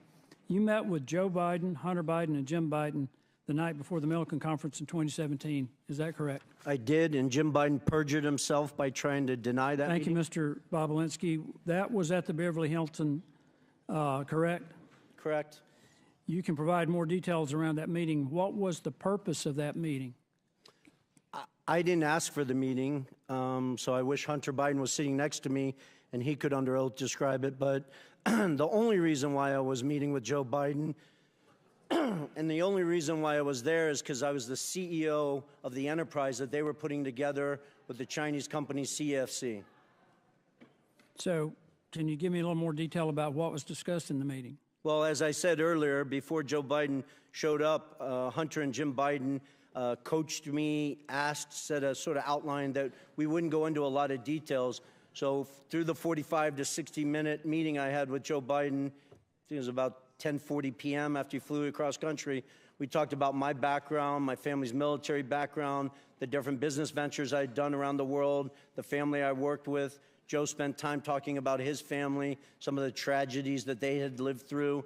And at a high level, Hunter actually introduced me to Joe because before Joe came and sat down with us, Hunter said, hey, give me 5 to 10 minutes. I need to read my father in on it. So when you're referencing Joe and Hunter's father, you're referencing President Joe Biden. I am. Correct. These 4 images, well, in this message you sent to James again, you said you spent more time with Joe and Jim this morning, and to be factually correct, that's President Joe Biden and James Biden, his brother. Also saw them last night, including Hunter. These 4 images show a pretty clear record of your meeting with Joe Biden in May of 2017, Mr. Bobulinski. Hunter Biden, during his transcribed interview, testified that the meeting did in fact take place. And after being asked, did Mr. Bobulinski meet with your father during the trip, Hunter stated he met with him in the lobby of the hotel. When asked who attended the meeting, Hunter replied, my uncle and myself. But when asked whether the meeting at the Beverly Hilton between Joe Biden, Jim Biden, Hunter Biden, and Tony Bobulinski took place, Jim Biden testified, absolutely not. These stories don't match up. Mr. Chairman, Jim Biden also told the committee that Joe Biden did not meet the Chinese businessman Xi Jinping. Rob Walker, by known as a friendly witness committee, said the opposite. So, Mr. Chairman, it appears to me that there are material inconsistencies between the witnesses' testimony. These witnesses' statements appear to me to be irreconcilable. In short, Mr. Chairman, someone appears to be lying to the committee. The inconsistent testimony seems to come from Jim Biden, the president's brother. Lying to Congress is a serious offense, Mr. Chairman, a criminal one, in fact. And if the Bidens or anyone else has come before this committee and lied to this committee, I strongly encourage the committee to pursue criminal referrals to the Department of Justice. One last thing that I want to ask, and Mr. Bobulinski or Mr. Galinas, have either of you heard of any offer of a pardon for anyone involved or associated with or a partner to the Biden family enterprise corruption investigation? I'm sorry, that was a question. Have I you heard of anyone being suggested that a pardon might be in order for anyone associated with this enterprise? I have not. Thank you, Mr. Bobulinski. Thank you, Mr. Chairman. I yield back. Mr. Chairman, I just have a parliamentary inquiry. We've heard for months now and seen the photo of that BlackBerry with the cracked screen. Does the committee have in its possession the data from Mr. Bobulinski's phone from which he's allegedly taken these pictures? Because I think we need the data that they keep referring to. And maybe Mr. Bobulinski could just turn it over to us, or we could subpoena it today. We have the images that we have shared with you. Right, I saw the picture of the cracked BlackBerry, but do we have the underlying texts that are being referred to by my friend Mr. Palmer?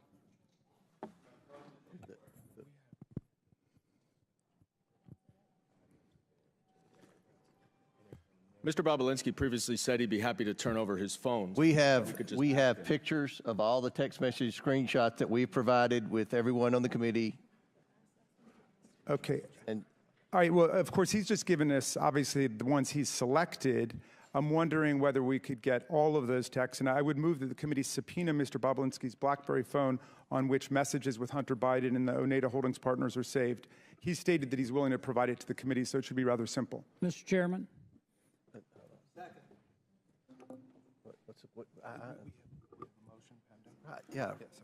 Okay, there's a motion to subpoena Bobulinski's BlackBerry. Yeah, with the texts that were just referenced by Mr. Palmer.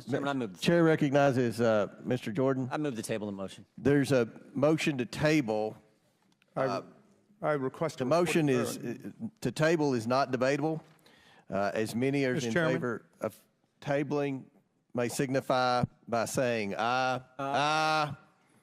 All those opposed signify by saying no. No. In the opinion of the chair, the ayes have it, and the motion to table is agreed to. Mr. Chairman, what we're doing is we're tabling evidence here, which you keep relying on, so I'm going to ask for a recorded vote for that. Yeah. That just makes no sense. A recorded vote is ordered. We'll suspend for a moment. We don't, this is a committee hearing. We don't have the clerk. Will somebody go find the clerk? I know.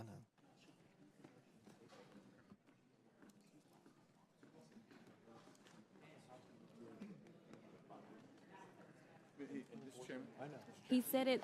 Did he say under oath? In the. Did he say? Would, Mr. Speaker, Mr. Chairman, Mr. Minority Leader, do you think it's possible that the witness would voluntarily just give it? But I had understood actually that Mr. Bobulinski had volunteered when he was asked about this. It would simplify things if he would just turn it over the BlackBerry. Well, he did very clearly say he's happy to turn over his BlackBerry to the committee. We then asked for it at the deposition. He didn't. We've asked the majority to ask for Mr. it. Goldman, you're out of order. We're in suspension here waiting for the clerk to come so we can take the vote that your side of the aisle requested. You can't make this stuff up. You can't. This is Jurassic Park. Gee.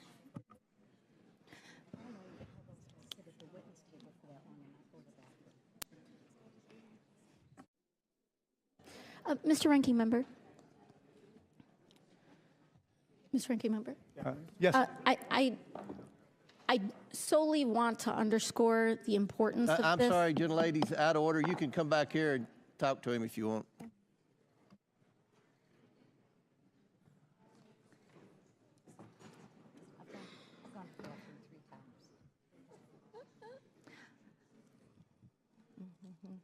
Mr. Chairman.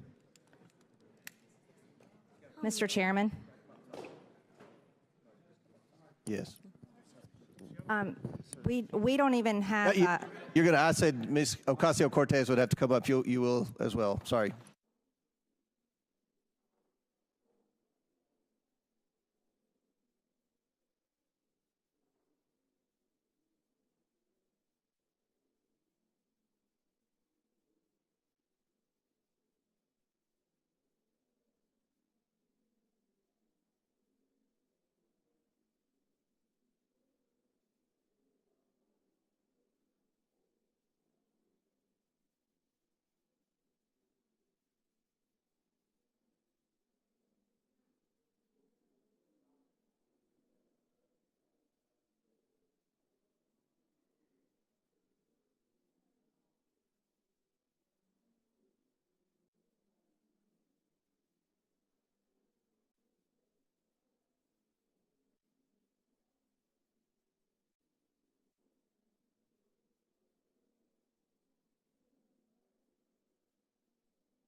Mr. Chairman, just an invitation to regular order. We have Democratic clerks who are faithful to the rule of law and could do this if you're waiting for clerks. And we'll all be here to watch, to document their work. So, I mean, in other words, if you want to conduct the vote with the Democratic clerks, we can do it.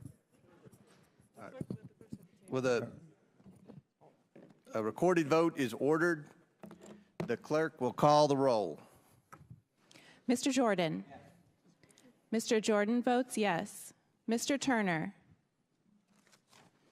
Mr. Gosar. Ms. Fox. Mr. Grothman.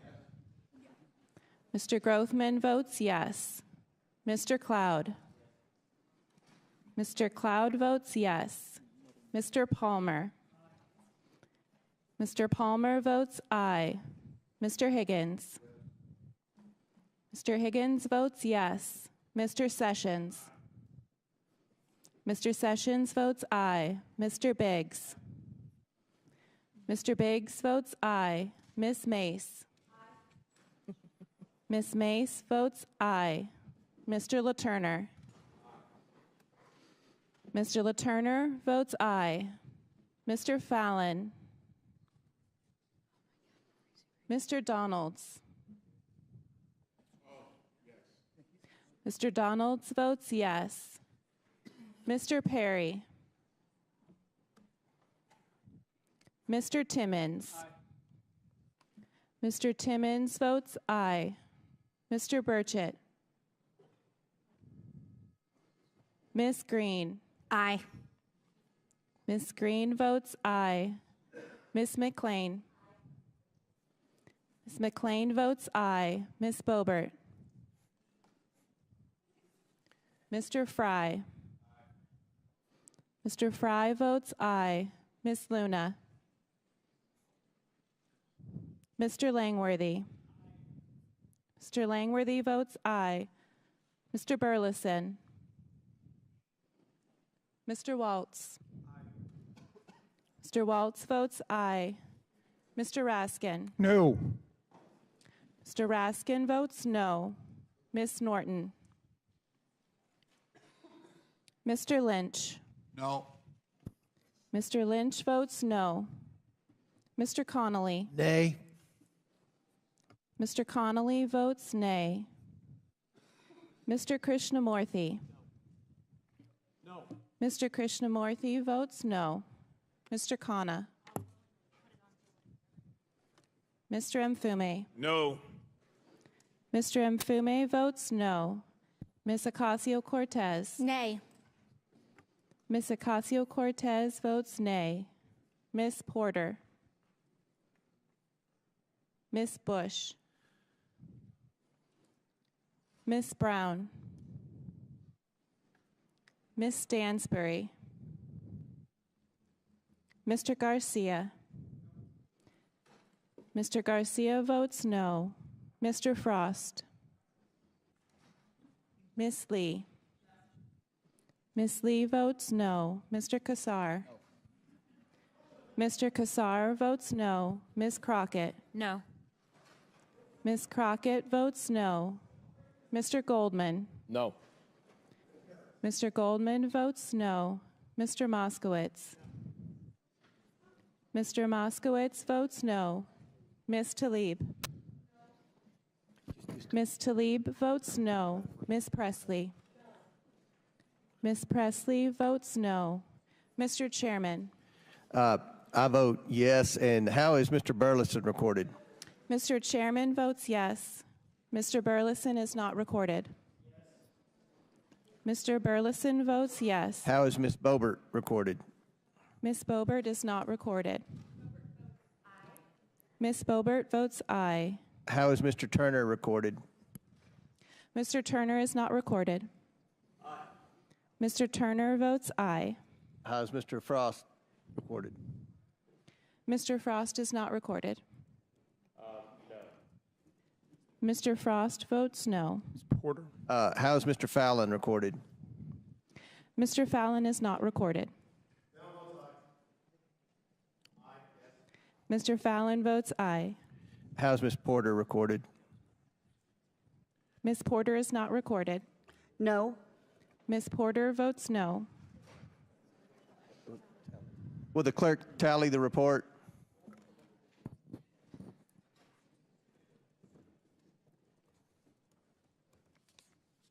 So who's next? Who do I recommend? We just finished Palmer, so we're going.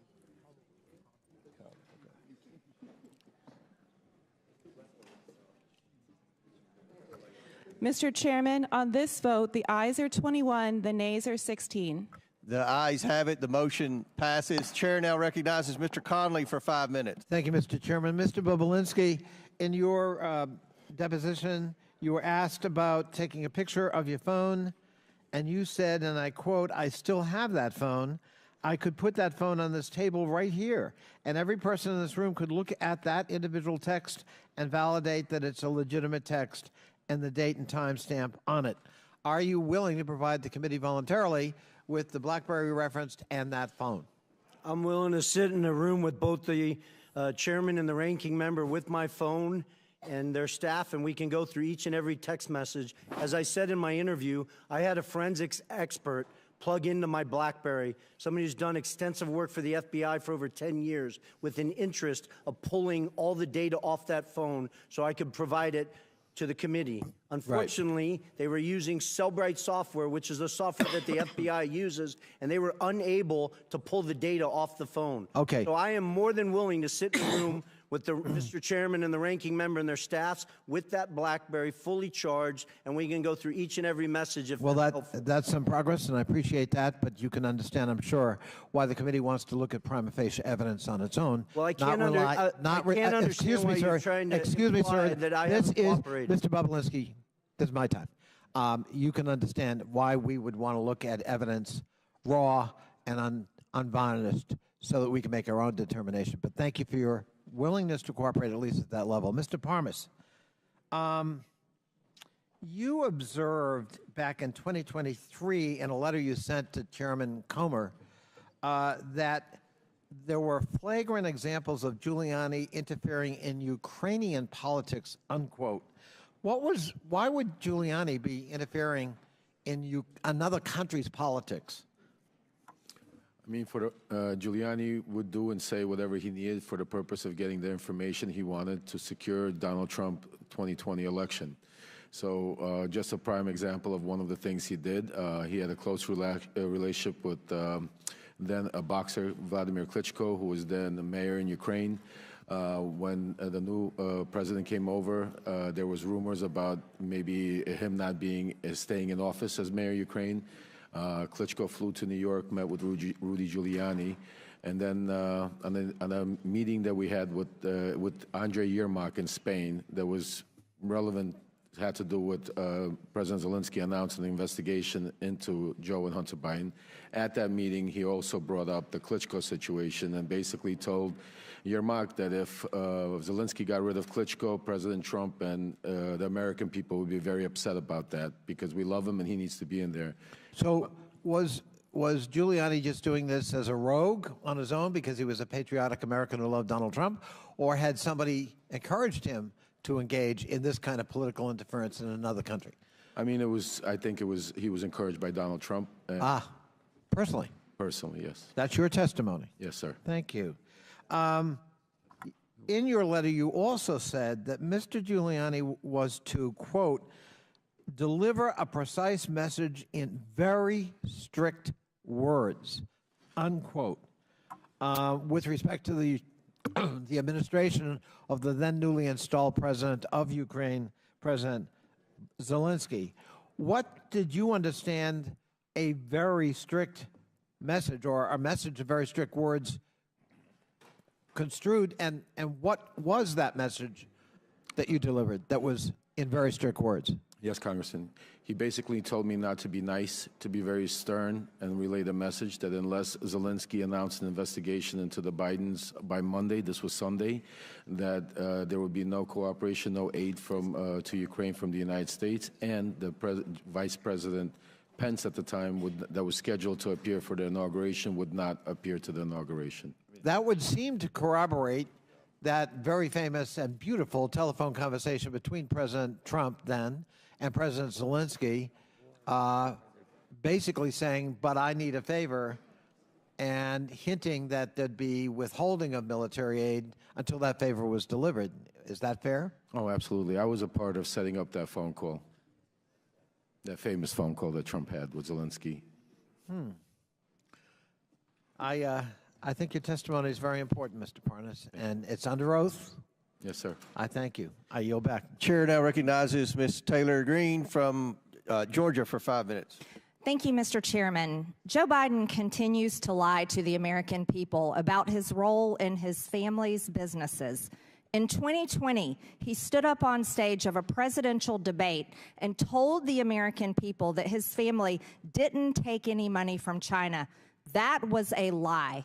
Not only was it a lie, he knew it was a lie. He knew it because he met with his son Hunter Biden's Chinese business associates. I want to talk about CEFC, which is the China Energy Fund Committee. Mr. Bobulinski, who is Chairman Yi? Chairman Yi was the chairman of CEFC. Thank you. Jim Biden told the FBI and IRS that Chairman Yi was the protege of Xi Jinping, the leader of China and the Chinese Communist Party. Mr. Bobulinski, Rob Walker told this committee that Joe Biden met Chairman Yi. Are you aware of that? Yes or no? I am now. I wasn't at the time. And Joe Biden also met with you, is that right? Yes, he did. Twice. Who is Director Zhang? Director Zhang was the number 2 at CEFC. The executive director of CEFC, the number 2? Yeah, he was the number 2 executive, but really the point person that I worked with and the Biden family worked with, and he's the individual that Hunter Biden was shaking down at the end of July 2017, demanding that they fund the $10 million. They ultimately sent $5 million, but $10 million directly to Hunter Biden's account, Owasco. Thank you, Mr. Bobulinski. I want to show you a text message that Hunter Biden sent to you and his other business associates. I'm holding it right here. I'll read it to you. Hey, Tony, I have an idea. In light of the fact we are at an impasse of sorts, and both James' lawyers and my chairman gave an emphatic no, I think we should all meet in Romania. He's speaking about my chairman. When Hunter Biden came in for his deposition, he said that he was referring to Chairman Yi, and that the rest of your group referred to Zhang as a different chairman. Does this make any sense to you? That's a lie. I never heard Director Zhang referenced as chairman, and I had direct communications with Director Zhang over WeChat, met him in Romania, met him in Moscow, met him around the world in New York, trying to develop this business, and he was never referred to as the chairman, first of all. Second of all, that makes absolutely no sense in the context of this message because we are discussing Oneida Holdings, LLC. Thank you. So he was not the chairman, just to clarify. Yes, correct. Or no? Okay. So I want to show you another text. When he said his chairman, he was talking about his dad. This is from Rob Walker. It didn't seem to make much sense to Rob Walker either.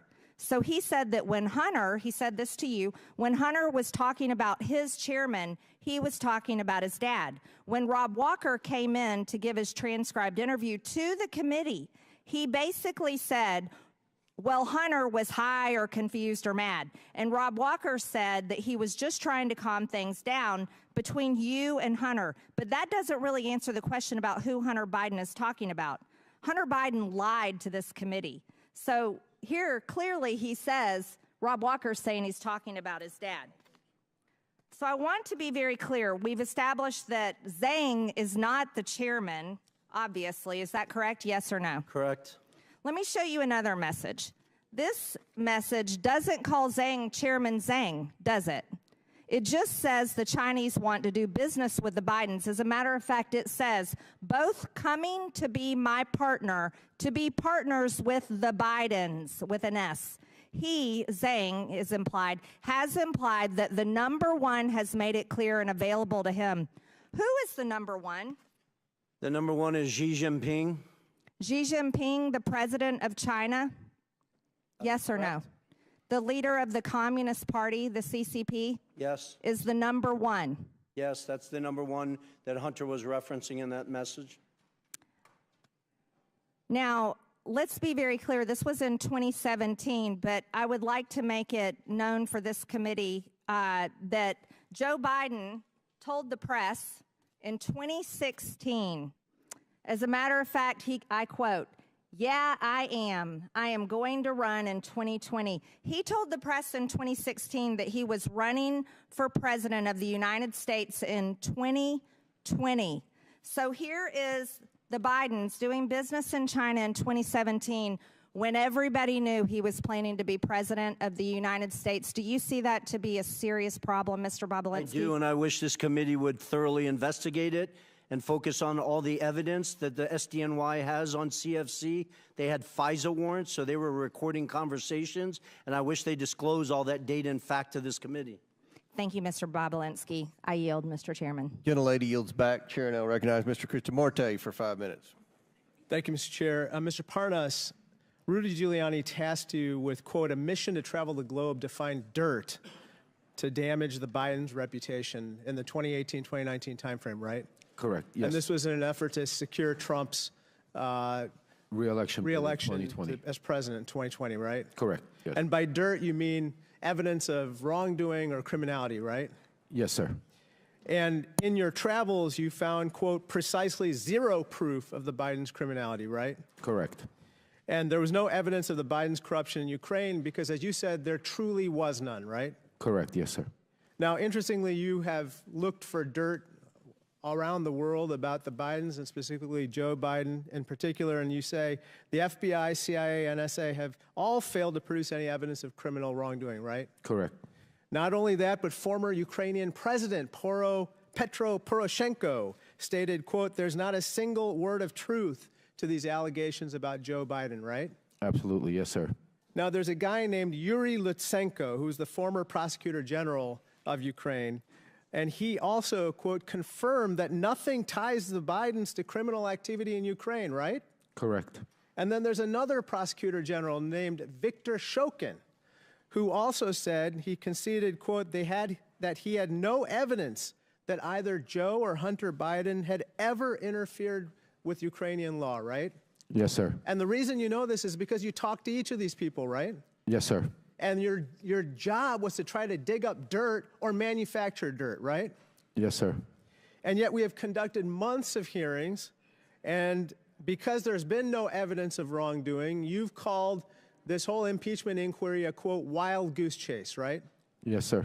Now, interestingly, we've heard from the other side that, quote, the real quid pro quo wasn't Donald Trump.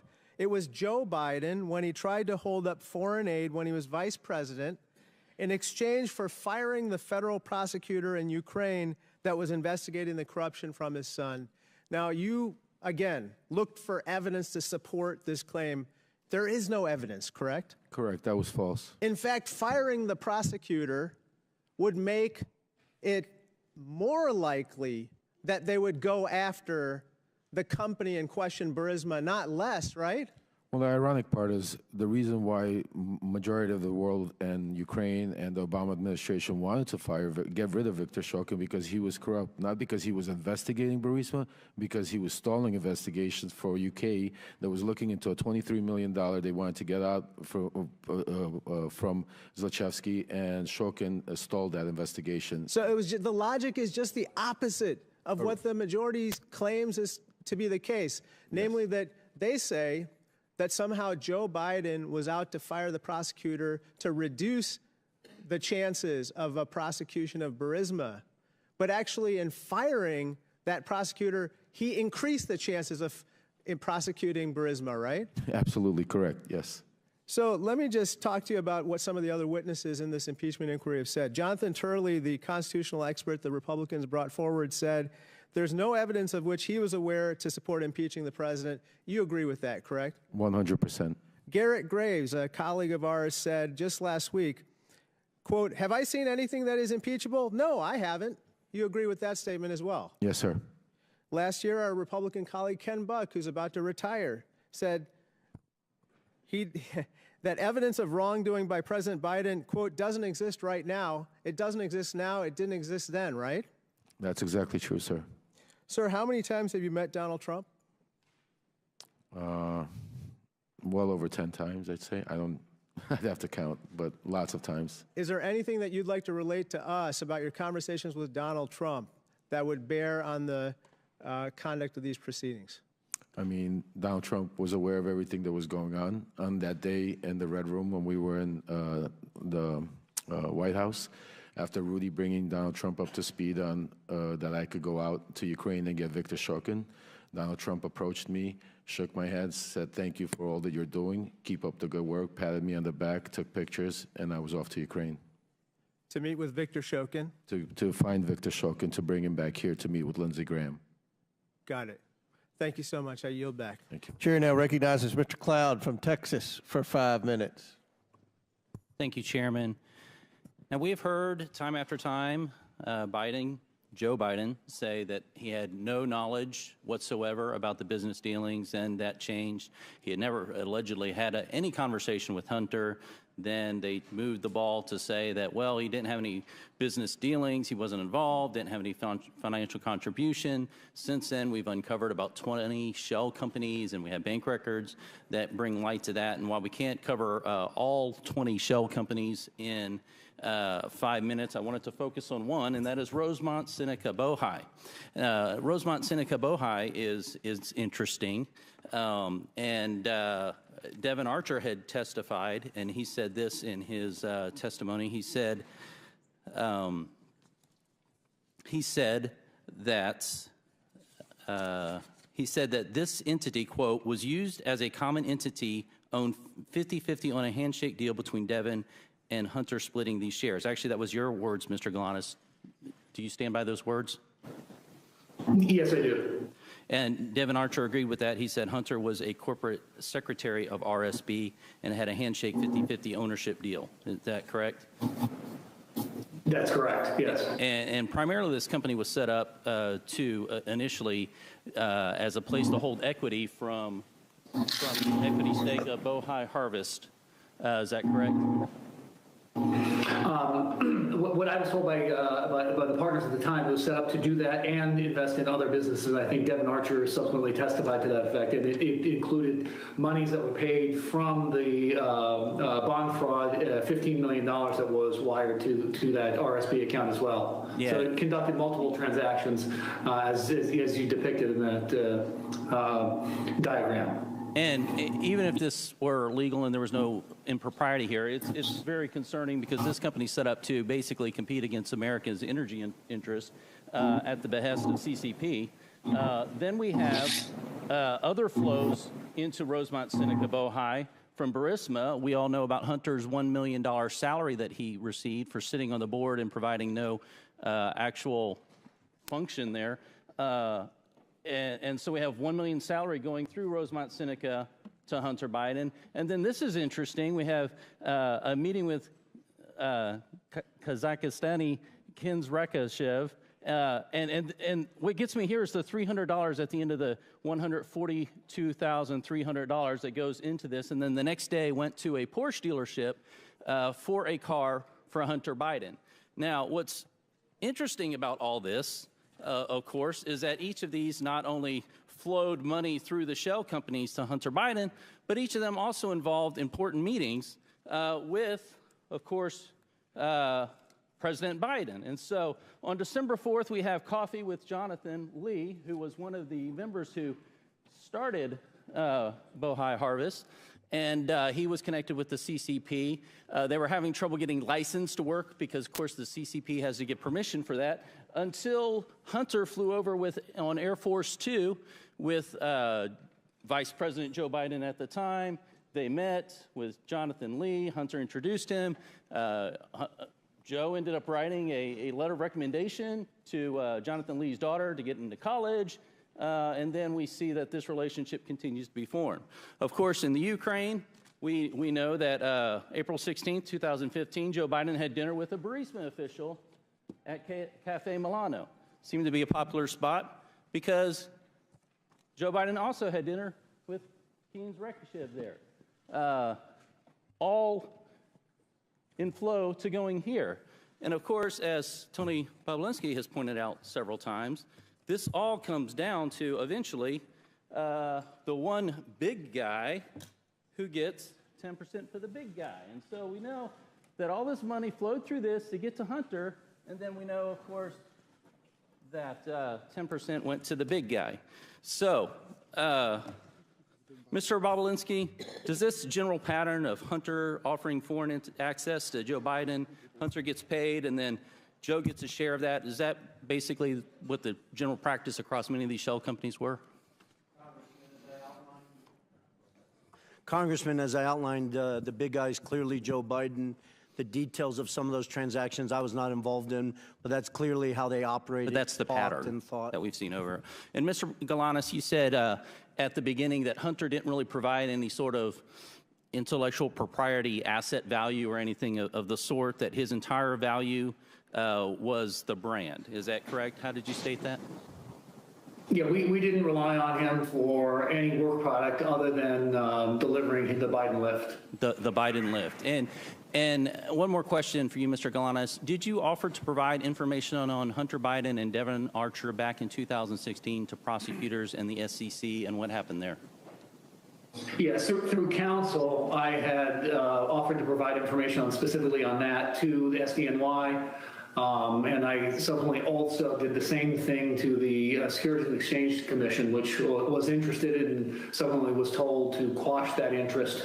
I understood that to be an order from the Southern District of New York to quash the SEC information. Thank you. Chairman, I yield back. Gentleman's time's expired. Chair now recognizes Mr. Goldman for 5 minutes.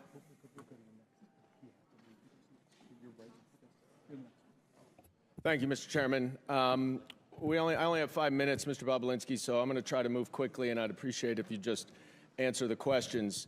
You testified that Joe Biden was involved in your business venture related to Oneida Holdings and Hunter Biden. So I want to drill down on the crux of what your testimony is.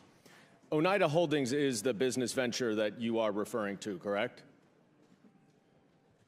When I'm referring to what? Can you any business you did with the Bidens? My reference is the Sinohawk Holdings LLC, and Oneida Holdings LLC owned 50% of that. Right. And Oneida Holdings was the 50% that was on the American side of that Sinohawk deal, right? It was the 50% that was the Biden side of it. Some of the, James Gillier is not an American, so. Sorry, fair enough. And it was a joint partnership memorialized in an incorporating document, correct? And it had equal shares divided among 5 partners. Is that right? Well, I can't. Well, are you asking me about what you're holding up? Because you're sir, was it an equal? Were there equal 20% shares among 5 partners? In what? Oneida Holdings. In the final signed documents? Yes. Is that what you're asking me? Yes. It is? Not complicated. Well, it is because. All right, you're just filibustering now. The answer is you're filibustering. I get it.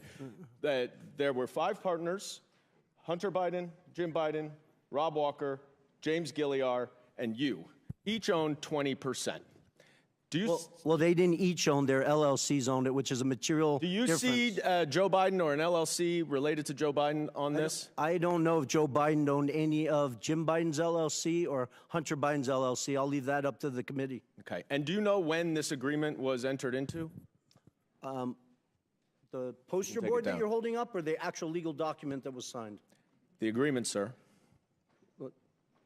The agreement. The agreement was signed May 22nd, 2017. Who was the vice president then?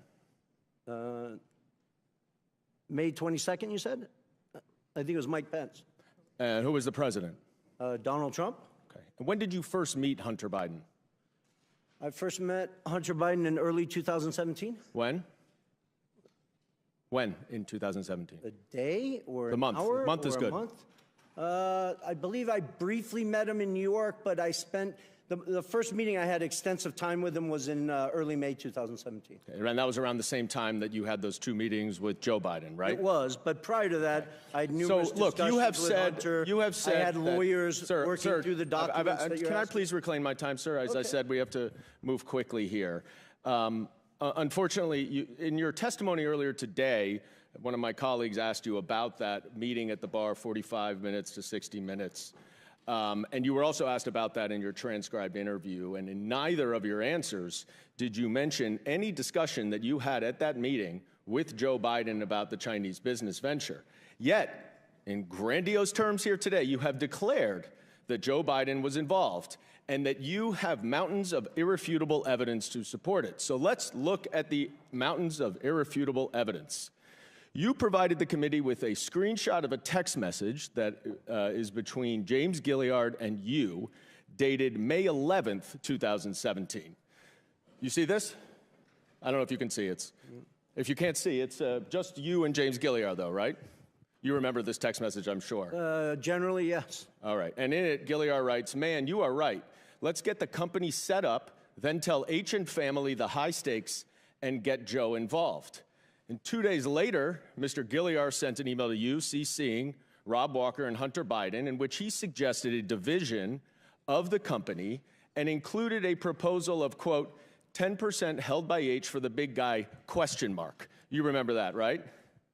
The infamous email with the big guy? Yes, Yeah. I do. Did anyone ever respond to that email? Yes, they did, numerous times. Sorry. Hunter Biden himself did. Excuse me. You're right. Well, no, I think that's important because Sir, Hunter did Biden anyone has ever claimed that he didn't Can you answer my respond to it, questions? and he responded to it, I believe, You're just 3 going to times. filibuster. I reclaim my time that's running out, but I will say no one responded to the big guy reference for 10.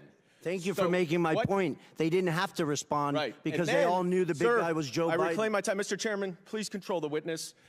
I would like to get a little extra time, Mr. Chairman, because I want to read what Mr. Gilliard said to the Wall Street Journal.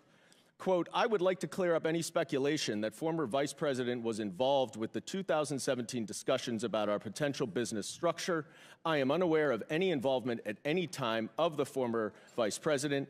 The activity in question never delivered and project revenue. 9 days later, the agreement without Joe Biden was signed.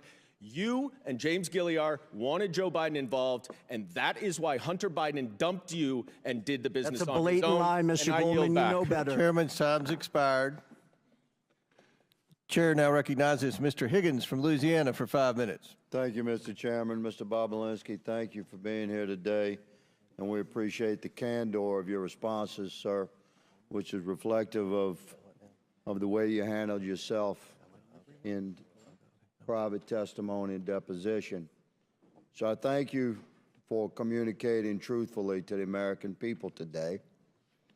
I'm going to ask you about the China Energy Fund Committee, the CEFC. You familiar with that, sir? I am. Was this a multi-billion-dollar company, like a Fortune 500 company at one time? It's even bigger than that. If you go back and look at its financials in 2016 and 17, it was probably one of the 5 largest private companies in China. So exactly. So this was a major operation that had a lot of money, and apparently, I'm going to hold up a memo here from this is a chart from the second bank memo, and it shows disbursement of a total of almost $24 million for diamonds. So you have a major Chinese company spending a lot of money on diamonds, and apparently diamonds were used as a means of payment for the Biden family. We know that the Bidens have testified that admitted to having 2 diamonds. We suspect that there are many, many more, $23 million worth of diamonds. Are you familiar with the exchange of valuable assets to pay the Bidens other than electronic transfers of monies? Are you aware of payments in diamonds, payment in cash, payment in board memberships, et cetera? Am I generally aware of it, Yes, or was sir. I involved? Yeah, I read Jim Biden's and Hunter Biden's transcript multiple times. Jim Biden in that transcript references 2 diamonds that were given to Hunter Biden. One, he implies, was in 2015 by an individual who he couldn't recall his name, but the individual's name is Scott O., who was a surrogate for CFC. And then apparently a second diamond was given at a meeting in Miami. And I really want to set the record clear. I was not at that physical meeting. I was in Miami, but I was not at that physical meeting. That's what I told the FBI in my transcribed interview. Are you aware, Mr. Bobolinsky, of a pattern of bribery, of bribe payments coming from the China Energy Fund Committee? I appreciate that question. I wish everyone on this committee would read the 1,200 pages of testimony in an 8-day trial in the SDNY where Mr. Goldman used to work while the actual trial was going on, that accused numerous executives, ultimately Patrick Ho, of corruption, bribing, leaving shoeboxes of cash to a variety of political figures in Africa. Exactly. So, Mr. Bobolinsky, from your perch within the Biden family operations and their interactions with major businesses in China and the exchange of millions of dollars that are known. We've tracked them through bank records, through suspicious activity reports, through emails, through communications that this committee has documented. There's no debate that millions and millions of dollars flowed into the Biden family's bank accounts. But the existence of other forms of payment is fascinating because diamonds are untraceable. We really don't know how many diamonds the Bidens received, do we? We don't. And for somebody who's been to mainland China probably 10 plus times, Hong Kong probably 15 plus times, I had hundreds of people, Congressman, I had hundreds of people working for me in mainland China. At one point, I never got a diamond from any businessman or woman. So, Mr. Bobolinsky, I shift quickly to a text message. Are you familiar with this? It's from a gentleman named James. Generally, yes. Yes, says, don't mention Joe being involved. It's only when you're face to face. I know you know that, but they are paranoid. And there's a response saying, okay, they should be paranoid about things. And then there's a response saying, for real. So what is meant by don't mention Joe being involved? It's only when you're face to face. I know you know that, but they are paranoid. Well, I think it outlines how the Bidens operated, not specifically just with CFC. You have Galanis here testifying and numerous other witnesses that have given you tremendous amount of evidence that outline they worked to obfuscate it, create layers of obstruction. That's the reason why Rob Walker was getting sent millions of dollars instead of Hunter Biden directly. That's the reason why Devin Archer was receiving millions of dollars instead of going to Hunter directly. You guys have a mountain of evidence that stacks high and answers that question on how they obfuscated. They lived in a world of plausible deniability. Thank you, Mr. Bobolinsky. Mr. Chairman, my time has expired. I yield. Chair now recognizes Ms. Norton from D.C. for 5 minutes. Thank you, Mr. Chairman. Mr. Galanis, thank you for appearing voluntarily for this hearing from Alabama.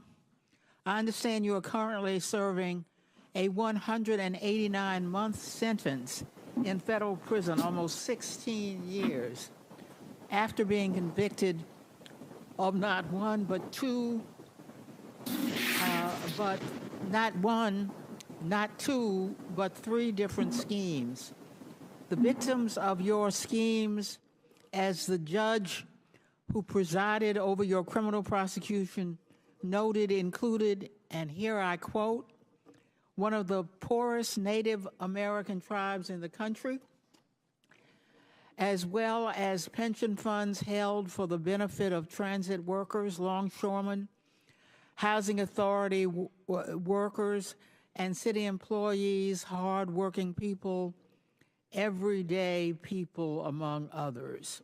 The court also noted that you personally benefited from these schemes, and again I quote, using over $8 million, almost $9 million, for lavish personal expenditures, including home expenses, automobiles, travel, clothing, jewelry expenses, and meanwhile, investors were left with nothing. But this is not your only encounter with prosecutors. In another case, the Security and Exchange Commission charged you in 2005 with accounting fraud in connection with your involvement with Penthouse magazine. And in 2010, you were convicted of attempted tax evasion and were sentenced to 5 years probation in order to pay nearly $2 million in restitution.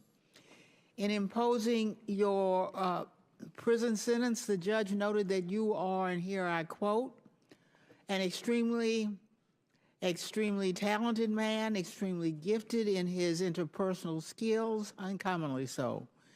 He is very persuasive as an individual, and those were the tools in his tool bag of the fraud he committed and the people he ensnared, his intelligence, his interpersonal skills, his charm, if you will.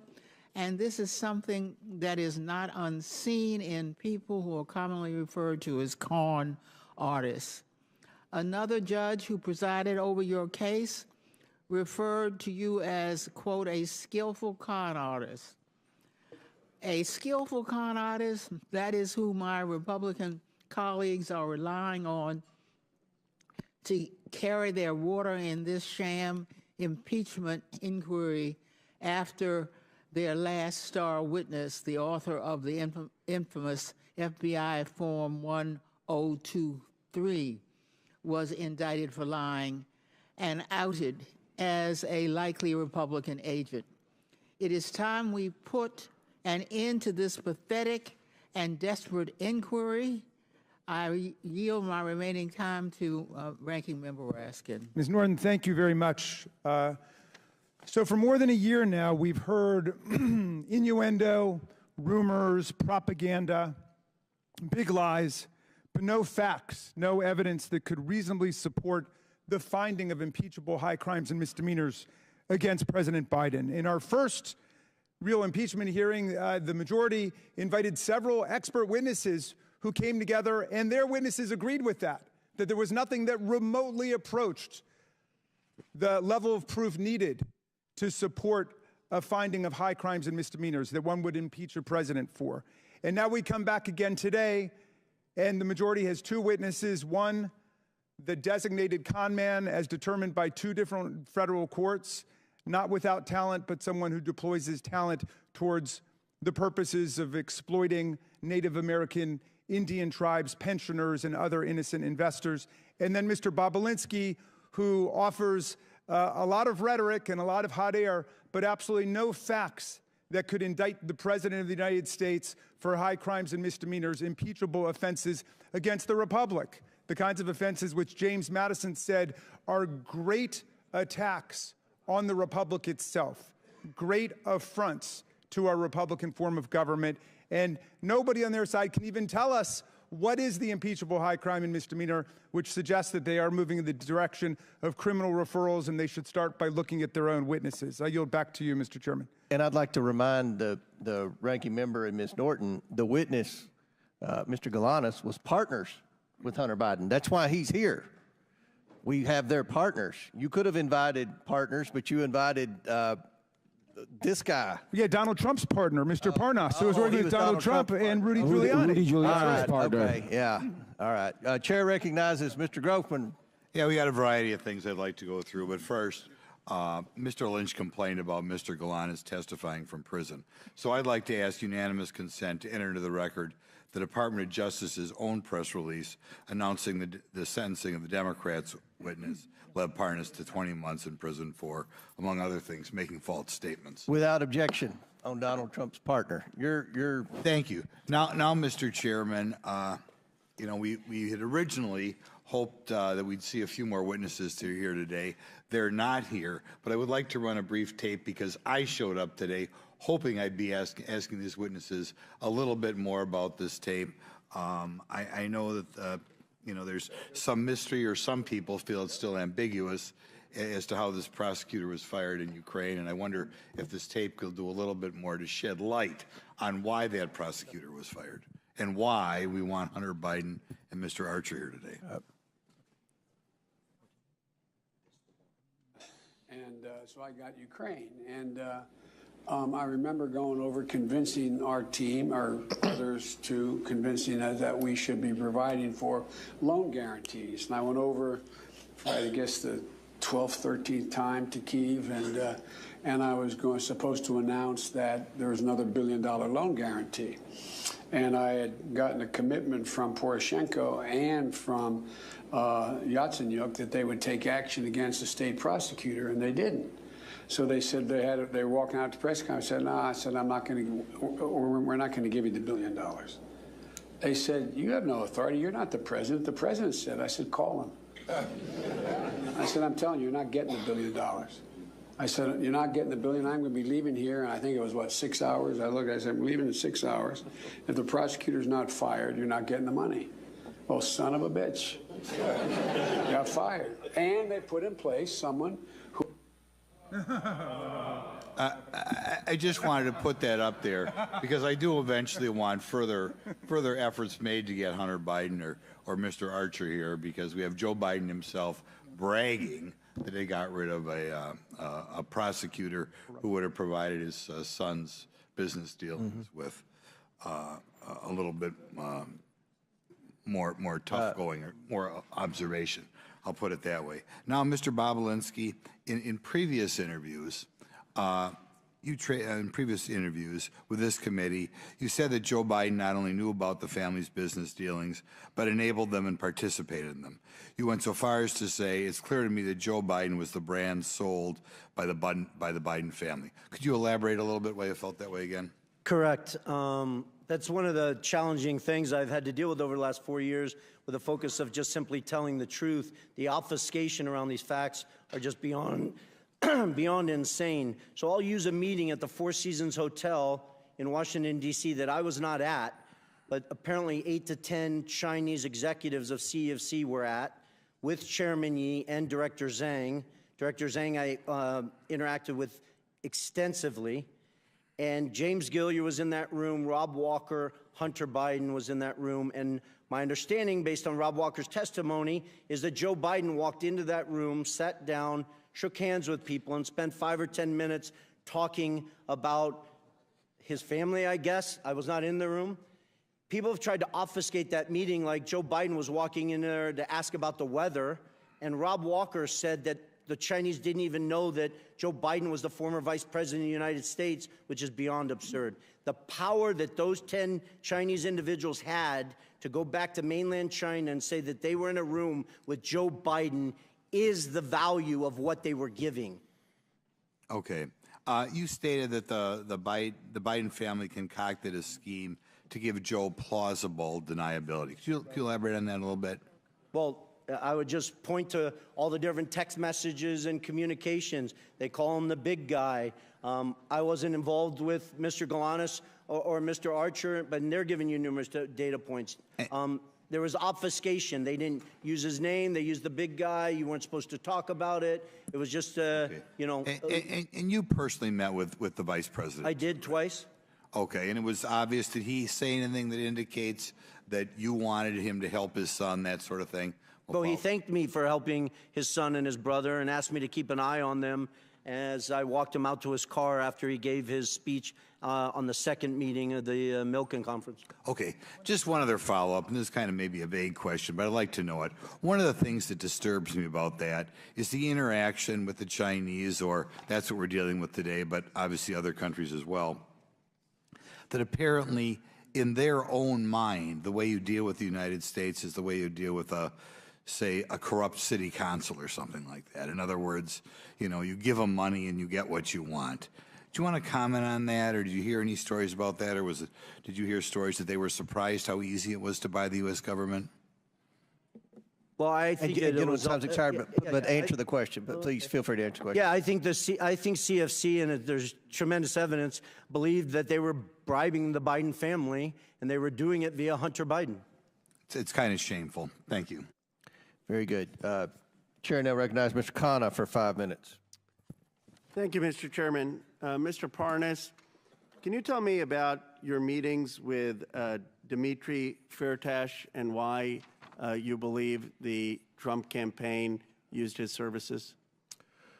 Yes, well, I was sent to meet with Dmitry Firtash because Dmitry Firtash had resources. He's an oligarch that was in Vienna waiting to be extradited to the United States.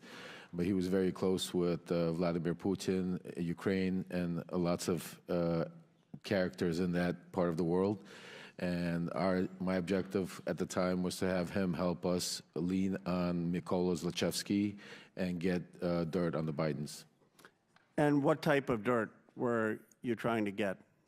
We were searching for Hunter's hard drive that we were told was out there.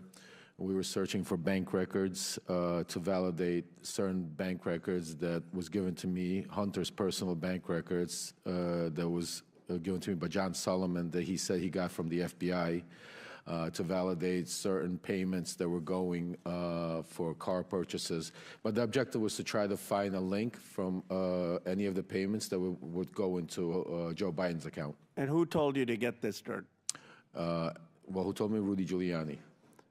Anyone else that you remember? John Solomon. I mean, everybody that was part of the team. I mean, did Bill Barr know that you were involved in getting this dirt? Absolutely. Bill Barr was notified of our investigation from the day he took office. Did you ever have a conversation with Bill Barr of being lenient towards Dimitri in his role, in Bill Barr's role as Attorney General? I personally did not, but I was witness to Victoria Tunzing and Joe DeGeneva having a conversation with Bill Barr about Dimitri Firtash. What did they say to Bill Barr? Basically, they were telling him that the charges were false and that he needs to drop the charges and basically end the case. And why did they tell him to drop the charges on this Russian oligarch? Because Dimitri Firtash was going to help us getting dirt on the Bidens or whatever else the Trump campaign needed. So my understanding is you have the Trump campaign telling you to talk to a Russian oligarch to get dirt on the President of the United States for political reasons, and then someone from the Trump campaign is talking to the Attorney General to drop the charges because this foreign national is helping get dirt on a political candidate? Absolutely. Did Bill Barr indicate any willingness to drop the charges? After a meeting that Victoria Tunzing and Joe DeGeneva had with DOJ, they came back and informed me that we're going to Vienna because to tell Dimitri Firtash everything's going to be okay. Do you know if Bill Barr in any way told you to say that? I was not privy to in that meeting, no. Do you have any evidence that Bill Barr would have indicated to signal to Dimitri that the charges would be dropped? Only from conversations from Rudy Giuliani or Victoria Tunzing. And what did they say about what Bill Barr said? They basically told me that this would be taken care of as long as Firtash played ball, and that's the message they relayed to me to tell Firtash. And they said that Bill Barr was conveying that to them directly? Yes, after meetings. There were several meetings. One, there was a private meeting at where Rudy Giuliani went and bumped into actually Bill Barr at the Trump International Hotel, and he used that as a moment to take him aside, speak to him. And then there were certain official meetings through official channels where Victoria Tunzing met with him. So, yes. Do you know anything, if anything was done with the charges? Till this day, Dimitri Firtash is not here. Do you believe that Bill Barr should be investigated for his conduct in potentially dropping these charges? I absolutely believe that, but not only that, I believe Bill Barr should be investigated into the cover-up and trying to silence me to get the truth out of what really happened in Ukraine. And explain the cover-up and what you believe he should be investigated with your last minute. My arrest was set up strictly to shut me up, to seal my documents, take away all my information, and turn me into a crazy man that had no way to prove what was going on. But the real story was Bill Barr was trying to save Donald Trump from impeachment and use me as a scapegoat. What he didn't realize was Donald Trump was not going to stop and was continue doing what he wanted to do. And that's why it blew up in Bill Barr's face. He also hired a special counsel at the time, Brady, to look into Ukraine. When we tried to reach out, my attorney to special counsel Brady, he never returned our phone call. Nobody wanted to hear anything I had to say that had to do with Ukraine, Donald Trump, or Rudy Giuliani. Mr. Chairman. Will the gentleman yield? Yes. Thank you. Mr. Parnas, I just want to say you have stuck to the facts today. We don't hear bombast and rhetoric from you, but you're telling a true story, and you've conducted yourself with great purpose and great dignity, and I know your son is here with you today, and I hope he and the rest of your family are proud of what you're doing for America. Yield back. Thank you. Chair now recognizes Mr. Donalds from Florida for 5 minutes. Thank you, Chairman. It's been an interesting hearing so far. Let's actually get to the actual paper trail of money flow from the CEFC into the bank account for President Joe Biden. And I want to start with a text message, July 31, WhatsApp text message between Hunter Biden and one Mr. Zhao. Real quick, Mr. Bobolinsky, who is Mr. Zhao? Congressman Donalds, I'd just actually like to spend 20 seconds. If you noticed, Congressman Khanna scurried out of here very quickly, and I'm actually disgusted as I sit here that he didn't address me based on the fact that I'm sitting here in front of the world trying to testify to the truth. In October 2020, I have messages I'm willing to produce to both the Democrats and the Republicans that Ro Khanna sent to me saying, you have always demonstrated to me that you're nothing but an honest with the highest integrity individual, and I was begging for him to go on CNN and tell the world in October 2020.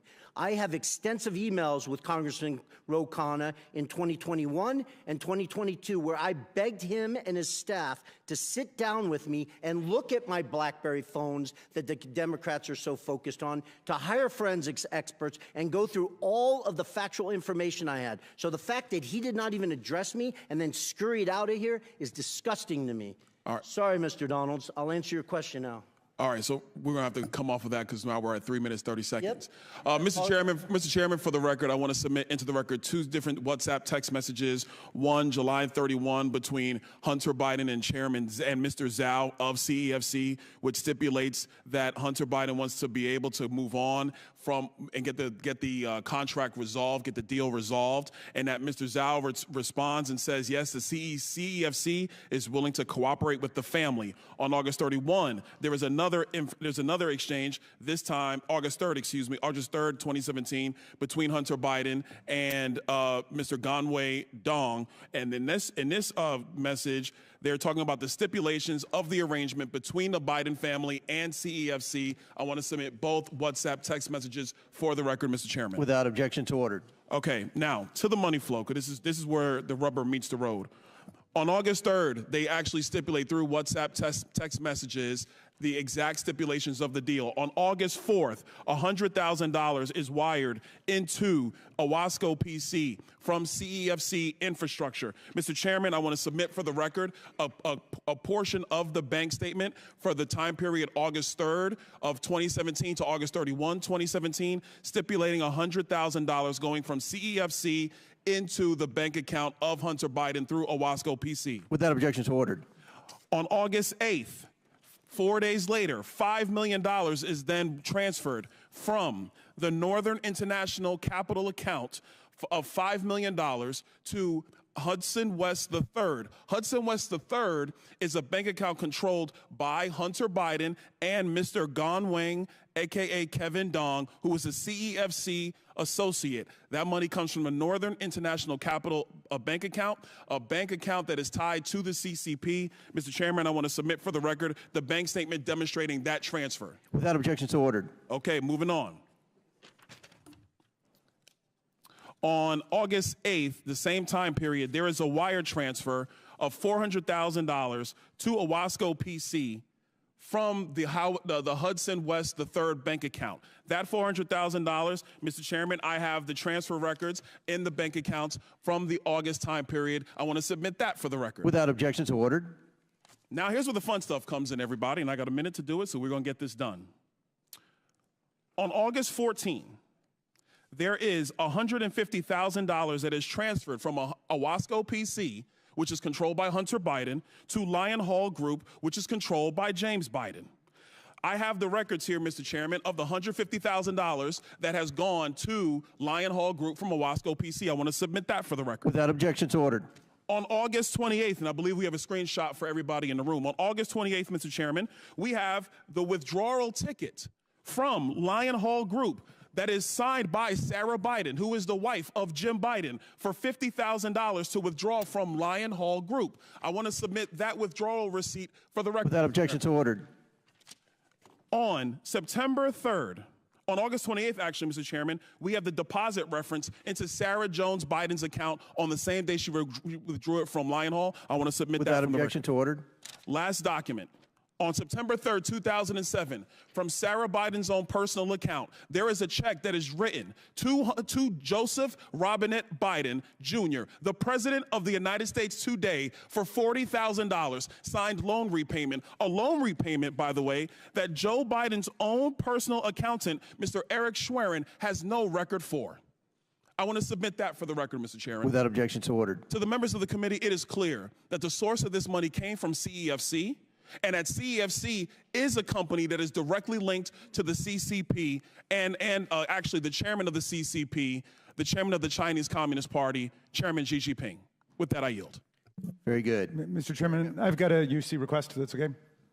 Go ahead. First, White House for sale, the staff report of the minority side, which details the CEFC's business interactions with Donald Trump. They own a $5.5 million unit in Trump World Tower and others. And then the Department of Justice press release announcing the sentencing of Jason Galanis in federal court to a term of 189 months in prison, ordering him to pay restitution of more than $80 million for 3 criminal fraud conspiracies against a Native American tribe, pension funds, and other investors. Without objection, so ordered. Chair now recognizes Mr. Mafume for 5 minutes. Mr. Chairman, thank you. I'm sitting here and imagining what I would be thinking if I were not here, but rather somewhere around the country watching the Congress of the United States, and in this case, this committee, for 15 months hold these hearings on Hunter Biden and come up with not one impeachable offense in all that time. 15 months. Over 10,000 documents and more, as you can see today as a result of that. This is a do-nothing Congress. And we should be doing the jobs that we were sent here to do, which is not to have investigation hearing after investigation hearing over and over and over again, and then run to our favorite TV outlet to give interviews afterwards. We were sent here to get a job done. Taxpayers are looking at all of us.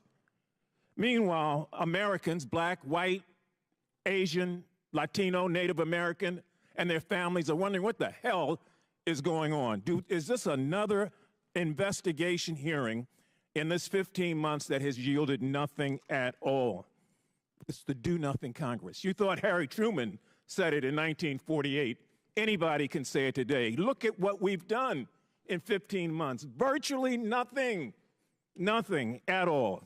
Senior citizens sit in their homes and watch C-SPAN or some other outlet carry this. Some of them sitting in nursing homes, all of them worried about losing their Social Security. They're on fixed incomes, and they expect the Congress to use its time and its energy to deal with things that affect them directly.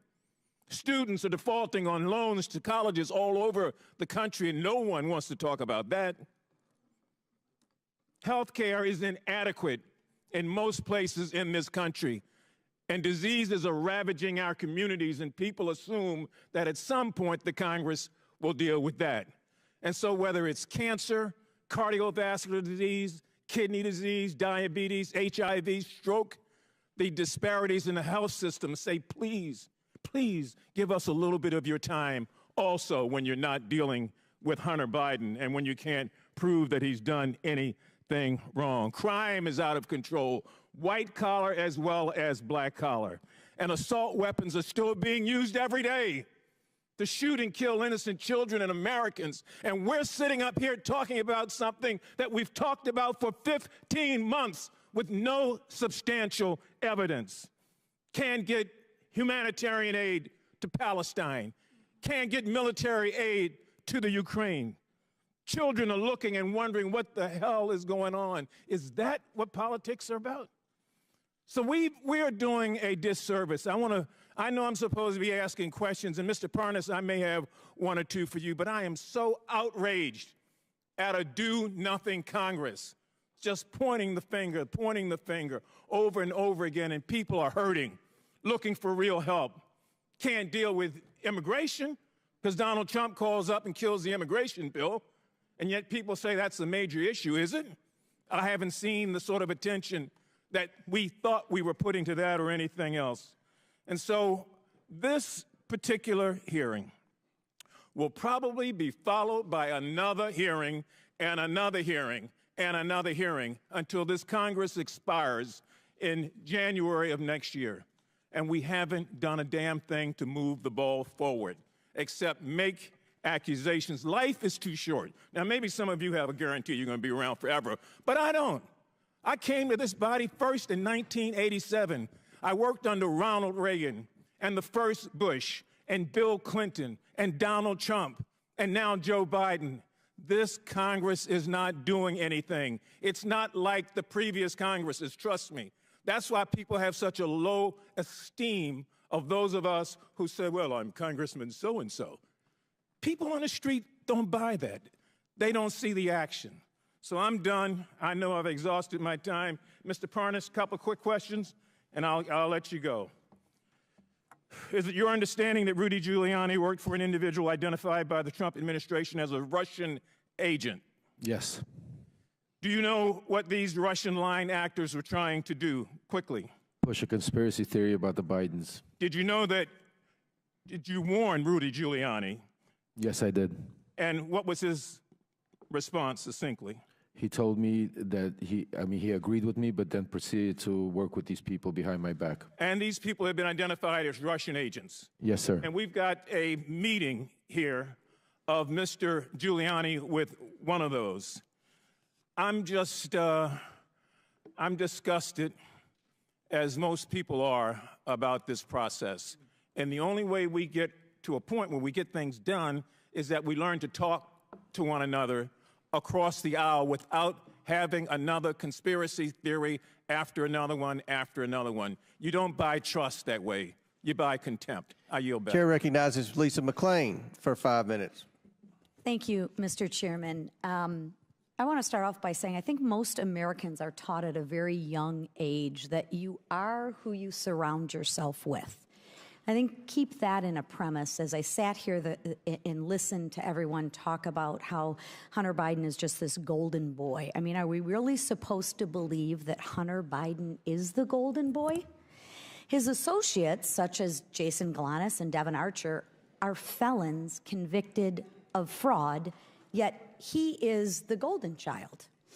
I want to talk about examples of Biden's influence peddling scheme. This time, it was Romania. It follows the same general pattern as we have seen with other countries like China, Russia, Ukraine, and Kazakhstan. Here's the pattern. It's really simple. A corrupt foreign oligarch needs access to the U.S. government.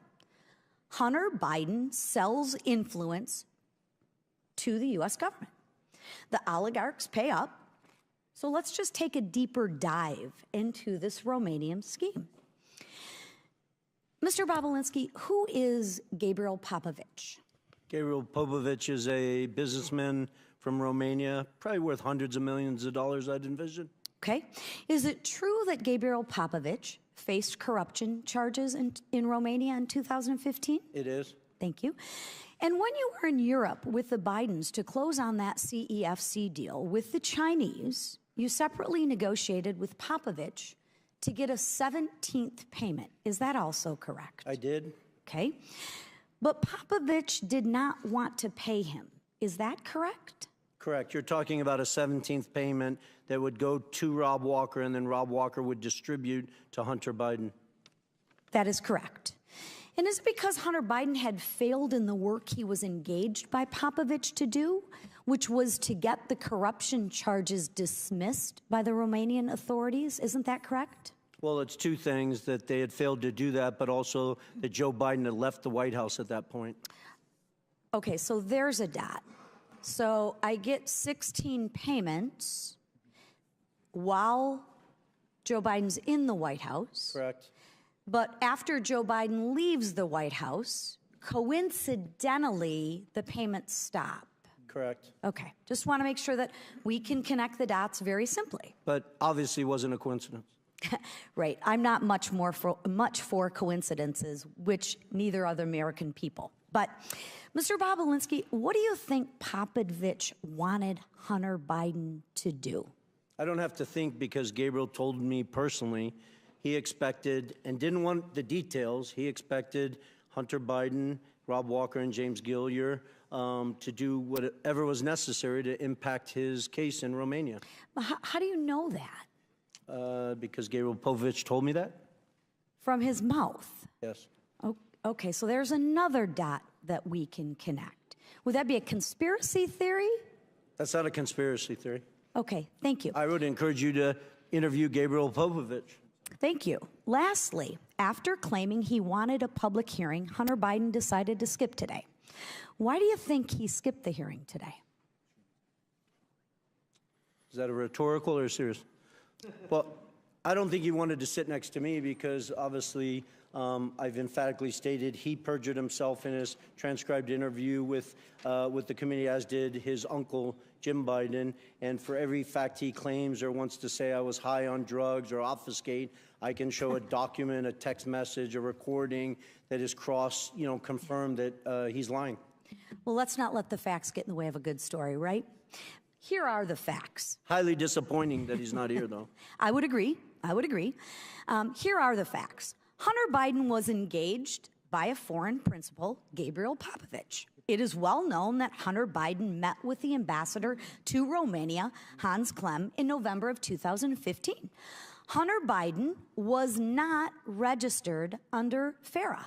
He stopped getting paid as soon as his father leaves office until you got Popovich to send Hunter Biden one more payment. Seriously, what services was Hunter Biden providing to the Romanian oligarchs for millions of dollars? We've yet to hear it. As far as the committee knows, Hunter Biden was never registered under the Foreign Agents Registration Act. If the Department of Justice applied the same standards it did in the Paul Manafort case, Hunter would be in more trouble than he is already in. Mr. Chairman, there are real FARA issues here that we need to continue to look at. And with that, I thank you for being here, and I thank you, Mr. Chairman. Absolutely. Thank you. Good job. Chair now recognizes Ms. Ocasio-Cortez from New York. Thank you, Mr. Chair. Mr. Bobulinski, I heard your opening statement. It's submitted to the record, part of our proceedings. I have a quick question. Simple. Is it your testimony today that you personally witnessed President Joe Biden commit a crime? I believe the fact that he was sitting with me while I was putting together a business deal. Did you witness the president commit a crime? Is it your testimony today? Yes. And what crime have you witnessed? How much time do I have to go through it? It is simple. You name the crime. Did you watch him steal something? Corruption statutes, RICO and conspiracy. What is it? What is the crime, sir? Specifically. You asked me to answer the question. I answered the question. No. RICO, you're obviously not familiar with. Corruption statutes. Excuse me, sir. RICO is not a crime. It is a category. What is the crime? It's a category of crimes that you're then charged You under have charges. A long 100 You list have of charges. Sir, please want me to name the exact statute under RICO? Yes. Well, it's funny. In this committee room, everyone's not here. There's over 18 All right, sir. I reclaim my time. lawyers that went to law school. I reclaim my time. You guys okay, to thank define you, the sir. I statute reclaim my under time. RICO. Clearly, what we are seeing here today is a continuation of the 15-month saga of the Republican majority lost in the desert. Impeachment 101. The majority party, or whomever is raising impeachment, must accuse the president of a high crime, a specific high crime or misdemeanor. I would like to submit to the record HRES 918, the House resolution to open this impeachment inquiry. Without objection to order. This resolution does not outline a high crime or misdemeanor. It's not here. Now, when we compare the chairman's opening from his previous opening, he's talking about Ukraine and Burisma and all of this. This entire inquiry is based on a blockbuster piece of information that was in a classified SCIF room. And inside that room was a document alleging President Biden directly of a $10 million bribery scheme, a $10 million bribery scheme, extremely serious. What happened? What happened a month ago, Mr. Chairman? That document, the FBI arrested the person who offered those allegations for falsifying his testimony to the FBI. This entire impeachment inquiry is based on an actual, provable individual who has lied. Now, responsible leadership would withdraw an inquiry based on that. Withdraw it.